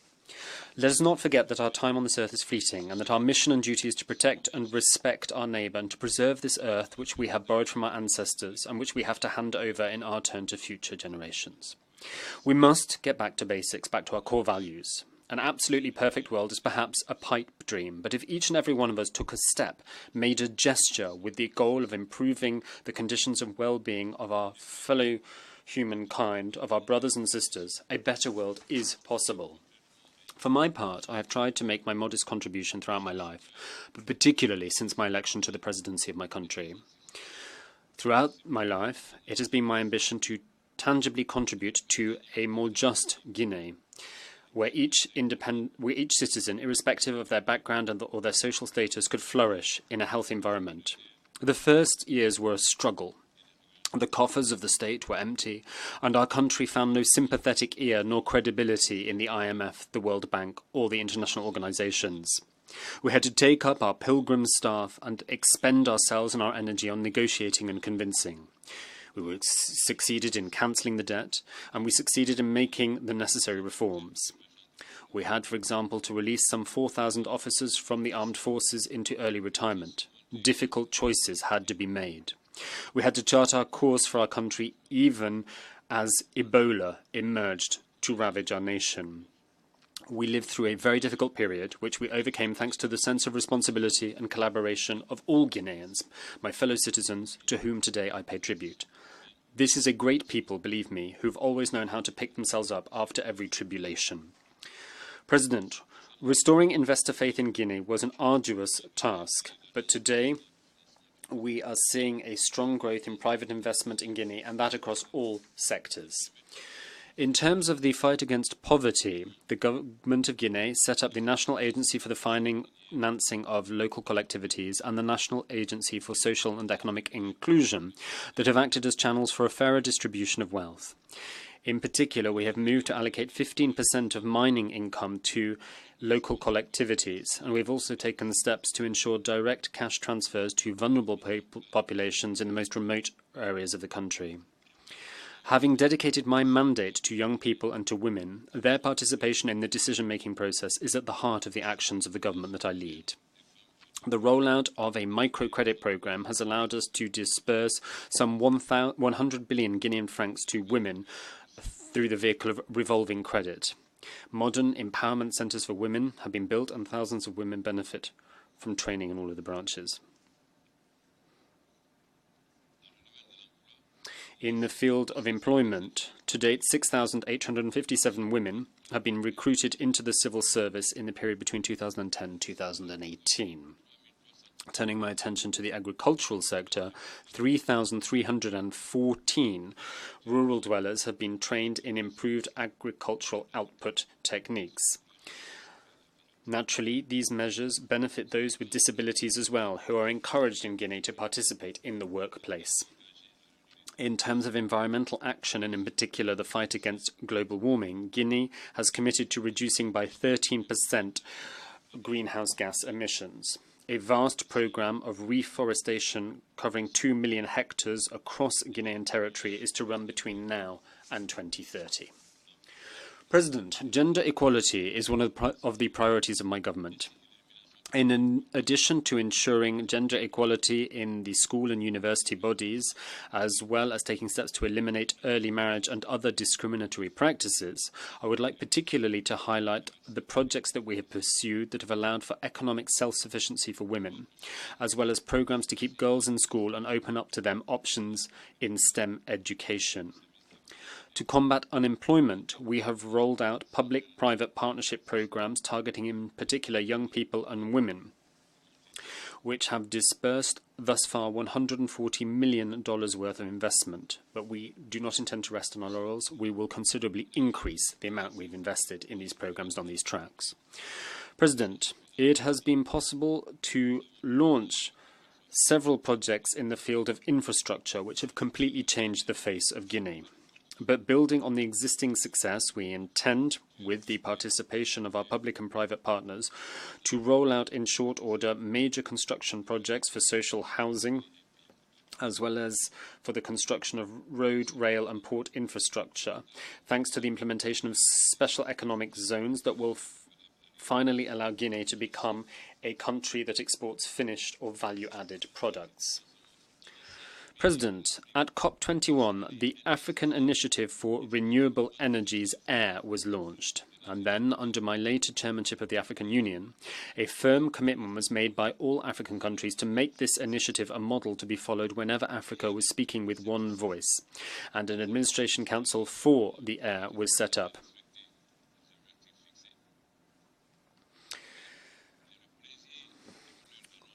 Born with a great deal of scepticism against the backdrop of a history of failing to abide by set deadlines, it is my pleasure and honour to share with this Assembly that the Administrative Council of the AIRE, the AIRE, on the 23rd of September showed that it had indeed been active and confirmed that our objective of financing 10 gigawatts of electricity for the continent that was set for the end of 2020 will be comfortably met well ahead of time, given that today we have financed some 200 energy projects equivalent to an output of 9.99 gigawatts. This will allow us to provide clean energy to millions of homes scattered across the various geographical regions of our continent. We can thus truthfully state that Africa, thanks to this initiative in terms of renewable energy, is active in the fight against climate change, both for our continent and for our planet, positioning us better to participate in the trade networks of the world.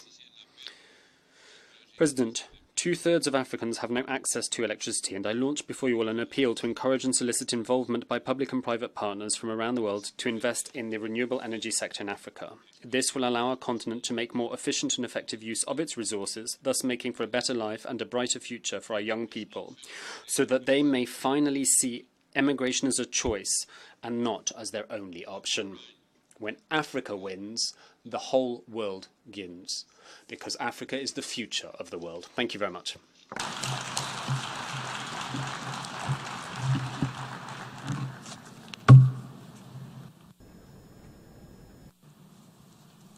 On behalf of the General Assembly, I wish to thank His Excellency the President of the Republic of Guinea for the statement just made. May I request representatives to remain seated while we greet the head of the state.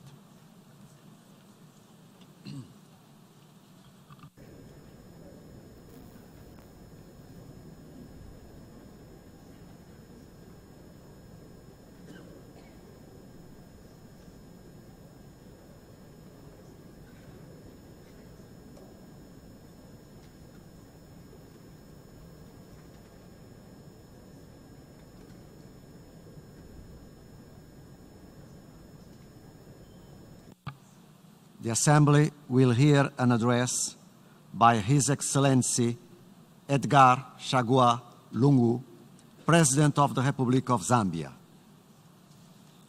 I request the protocol to escort His Excellency.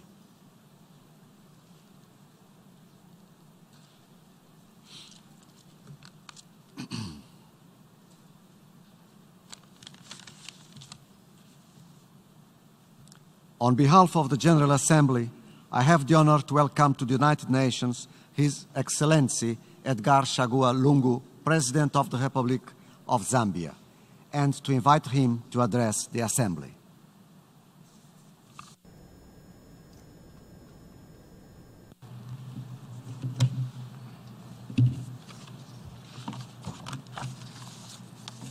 Your Excellency, Professor Tijani Mohamed Bande, President of the 74th session of the United Nations General Assembly, Secretary General of the United Nations, Antonio Guterres, distinguished heads of state and governments, honorable ministers, heads of intergovernmental and other organizations, Excellencies, distinguished ladies and gentlemen. Let me join the previous speakers in congratulating Your Excellency, Mr. Tijani Mohamed Bande, on your assumption of the presidency of the 74th regular session of the United Nations General Assembly, and to assure you of our fullest cooperation in the discharge of your responsibilities. I am confident that your wealth of experience and wisdom will prove invaluable in guiding us successfully through the present session. I also wish to extend Zambia's sincere gratitude to Her Excellency Ms. Maria Fernanda Espinosa Garces for the exemplary work exhibited during the 73rd session. The theme for this session, Galvanizing Multilateral Efforts for Poverty Eradication, Quality Education, Climate Action and Inclusion, presents an opportunity to re-examine our priorities, redefine our mission, sharpen our vision as we approach the 75th anniversary of this organization. It is a call for us to harness the atmosphere in which the United Nations family can implement its priority programs, especially in key areas such as alleviating poverty in order to enhance the human condition throughout the world. The eradication of poverty is feasible. We have seen remarkable progress across every dimension of poverty. Malnutrition and youth illiteracy have both substantially decreased. This progress is gratifying, but it is still inadequate. 1 billion people continue to live in extreme poverty. If anything, the recent gains should spur us to do even more to finish the job and to ensure that no child goes to bed hungry anymore. We must ensure that nobody is forced to choose between sending her daughter to school and sending her to work. Everybody has the opportunity to fully participate in their country's economic and civic life. Mr. President, Zambia applauds the leadership that the United Nations provides in tackling climate change, as was illustrated only a few days ago by the hosting of the Climate Action Summit. Climate change is frustrating efforts to raise the standard of living for the world's poor. Scientists have spoken, and we have seen with our own eyes the devastating impact that climate change has had on our environment. Early this year, 3 of Zambia's neighboring countries, Malawi, Mozambique, and Zimbabwe, were affected by cyclones. Not far away, half of Zambia experienced a severe drought, which has since resulted in low crop productivity and low water levels for hydroelectricity generation. Thus, opposite climatic extremes are occurring within the same neighborhood. As a consequence, Zambia is now scaling up its efforts to diversify energy production. Other priorities include the increasing of the adaptive capacity to reduce vulnerability and building resilience against extreme weather events such as droughts and flooding. The impact of climate change requires global collaborative efforts and support for the mitigation and adaptation strategies. As a developing country, Zambia needs assistance to enhance her capacity in key areas such as scientific research, early warning, rapid response, and transfer of appropriate technologies to help cope with the negative impact of climate change. Mr. President, furthermore, scaling up global efforts in addressing climate change should invariably include the increased accessibility to financial support, particularly for countries with limited resources, to enable them to make their fair contribution to this global effort, and also bear the general climatic change-induced cost burdens. The need to secure and promote the wildlife flora and fauna as an environmental good for ecological and socio-economic benefit cannot be overemphasized. In this regard, Zambia appreciates the hosting of the Elephant Summit initiative held in Kasane, Botswana in April this year, and the Africa Wildlife Economy Summit held the following month in Victoria Falls town in Zimbabwe, and was hosted in conjunction with the African Union and the United Nations Environmental Programme, UNEP. These summits, among other things, recognize the need for partnerships with communities and the private sector as key in securing wildlife and enhancing economic benefits from wildlife. Mr. President, in our continued effort to support this cause, Zambia is scheduled to hold a follow-on summit in May 2020 in the tourist capital of Livingstone. I call upon our international collaborators to work with the regional countries to achieve a successful outcome for our wildlife. Over the past years, Zambia has made important developmental efforts, and we are determined to foster an all-inclusive development paradigm based on the African Union Agenda 2063 and the UN 2030 Agenda for Sustainable Development. Barely a month ago, on the 7th of August 2019, Zambia had the honor to host a launching ceremony in Lusaka for the Sustainable Development Goals Sub-Regional Center for Southern Africa. The establishment of the center underscored our collective resolve as Southern African countries that we can win the war against poverty, hunger, disease, and illiteracy through the exchange of best practices and joint action. However, we must also keep in mind that most African countries could not attain the forerunner Millennium Development Goals, MDGs, mainly because of various challenges, including inadequate financial resources. In our pursuit to achieve the Sustainable Development Goals, the MDG trend is unfortunately likely to continue unless Africa devises more innovative ways of addressing its development challenges. The center in Lusaka, therefore, will bring the initiative closer to home for our Southern African region, and it will be able to be a vehicle for facilitating engagement between governments and other stakeholders to accelerate the attainment of the Sustainable Development Goals and for deepening regional integration. Mr. President, my government attaches great importance to the needs and welfare of all, with specific focus on women, children, and the youth. To this end, Zambia's 7th National Development Plan has targeted the most vulnerable members of society to enhance the capacity of their involvement in the country's economic and social life in an effort to raise their standards of living. In this regard, my government has taken steps to ensure that there is equitable access to quality education by all Zambians by providing universal basic education within the shortest realistic time frame. A comprehensive program of health reforms is also underway, and this should also result in the improvement of the well-being of our people. The measures and programs that the government has undertaken are, however, not enough to fully attain the objectives of these programs of action, mainly due to limited financial resources.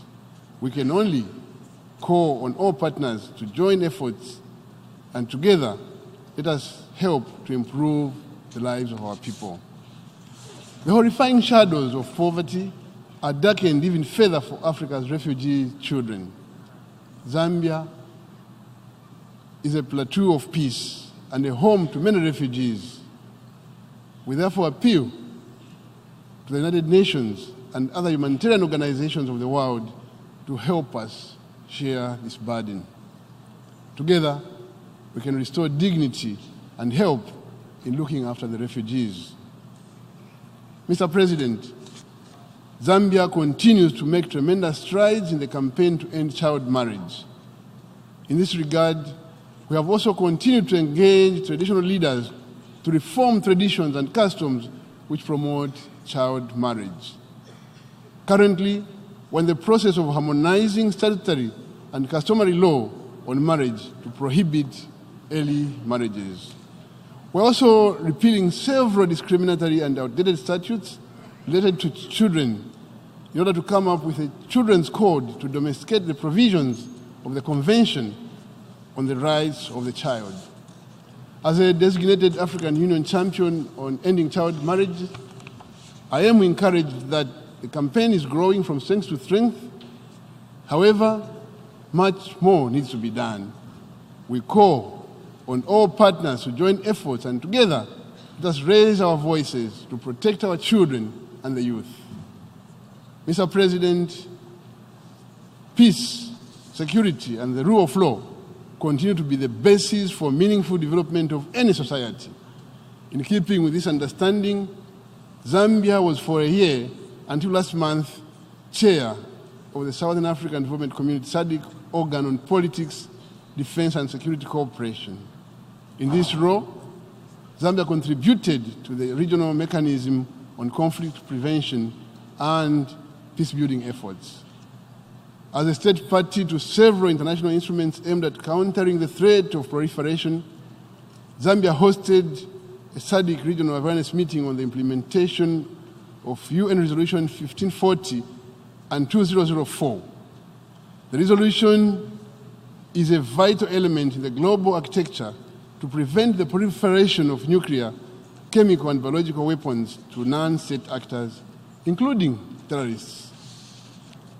Properly implemented worldwide, it stands as a major contributor towards preventing possible humanitarian, political, economic, and environmental catastrophes should any of these weapons be used to cause large-scale casualties and suffering.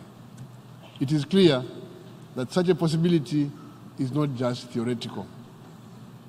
Mr. President, the spectre of international terrorism has in recent times assumed a dangerous momentum of its own. Terrorism does not discriminate between combatants and non-combatants.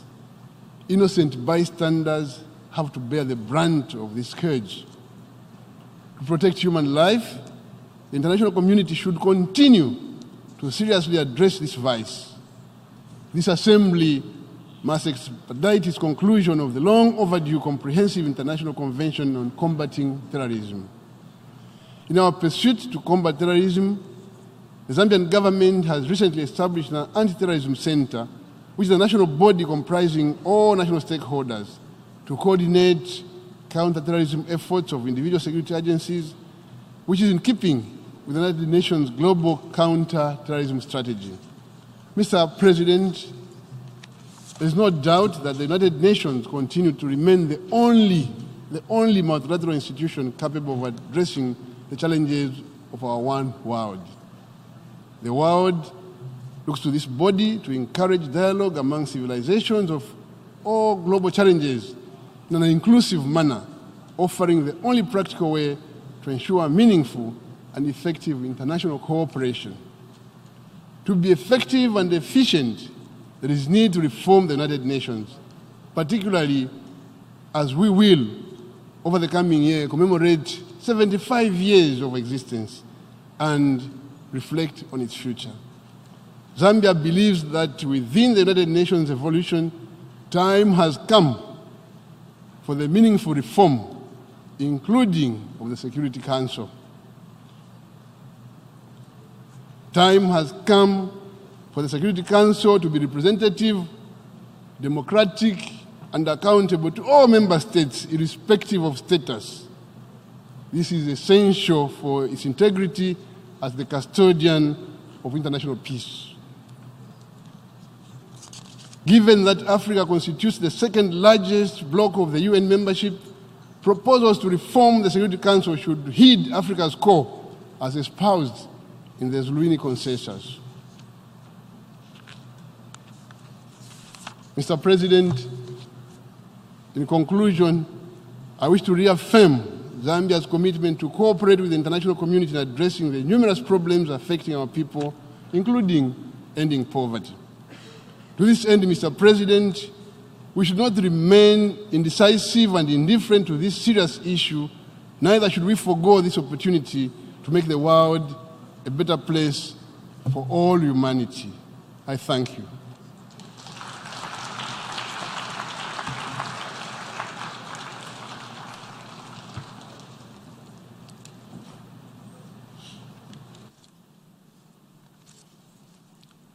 On behalf of the General Assembly, I wish to thank His Excellency the President of the Republic of Zambia for the statement just made.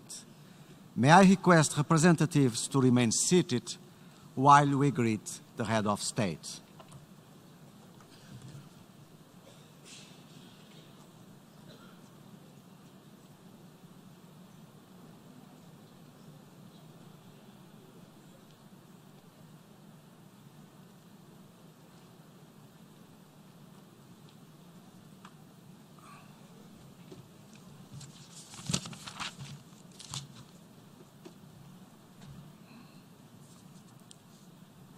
The Assembly will hear an address by His Excellency Idris Debny Itno, President, Head of State and Head of the Government of the Republic of Chad.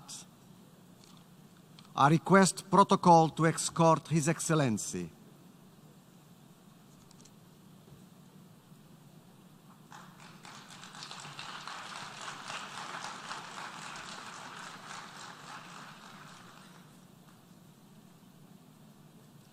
On behalf of the General Assembly, I have the honor to welcome to the United Nations His Excellency Idris Debny Itno, President, Head of State and Head of the Government of the Republic of Chad, and to invite him to address the Assembly.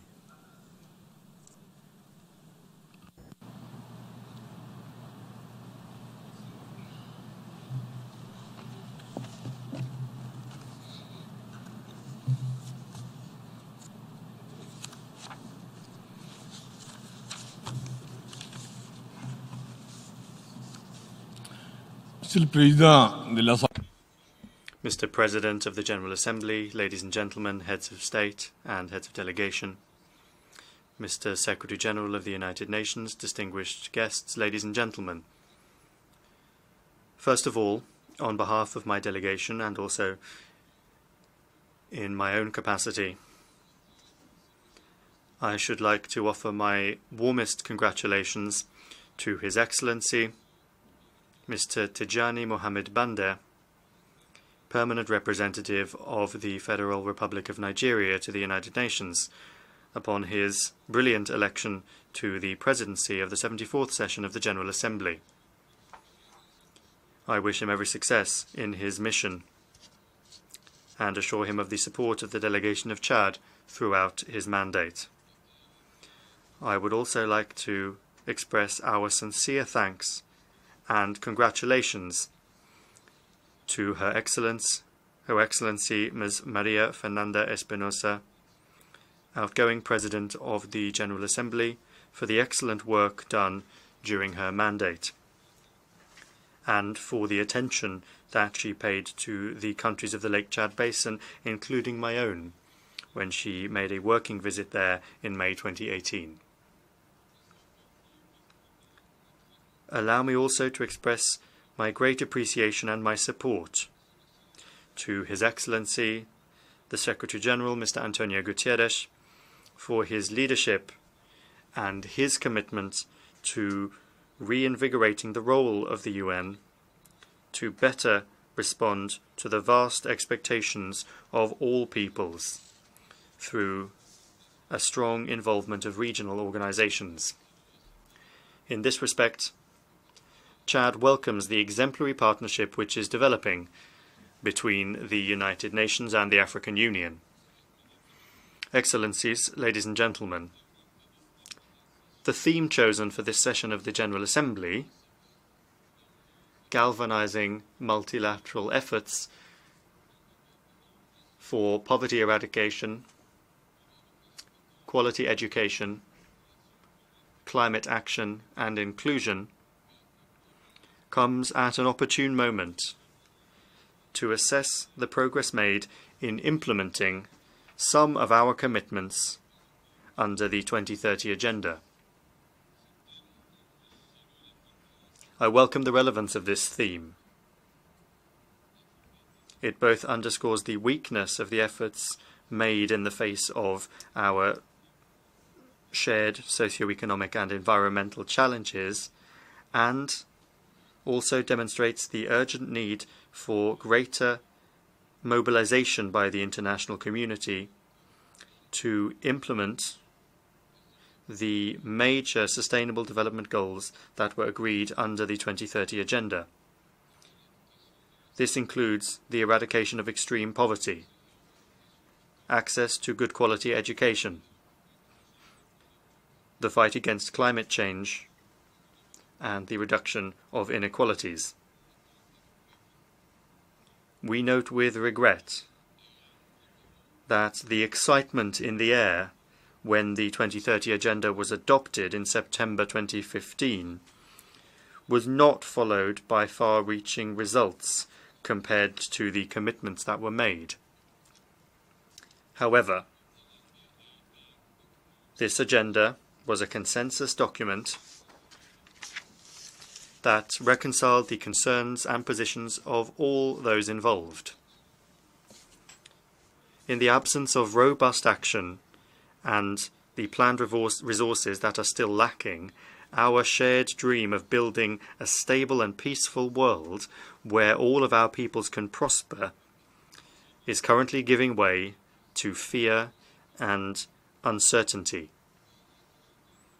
Because the question of poverty is closely linked to that of crises and conflicts, migration and climate change. Ladies and gentlemen, the elimination of extreme poverty takes pride of place among the 17 Sustainable Development Goals that were adopted, and this demonstrates the fundamental importance of achieving this. The collective struggle that needs to be waged against poverty involves honouring the commitments that were made under this agenda and concrete actions that need to be taken. The resources to be mobilised to this end are easily within the reach of the international community, provided that it shows will and determination and solidarity. In this respect, the priorities and expectations of Africa that my country shares are well known. They are even enshrined in the Addis Ababa Action Agenda for the Financing for Development.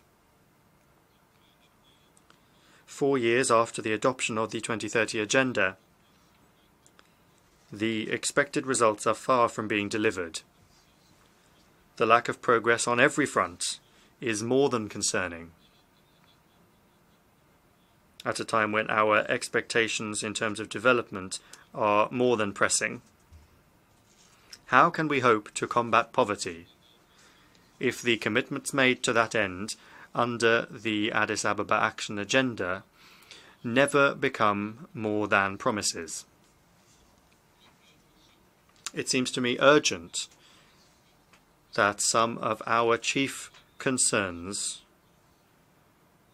receive our collective attention, including on the subject of the industrialization that is vital for the transformation of our vast natural resources, the diversification of our economies, the fight against illicit capital flows that are draining significant resources from our countries, access to markets, the establishment of innovation funds to support the development and marketing phase of technologies, and also the reform of international financial institutions to take into account the effective participation of African countries in decisions that affect them.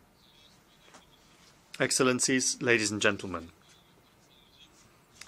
the absence of tangible results compared to the commitments that were made also impacts the fight against climate change, and this in spite of the immense hope that was generated by the historic Paris Climate Agreement. The grave consequences of climate change are being felt in Africa more than anywhere else, and in particular in the Sahel, as is demonstrated by the advance of the desert, drought, the silting of bodies of water such as Lake Chad and the Niger River, accelerated deforestation, soil erosion, and so on. Through these harmful effects, climate change is also exacerbating crises and conflicts over natural resources.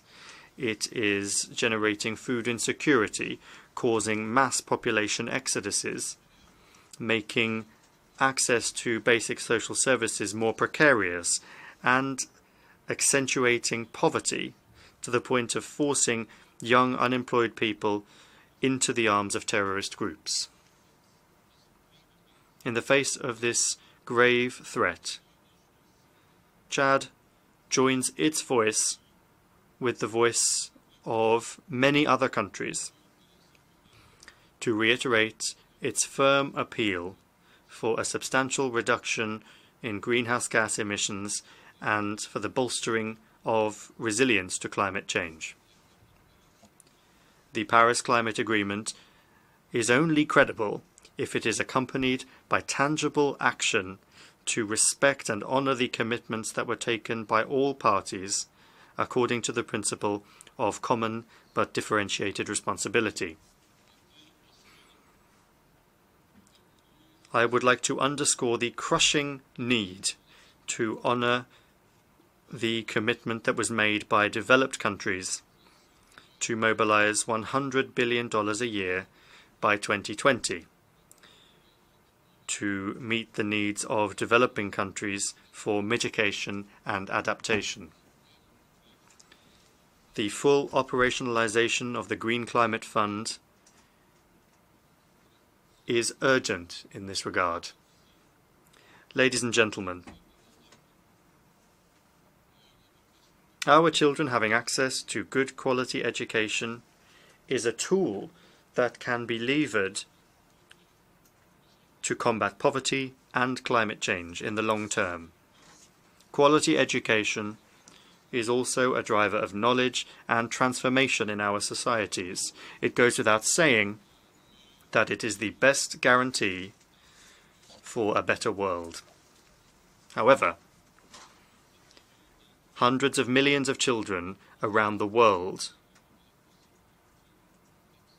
today do not have the opportunity to access even the most basic schooling.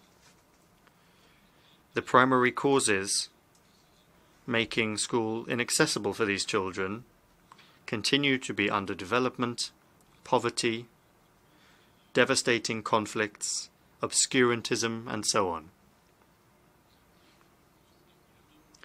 Despite an acute economic and financial crisis,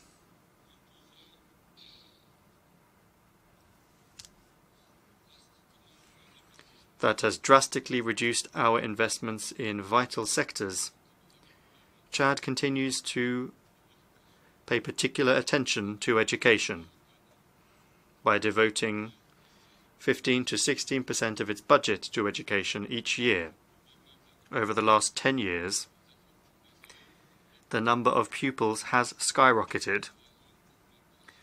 We plan to increase this rate of budget expenditure to 20% in the coming years. Faced with the scale of needs in the sector of education, the challenges that need to be overcome are immense, and the available resources are not sufficient. Hence, the pressing need for constant mobilization to act together in a momentum of solidarity and complementarity to support the least well-off countries who want to give a chance and an opportunity to all children around the world to access good quality education. Ladies and gentlemen, for almost a decade now, Africa has been in the grip of a growing swell of terrorism. The Sahel and the surrounding area is suffering the full force of the ravages of this great ill of the century that aggrieves our populations on a daily basis and which is undermining all of our development efforts. As much as we can, we are strongly mobilized, both within the joint multinational force of the countries of the Lake Chad Basin, as well as within the joint force of the G5 Sahel, to address the existential threat represented by terrorism.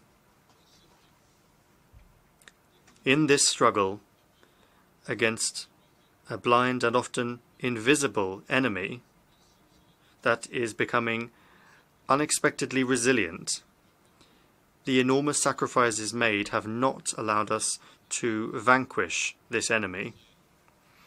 The states of the Sahel that are affected each year devote between 18 and 32% of their budget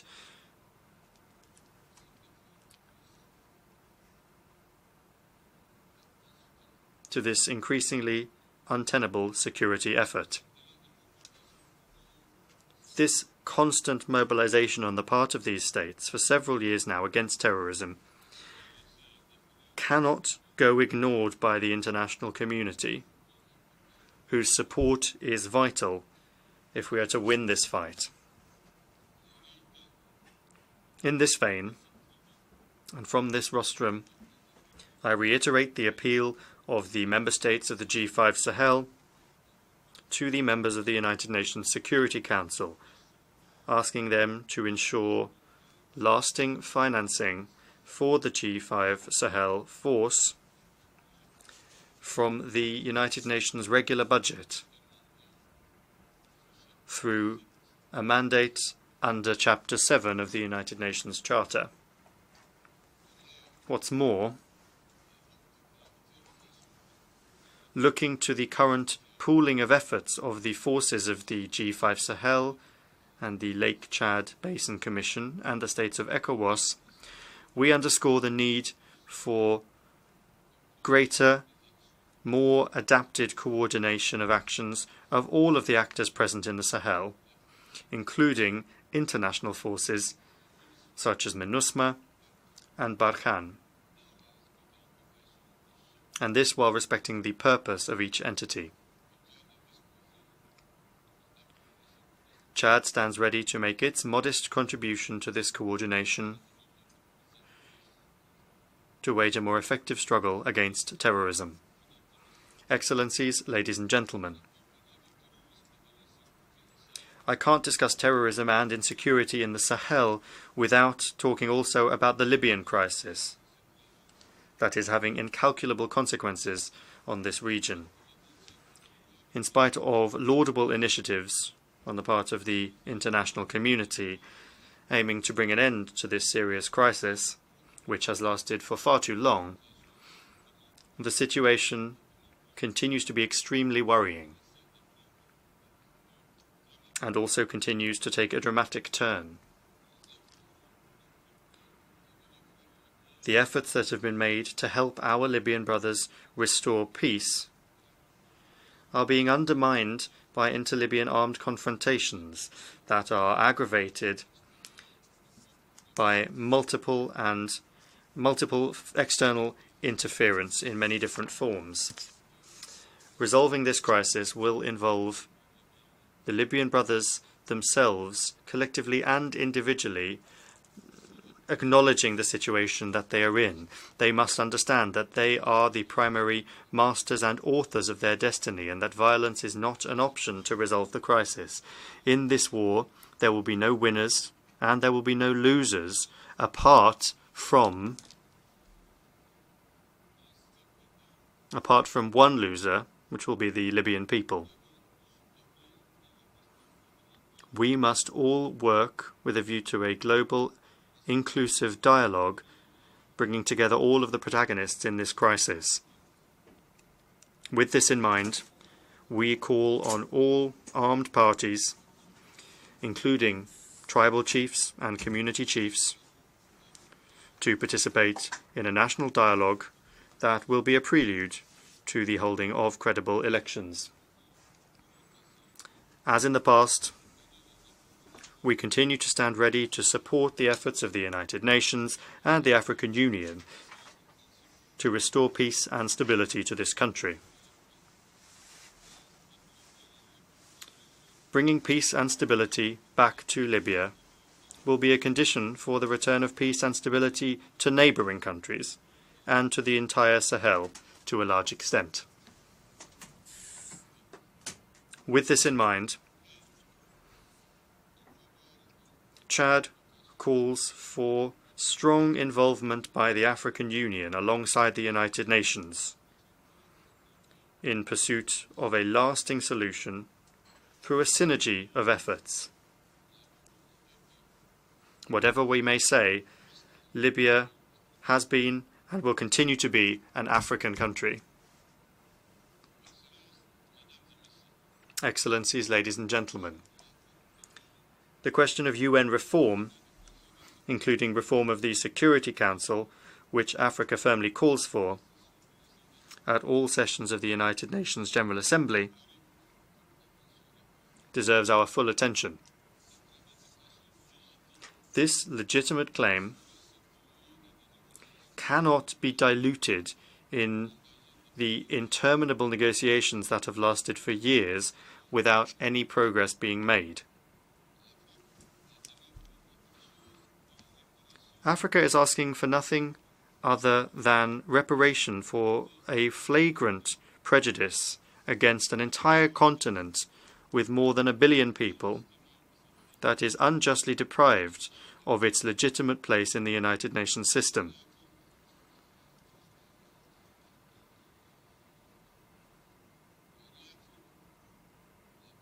I reiterate Chad's commitment to the common African position on Security Council reform. As expressed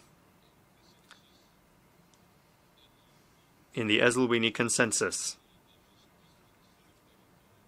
and a call for justice and solidarity of all nations to accelerate this reform that we have wished for so long and waited for so long.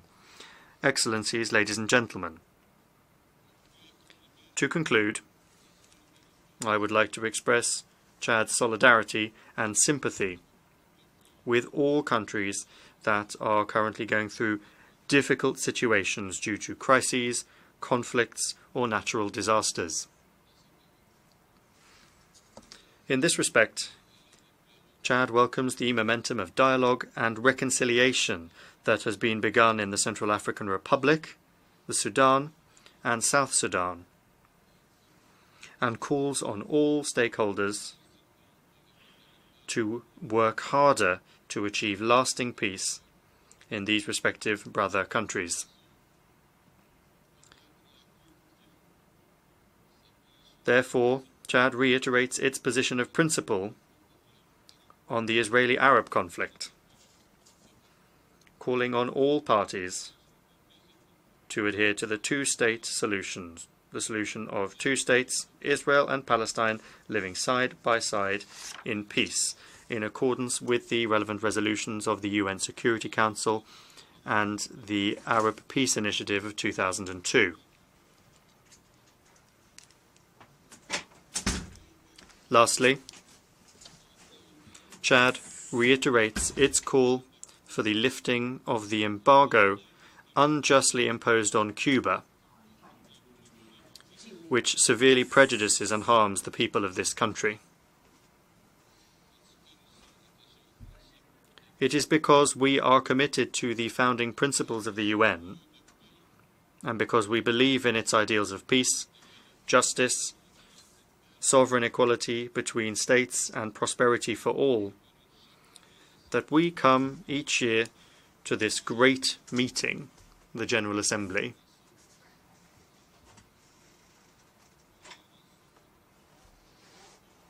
Let us ensure that the behavior of each member state be in line with the rules that we have set ourselves, so that peace, justice and solidarity may triumph around the world.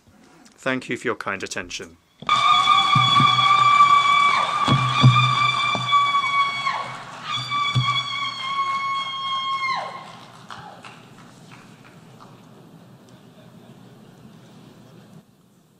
On behalf of the General Assembly, I wish to thank His Excellency President, Head of State and Head of Government of the Republic of Chad for the statement just made. May I request representatives to remain seated while we greet the Head of State.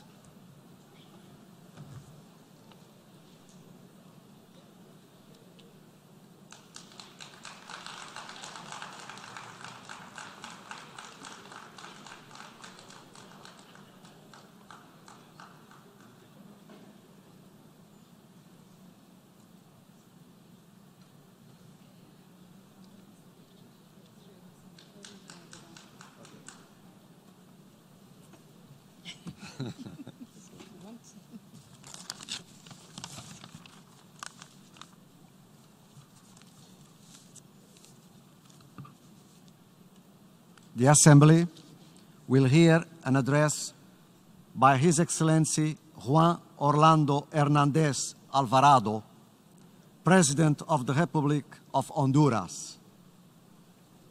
I request protocol to escort His Excellency.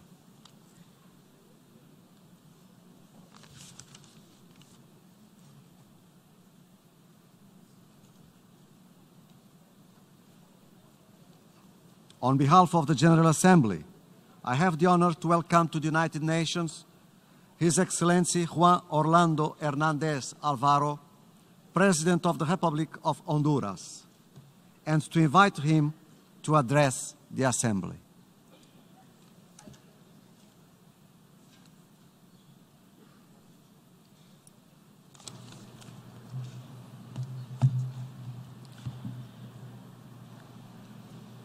Señor Presidente, señores. Mr. President, ladies and gentlemen, heads of state and government, Mr. Secretary General,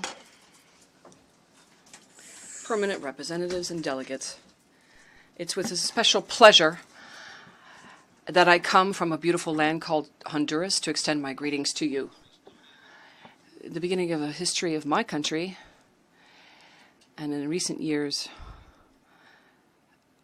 my country has suffered a major tragedy compared to the overall history of our republic.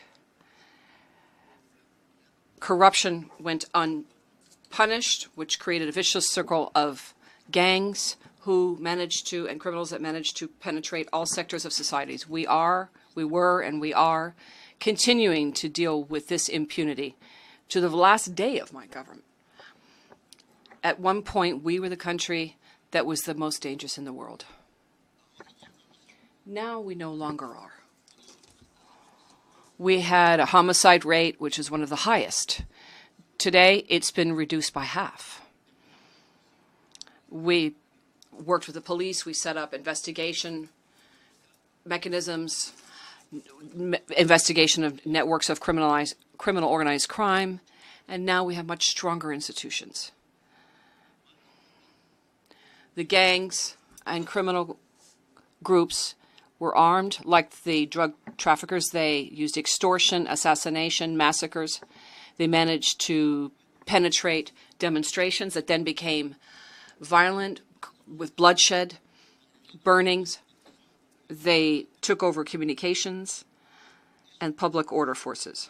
These groups were allied with and friends of some politicians who declared themselves confessed friends and close collaborators of these criminal groups. This enemy has as his goal to get rid of the rule of law, with the loss of more than 600,000 lives in the last decade, more than all the loss of life in the Vietnam War of the United States. Violence manifested by these groups affected the economy, security, and national sovereignty. We need to consider these groups, these transnational groups, as non-state entities which are violators of fundamental rights. For instance, the Salvatrucha, Mara, and the Pandilla 18 group. Tell me if what I just mentioned is not abuse of basic human rights. And I leave you with a question: why today can we still not find international legal backing to hold accountable these criminal groups, drug traffickers, and organized crime and gangs? Mr. President, Mr. Secretary General, ladies and gentlemen, we created new institutions, restructured the architecture of our institutions to make it more robust, to prepare it to be able to grapple with organized crime. And here I'd like to express my gratitude to the judiciary of my country, the public ministry, the police, military, intelligence agents, and all Hondurans who have had to deal with this fight with us, who stood with us, courageous men and women with a great deal of integrity, who gave up everything, some even gave up their lives. We had land, sea, and other raids to fight drug trafficking. We created extradition. We extradited the highest drug lords, and we also prosecuted money laundering crimes. We created reform for the penitentiary system, and today we have special forces which are anti-extortion and anti-gangs, which are highly effective. This fight has not been easy. Today, I stand here to denounce that through this fight that we started and that we're continuing against organized crime, I am subject to attacks on my life, and now they're waging a dirty war against my reputation. Corrupt, confessed killers, some businessmen who work with these criminals and finance them, even politicians have been financed by them. Truly, it's an international structure which is political in nature and has no problem working with the criminal world. It promotes hatred. It creates fear in social communicators, making us censor ourselves because we're fearful. Others have the job of making our society sick by using social networks and other media in order to infiltrate and make us feel sick with this disinformation. Some academics call this a fourth-generation war. Pay attention to this. With that, they're creating destabilization, chaos, intimidation activities, and they attack the economy, they attack institutions, create trans cultures, and a war which is a disinformation war. And we are victims of these political attacks, where there are dark interests at stake. They want to destabilize the country. And they also come from Venezuela, led by Nicolás Maduro's regime, with a partner in Honduras whose name is Zelaya. This is not a news story, nor am I the first or the only one to talk about it. This is a topic of global dimensions. Ladies and gentlemen, drug trafficking, gangs, organized crime, armed groups, they create violence which slows developing and is an assault on the dignity of the human being. This creates forced and irregular immigration. Criminal organizations, coyotes, NGOs, and politicians who are unscrupulous seek to use this. They organize caravans of migrants and take thousands of children, mothers, families, even women who are pregnant. They induce them to risk their lives in a journey that involves false promises. Is that not a crime? Of course it is, exploiting these people for profit. They are exploiting the freedom and the life of human beings. That's what's at stake. In the year 2014, halfway through my presidency, I said that irregular immigration should be tackled at the roots, with shared responsibility and differentiated responsibility, strengthening institutions, security, and prosperity. That is why states we must promote opportunity so that the disenfranchised and the vulnerable can be included. Honduras is doing its part with macroeconomic policies which are responsible and should help the economy generate stability, help us to promote investment, create jobs, and have access to concessional loans from multilateral agencies for productive and social infrastructure to be put in place. And in that direction, I'd just like to stop to express my gratitude to the government and people of Mexico for the support they have promised us to create opportunities, entrepreneurship, and to massively promote reforestation with the program to plant trees. I should also like to thank Secretary General Guterres, because yesterday in our bilateral meeting, he committed to fighting to mobilize green zones, green funds, and to convene a summit of donors in order to finance the integrated Central American Development Plan. We in Honduras have put in place a plan to promote small business, to help them strengthen, and to have access to white credit. And they create 70% of the jobs in our economy, 70%. But they only receive maybe sometimes 3% of the credits available in the financial system. And historically, this is not fair. In a very short period of time, more than 3,000 small businesses have been created under the program called My Company, My Child. Also, we've built Better Life, which is a platform for social protection to guarantee a minimum salary, food security, dignified jobs, creating competency, building skills, capacity building. We've reached 4,000 beneficiaries, which is almost half of our population, with at least one intervention for each citizen. We are on the way to meeting the Sustainable Development Goals.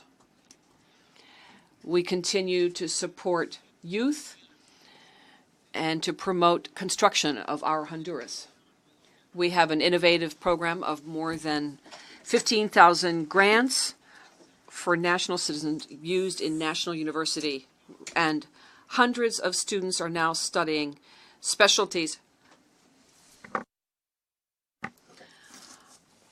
They are studying in the best universities of the world. Ladies and gentlemen, I'd like to refer to a very important topic now, which we talked about this morning.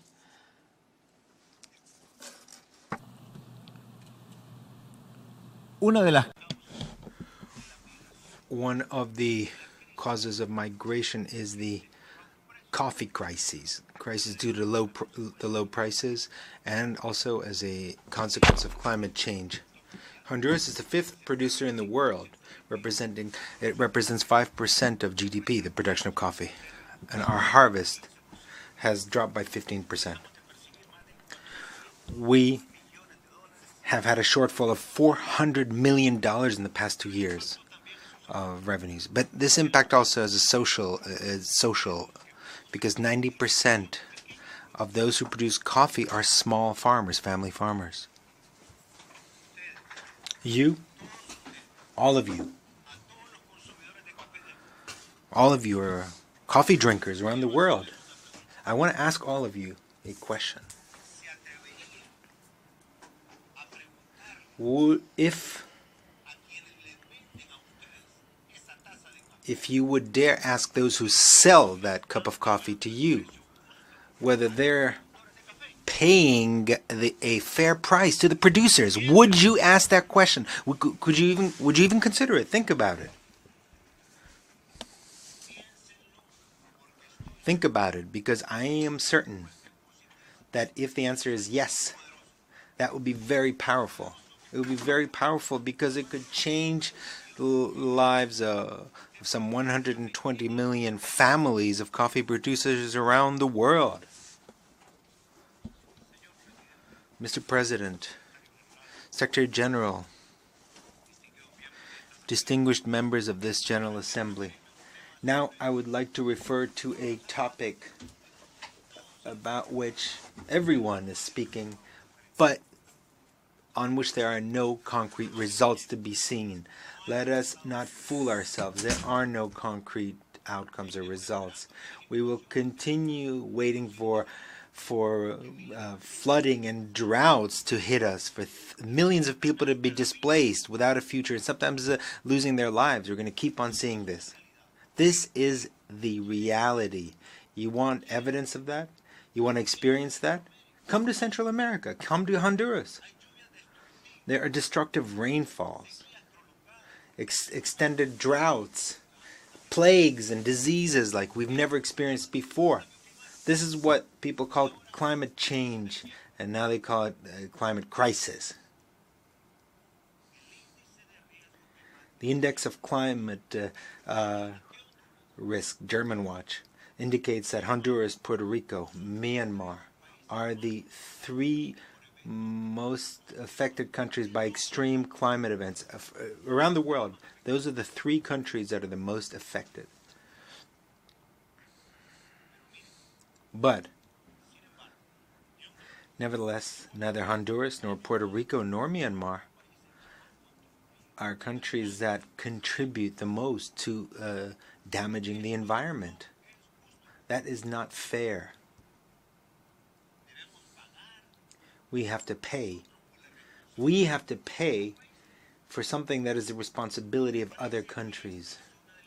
I believe that it is one of the greatest injustices of the 21st century. There are brethren countries where to obtain a glass of water might cost the equivalent of a life, the subsistence, the cost of subsistence for an entire life. I'm just wondering, would we have to wait for Honduras and the rest of the world for a glass of water to be the equivalent of a life, of someone's existence?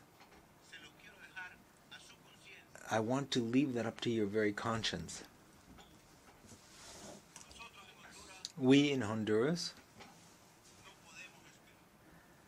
cannot wait any longer. I repeat, we in Honduras, we've decided to wait no longer. There are places in my land where water is so scarce that it is a source of violence. You should know that. If oil was a cause of wars in the past, well, in the future, water will be a cause for wars. Do we have to wait for that to happen? Mr. President, Secretary General, Honduras has already begun its fight against climate change. We are investing our own resources, national resources, to confront this because we can no longer wait. For the past decade now, a decade ago, with a great fanfare, the so-called green climate funds were announced. But the bureaucracy and red tape in managing them makes it almost impossible to have access to them. And in my country, people ask me, is it simply a joke?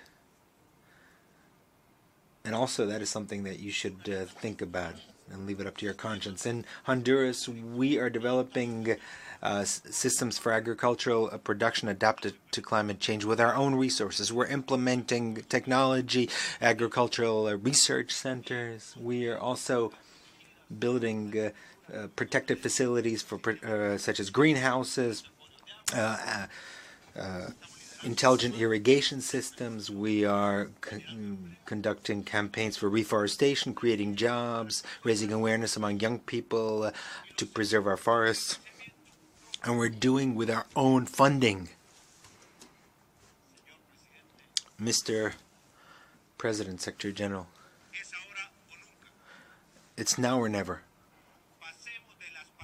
Let us move from simply making speeches to taking action. We need to make those who are truly responsible for climate change responsible. We need to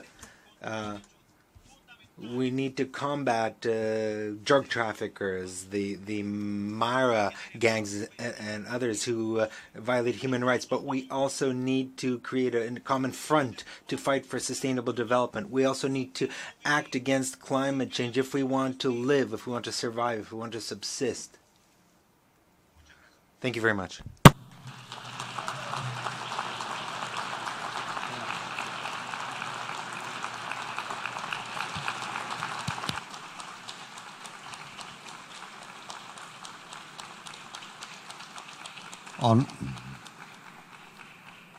On behalf of the General Assembly, I wish to thank His Excellency Juan Orlando Hernández Alvarado, President of the Republic of Honduras, for the statement just made. May I request representatives to remain seated while we greet the Head of State.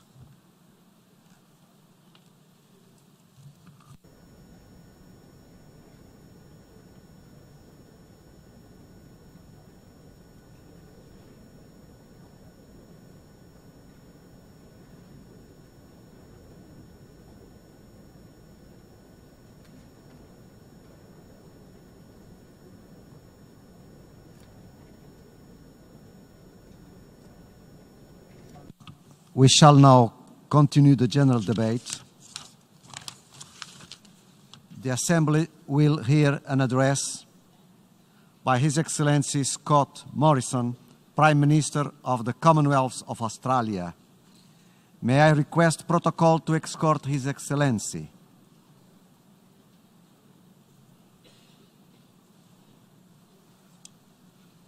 And I have great pleasure in welcoming His Excellency, the Prime Minister of the Commonwealth of Australia. And I invite him to address the General Assembly. Mr. President, Your Excellencies, ladies and gentlemen, much has changed since the United Nations was established many years ago. Australia was there in the beginning, and we are here today, because we continue to believe that differences can be resolved through dialogue and mutual respect, because we believe that an international rules-based order is essential for global stability, security and prosperity, because we know that you cannot have prosperity without peace. The world today is complex and contested. Many fatalistically see a polarised world where countries feel pushed to make binary choices. Australia will continue to resist this path. Australia will continue to seek to honestly maintain our great alliances and comprehensive partnerships in good repair, from our great and powerful friends to our smallest Pacific Island family neighbours. Approaching its 75th anniversary next year, the UN must reform and evolve to respond effectively to the challenges of the 21st century. And to fulfil its core mandate, the UN must be ever mindful of the principles and values that have always been foundational to the UN's efforts and success.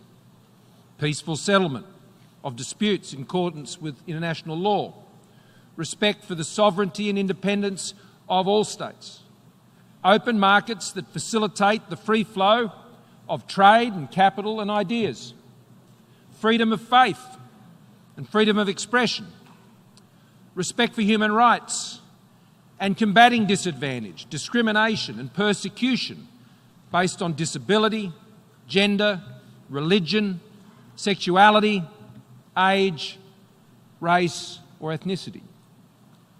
These are the liberal democratic values which underpinned the UN at its inception. These are Australia's values. We believe they should remain the guiding principles and values for the United Nations into the future. The alternate path of lowest common denominator transactionalism and relativism is a dead end. The UN is the prime custodian of the rules-based order. It is also the custodian of mechanisms for dialogue and adjudication which buttress them. It has a challenging task ahead of it. For Australia's part, we will continue to practice what we preach.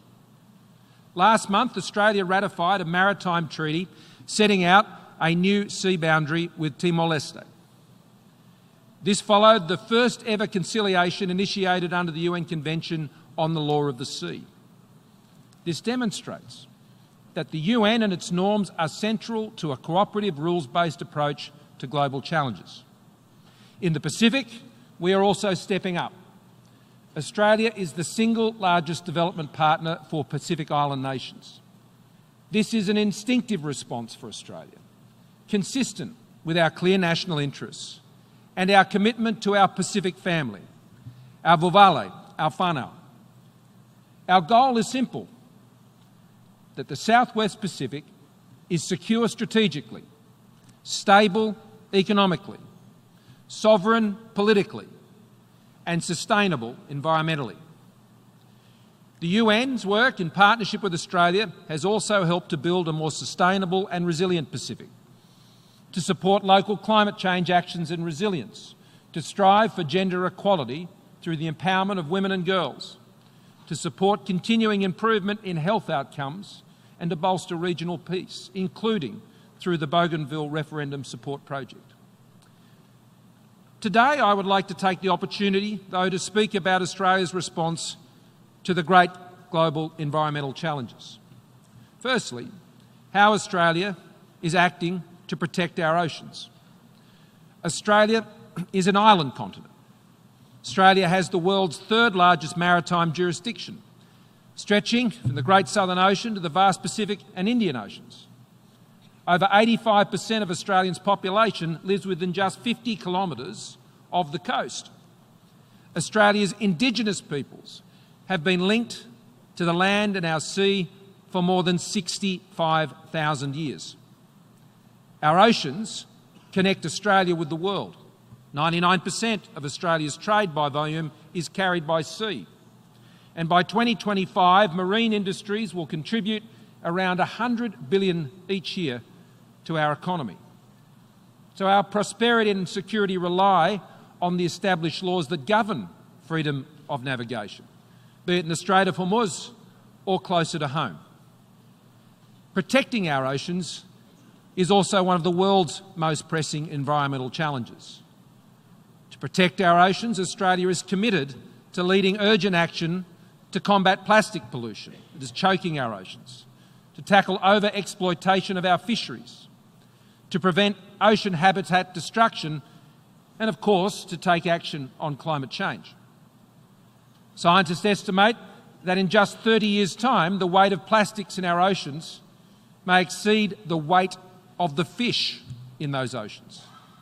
Recently, I announced that Australia will ban exports of waste plastic, paper, glass and tyres, and we anticipate that starting in 2020. That's about 1.4 million tonnes of potent recyclable material. Australia is also leading on practical research and development into recycling, turning recycled plastic and glass into roads, manufacturing 100% recycled PET bottles and capturing methane and waste to create energy. New technologies are coming online with the potential to recycle used plastics into valuable new plastics, creating a circular plastics economy. These include innovations like bioplastics, compostable plastic replacements and technologies like the catalytic hydrothermal reactor, an innovative Australian-designed technology that converts end-of-life plastics into waxes, diesel and new plastics. These innovations show us a truly circular economy is not only possible, but is achievable and is of course essential. And as Australians, we intend to do more. Australians will invest $167 million through our government in an Australian recycling investment plan. Our focus is to create the right investment environment so that the new technologies are commercialised, preventing pollution entering our oceans and creating valuable new products. Australia supports the high-level panel for a sustainable ocean economy, and we are working through the International Maritime Organisation to address the way shipping contributes to plastics pollution in our oceans. Australia supports the G20 work on marine plastic debris and the Osaka Blue Ocean Vision championed by Prime Minister Abe. We welcome the contributions and leadership from business and the private sector to address these challenges, including Australia's own Minderoo Foundation. Industry-led mechanisms for investing in new recycling technologies and mitigating plastic waste in rivers, beaches and oceans on a global scale is absolutely essential to the way forward. We must also act, though, to safeguard the sustainability of our fisheries. This means cracking down on illegal fishing. There are too many nations standing by while their nationals are thieving the livelihoods of their neighbours. Australia is acting not only in our own interests, but helping our Pacific Island family to reduce illegal fishing, which depletes the fish stocks of Pacific Islanders who rely on that for their jobs, for revenue and their food security. We have also worked together with Indonesia, and I congratulate President Widodo. We are co-committed to an action plan to combat illegal fishing in Southeast Asia, and we thank Indonesia for their regional leadership. And we are working with regional organisations to improve fisheries governance. As well, we provide trawl boats to 13 countries, supported by aerial surveillance through our Pacific Maritime Security Program with Pacific Island nations, to help them police illegal fishing in their own waters. We are leading efforts to preserve natural habitats and biodiversity, including through partnerships with other countries to protect migratory birds and their habitats. And we have worked hard to prevent commercial whaling and to end whaling in the Southern Ocean. Australia set up the International Partnership for Blue Carbon in 2015 with the aim of protecting and conserving mangroves, tidal marshes and seagrasses for climate change mitigation and adaptation. And our Great Barrier Reef, one of the world's most comprehensive reef management plan.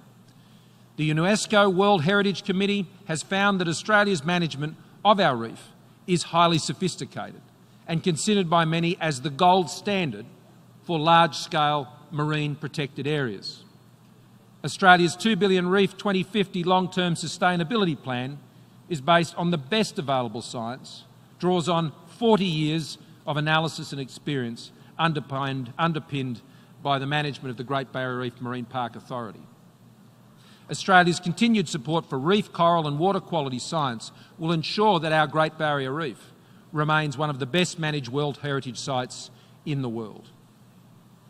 Now, Australia is also taking real action on climate change, and we're getting results. We are successfully balancing our global responsibilities with sensible and practical policies to secure our environmental and our economic future. Australia's internal, though, and global critics on climate change willingly overlook or perhaps ignore our achievements, as the facts simply don't fit the narrative they wish to project about our contribution. Australia is responsible for just 1.3% of global emissions.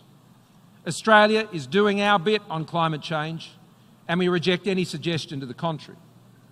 By 2020, Australia will have overachieved on our Kyoto commitments, reducing our greenhouse gas emissions by 367 million tonnes more than required to meet our 2020 Kyoto target.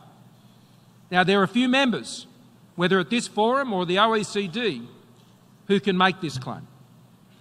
Our latest estimates show that both emissions per person and emissions intensity of our economy are at their lowest level in 29 years.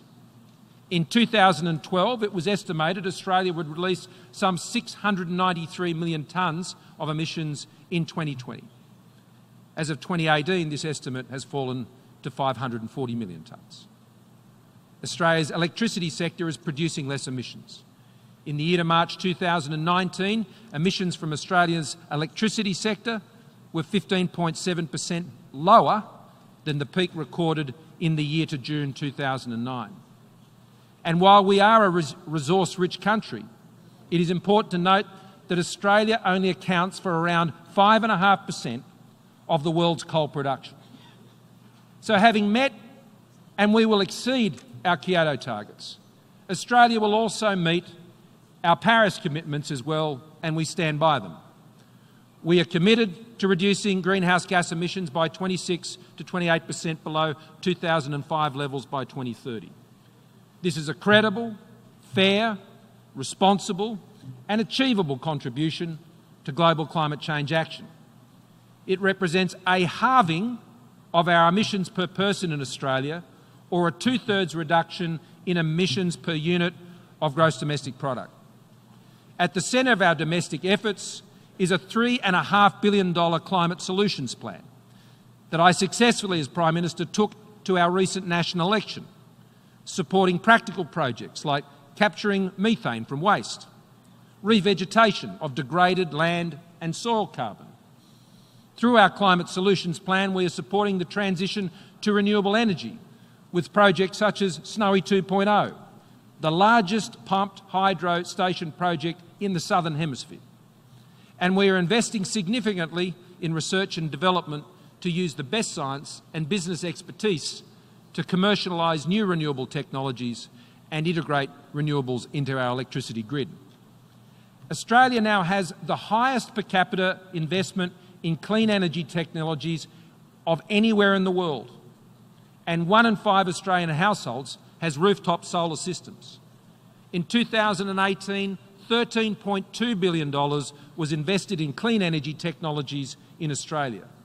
This builds on the estimated $10 billion invested in 2017. And we're also doing the right thing by our neighbours. We recently committed to invest a further 500 million Australian dollars over the next 5 years from 2020 for renewable energy, climate change and resilience in the Pacific. We have decided to invest this directly from within our International Overseas Development Program, rather through making an additional budget contribution to the Global Green Climate Funds. This enables us to target our support directly to Pacific Island nations, ensuring they receive this support directly in a more timely and a more targeted fashion. At the same time, it provides greater transparency, fairness and accountability for Australian taxpayers who rightly demand attention and support from their government to address the significant challenges at home, in particularly boosting drought resilience through our investment in our national water grid infrastructure. Australia is also committed with other countries to the Montreal Protocol, an agreement that will help protect the world from ozone depletion and will combat climate change. Under the Montreal Protocol, Australia will further accelerate its efforts and will use 60% less HCFCs than permitted. I can proudly inform you that Australia is on track to fulfil these commitments and urge all other countries to do likewise. All of this adds up to significant and comprehensive action by Australia in response to the world's greatest environmental challenges. Australia is under no illusions about the challenges the global community confronts in the years ahead. And today I want to assure all members that Australia is carrying its own weight and more, just as we always have. We're a generous nation playing our part in securing our shared future, reforming the rules of global governance, setting common standards to ensure global connectivity in a digital future, preventing conflict, building the capacity of developing nations, supporting essential health projects, protecting our oceans, and taking action on climate change and getting results. Like many leaders here, I get many letters from children in Australia concerned about their future. I take them very seriously and I deeply respect their concerns. And indeed I welcome their passion, especially when it comes to our environment. My impulse is always to seek to respond positively and to encourage them, to provide context, perspective, and particularly to generate hope, to focus their minds and direct their energies to practical solutions, things they can do, positive behaviour that will deliver enduring results for them, to encourage them to learn more about science, technology, engineering and maths, because it will be through research, innovation and enterprise that the practical work of successfully managing our very real environmental challenges is achieved. We must respect and harness the passion and aspiration of our younger generations, and we must guard against others who would seek to compound or worse, facelessly exploit their anxiety for other agendas. We must similarly not allow their concerns to be dismissed or diminished, as this can also needlessly increase their anxiety. What parent would do otherwise? Our children have a right not just to their future, but to their optimism. Above all, we must let our children be children. Let our kids be kids. Let our teenagers be teenagers, while we do the work positively together to deliver the practical solutions for them and their future. I'm confident, once again, as Australia stands here again, that together we have the wit and the capacity and the will to surmount the challenges that will come our way, just as those who have come before us in this place have done, consistent with the values that have made that possible. I thank you very much for your attention.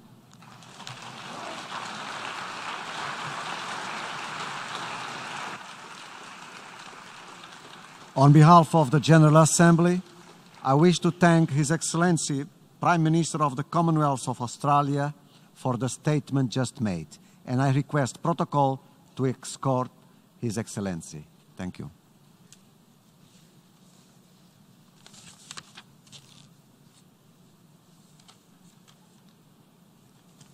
The Assembly will hear an address by His Excellency Josiah Voreke Bainimarama, Prime Minister and Minister of Itoke Affairs and Sugar Industry of the Republic of Fiji.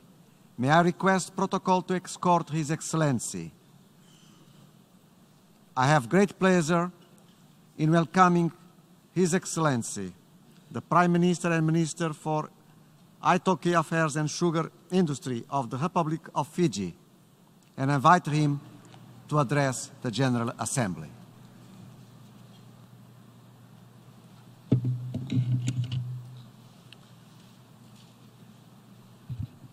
Thank you, Mr. President. Your Excellencies, the distinguished delegates, we have witnessed inspiring calls to action this week at the UN in pursuit of a more vibrant and resilient world. But with few exceptions, those contributions have not come from leaders. They have come from young people. Young people who are tired of watching helplessly as their future is hijacked by nations too blind to the catastrophe at our doorstep or too important to do what must be done. Young people living in terror at what the coming years will bring, but who are choosing to speak out rather than cower in fear. Young people who know a secure and prosperous future remains within reach, but only if we as leaders choose to act, and act now to save them.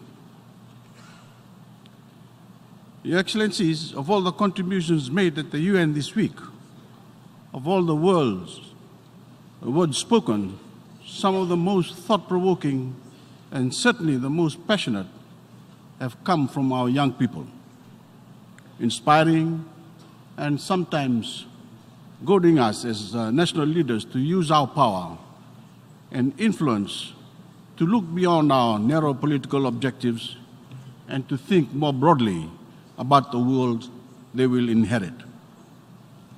A few hours ago, the world's leading climate scientists, through the Intergovernmental Panel on Climate Change, issued a report that adds a new dimension of horror to the world our children and grandchildren will inherit. They have warned that global warming is turning our seas into a huge potential threat to humanity, saying that the global average sea levels could increase by up to 1.1 meters by 2100 in the worst warming scenario. This is a rise of 10 centimeters on previous IPCC projections because of the larger ice loss now happening in Antarctica. This is heartbreaking news for tens of thousands of Fijians in our coastal areas and all people in low-lying areas around the world. And it adds considerable urgency to the mission of Fiji's Climate Relocation and Displaced People's Trust Fund for Communities and Infrastructure, which I launched Monday night here in New York. I urge everyone to read this report. It is from the top minds in their scientific fields. I say to any living in denial of the climate emergency, some of whom sit at the apex of certain governments, you readily listen to the scientists and take heed of the best research available in every other field of human endeavor. So you must not refuse to listen to the scientists on climate change. One of our youngest climate warriors, young Timothy Naulusala, makes his case far better than I ever could. He watched his village be ripped to pieces in Cyclone Winston and is now demanding the world act to spare other youth the same sufferings he personally endured. Excellencies and fellow leaders, if we fail to act, Timothy's worst fears will be realized, as we will condemn him and all young people to a hellish future. For all 195 member states of the United Nations, this is our moment of truth, the defining issue that will determine the course of history. Previous generations fought each other to uphold their own interests. But now the world must unite around our common interest to fight a more powerful enemy, a monster we created ourselves, a heating planet staggering under the excess of all who have taken its resilience for granted. Every nation has a role to play, but only the industrial nations have the economic capacity and advanced technical know-how to lead the world to victory in this struggle. Defeat is not an option.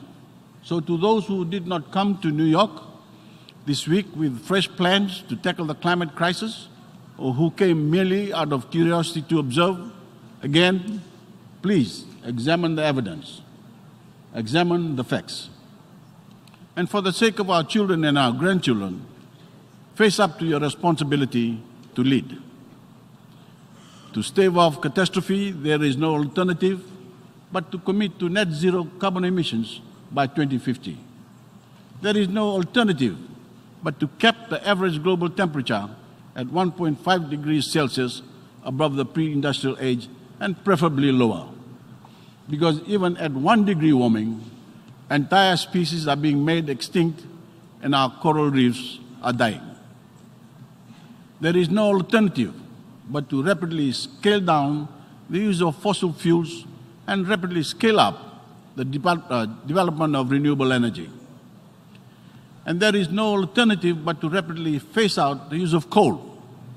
No more coal mines, no more coal-powered electricity, because unless we stop burning coal, we have no hope of achieving net zero emissions in 31 years' time.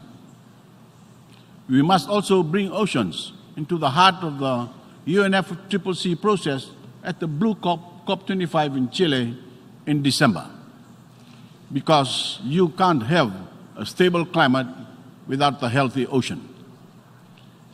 My message to my own people, and especially young Fijian, is this. I hear you. Your nation, your government is doing everything it can to get the world to confront the climate threat. We took on the presidency of COP23, not for prestige, but to play our part in ensuring your survival and everything we hold dear, not only our precious surroundings, but our culture and traditions. To protect the dreams and aspirations every Fijian has for themselves and the hopes they have for their children. Small as we are, Fiji will fight. We will keep being a voice for more climate ambition, more climate action.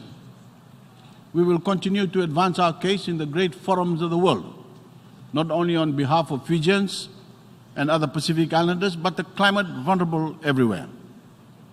This week, Fiji answered the call of the UN Secretariat, UN Secretary General, to come to New York with more ambition to reduce our own emissions. This amounts to only 0.04% of total global emissions, but we will be lodging a revised NDC in the new year, which will include a commitment to achieve net zero emissions by 2050. Because leadership is about leading by example, not lecturing others or expecting them to shoulder the burden alone. Friends, COP is not the first time Fiji has shown leadership in the world. For 4 decades, we have served the world through our contribution to UN peacekeeping. Our troops have traveled across the globe to some of the most violent trouble spots and placed their lives on the line to protect the innocent. More than 60 Fijians have paid the ultimate sacrifice, and it has been a sacrifice not only for their loved ones, but for our nation of less than 1 million people. And we have done it proudly because we see it as our duty to serve. With the assistance of our development partners, Australia, we are establishing a new training center in Fiji for our peacekeeping activities and to provide a rapid response to climate-induced disasters in our region. Fiji will continue its contribution to UN peacekeeping, better trained and equipped troops, especially as conflict zones feel the stress of climate impacts. Our peacekeepers will even better prepared to assist affected communities. And in the climate fight, we've launched a host of initiatives to serve our people, the region and the world. We are working to reduce the emissions of our transport sector on land through electric buses and higher fuel standards, and at sea, working with our Pacific neighbors to transform our shipping fleets from diesel to hybrid and make them more efficient. We are working to protect our vulnerable coastline and coastal communities and towns from the rising waters and extreme weather events, including our global gateway, Nandi. We are working to ensure that when disasters strike, like Cyclone Winston 3 years ago, that costs us 1/3 of our GDP in 36 hours, that we have access to appropriately packaged insurance to bounce back. We are working to access adequate and affordable finance from public and private sources for climate adaptation. We are bringing solar power to communities that are off the national grid, and for the first of these projects on Vio Island will be the start of a program that we hope can be replicated throughout the Pacific. We are working to secure our infrastructure from extreme weather events, such as putting power lines underground and raising roads along our shores that are already threatened by the rising seas. And we start building back better after Winston. We will continue to build back better so that homes, schools, and public infrastructure are more resilient. We are relocating threatened communities to move them out of harm's way.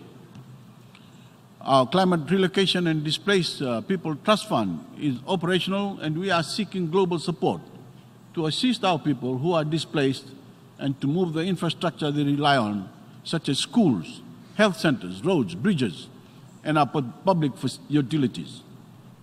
We are raising money ourselves in Fiji for this fund through an environmental levy, but this effort needs to be scaled up. For me personally, one of our most exciting initiatives is to preserve and plant more of our forests and mangroves, and to monetize these through carbon trading arrangements in the international marketplace. As well as reducing our own carbon footprint and being an important component of our revised NDC, we want to fire the imaginations of our people and encourage them to protect our trees, our mangroves, and coral as well. Because they will not only have natural value, but be worth serious dollars and cents. Fiji is also becoming one of the first countries to enshrine our implementation of the Paris Agreement and other strands of our climate campaign in a new national law. The Climate Change Act gives us the legal tool we need to place climate action and ambition at the center of our national life. When it is passed by our parliament within the next few months, decisions by government and the private sector will have to factor in climate change in other laws will be amended to fall into line with the Act. The draft legislation is now online for public feedback on the Fijian government's website. It is groundbreaking and something other countries can emulate, state-of-the-art NDC enhancement, guided by a long-term vision and backed by a force of law that reinforces Fiji as a global leader in the climate fight. All of these measures are part of a holistic response to secure the future of every Fijian. However dire the climate threat may be, our people can rely on my government to do everything we possibly can to protect them, especially in time of crisis. For 13 years, empowering our people has been the hallmark of my government. First, leveling the playing field so that every Fijian enjoys equal opportunity in our new democracy. Providing free education for the first time so that no Fijian child is left behind. And we end the heartbreak of parents unable to send their children to school. Providing more access to higher education with scholarships and tertiary loans, and training tradespeople, and building national capacity in our network of technical colleges. Providing better access to health care, plus free medicine for low-income earners, and entering into public-private partnerships to improve our hospitals. Raising social wages, extending maternity leave, family care leave, and paternity leave. Improving our standards of governance and accountability, fighting corruption and prudently managing the nation's finances. Ensuring that those living in rural and maritime areas enjoy the same access to services as those in our towns and cities. Providing incentives for investment and creating a record number of jobs. And we're harnessing the might of multilateralism through deeper partnerships with and leadership within financial institutions and development organizations. Fiji's willingness to give our time and energy to answer critical global calls to action, whether in peacekeeping, addressing climate change, or preserving our oceans, has earned us unprecedented respect. The reason these achievements have ultimately been possible is because my government has united the country, empowered our people, and given them a sense of purpose. And they will not permit those who seek to divide us and take Fiji backwards to ever succeed. But all of that progress remains at risk if the world does not heed the voices of our young and summon the collective will to confront the climate threat. It is our duty as the leaders of our own generation to secure the future of our planet and our only home for them and the generations to come, and to lay out a vision of the great opportunities that await the world when we embrace a sustainable energy future and a sustainable future for all living things. Thank you, Mr. President.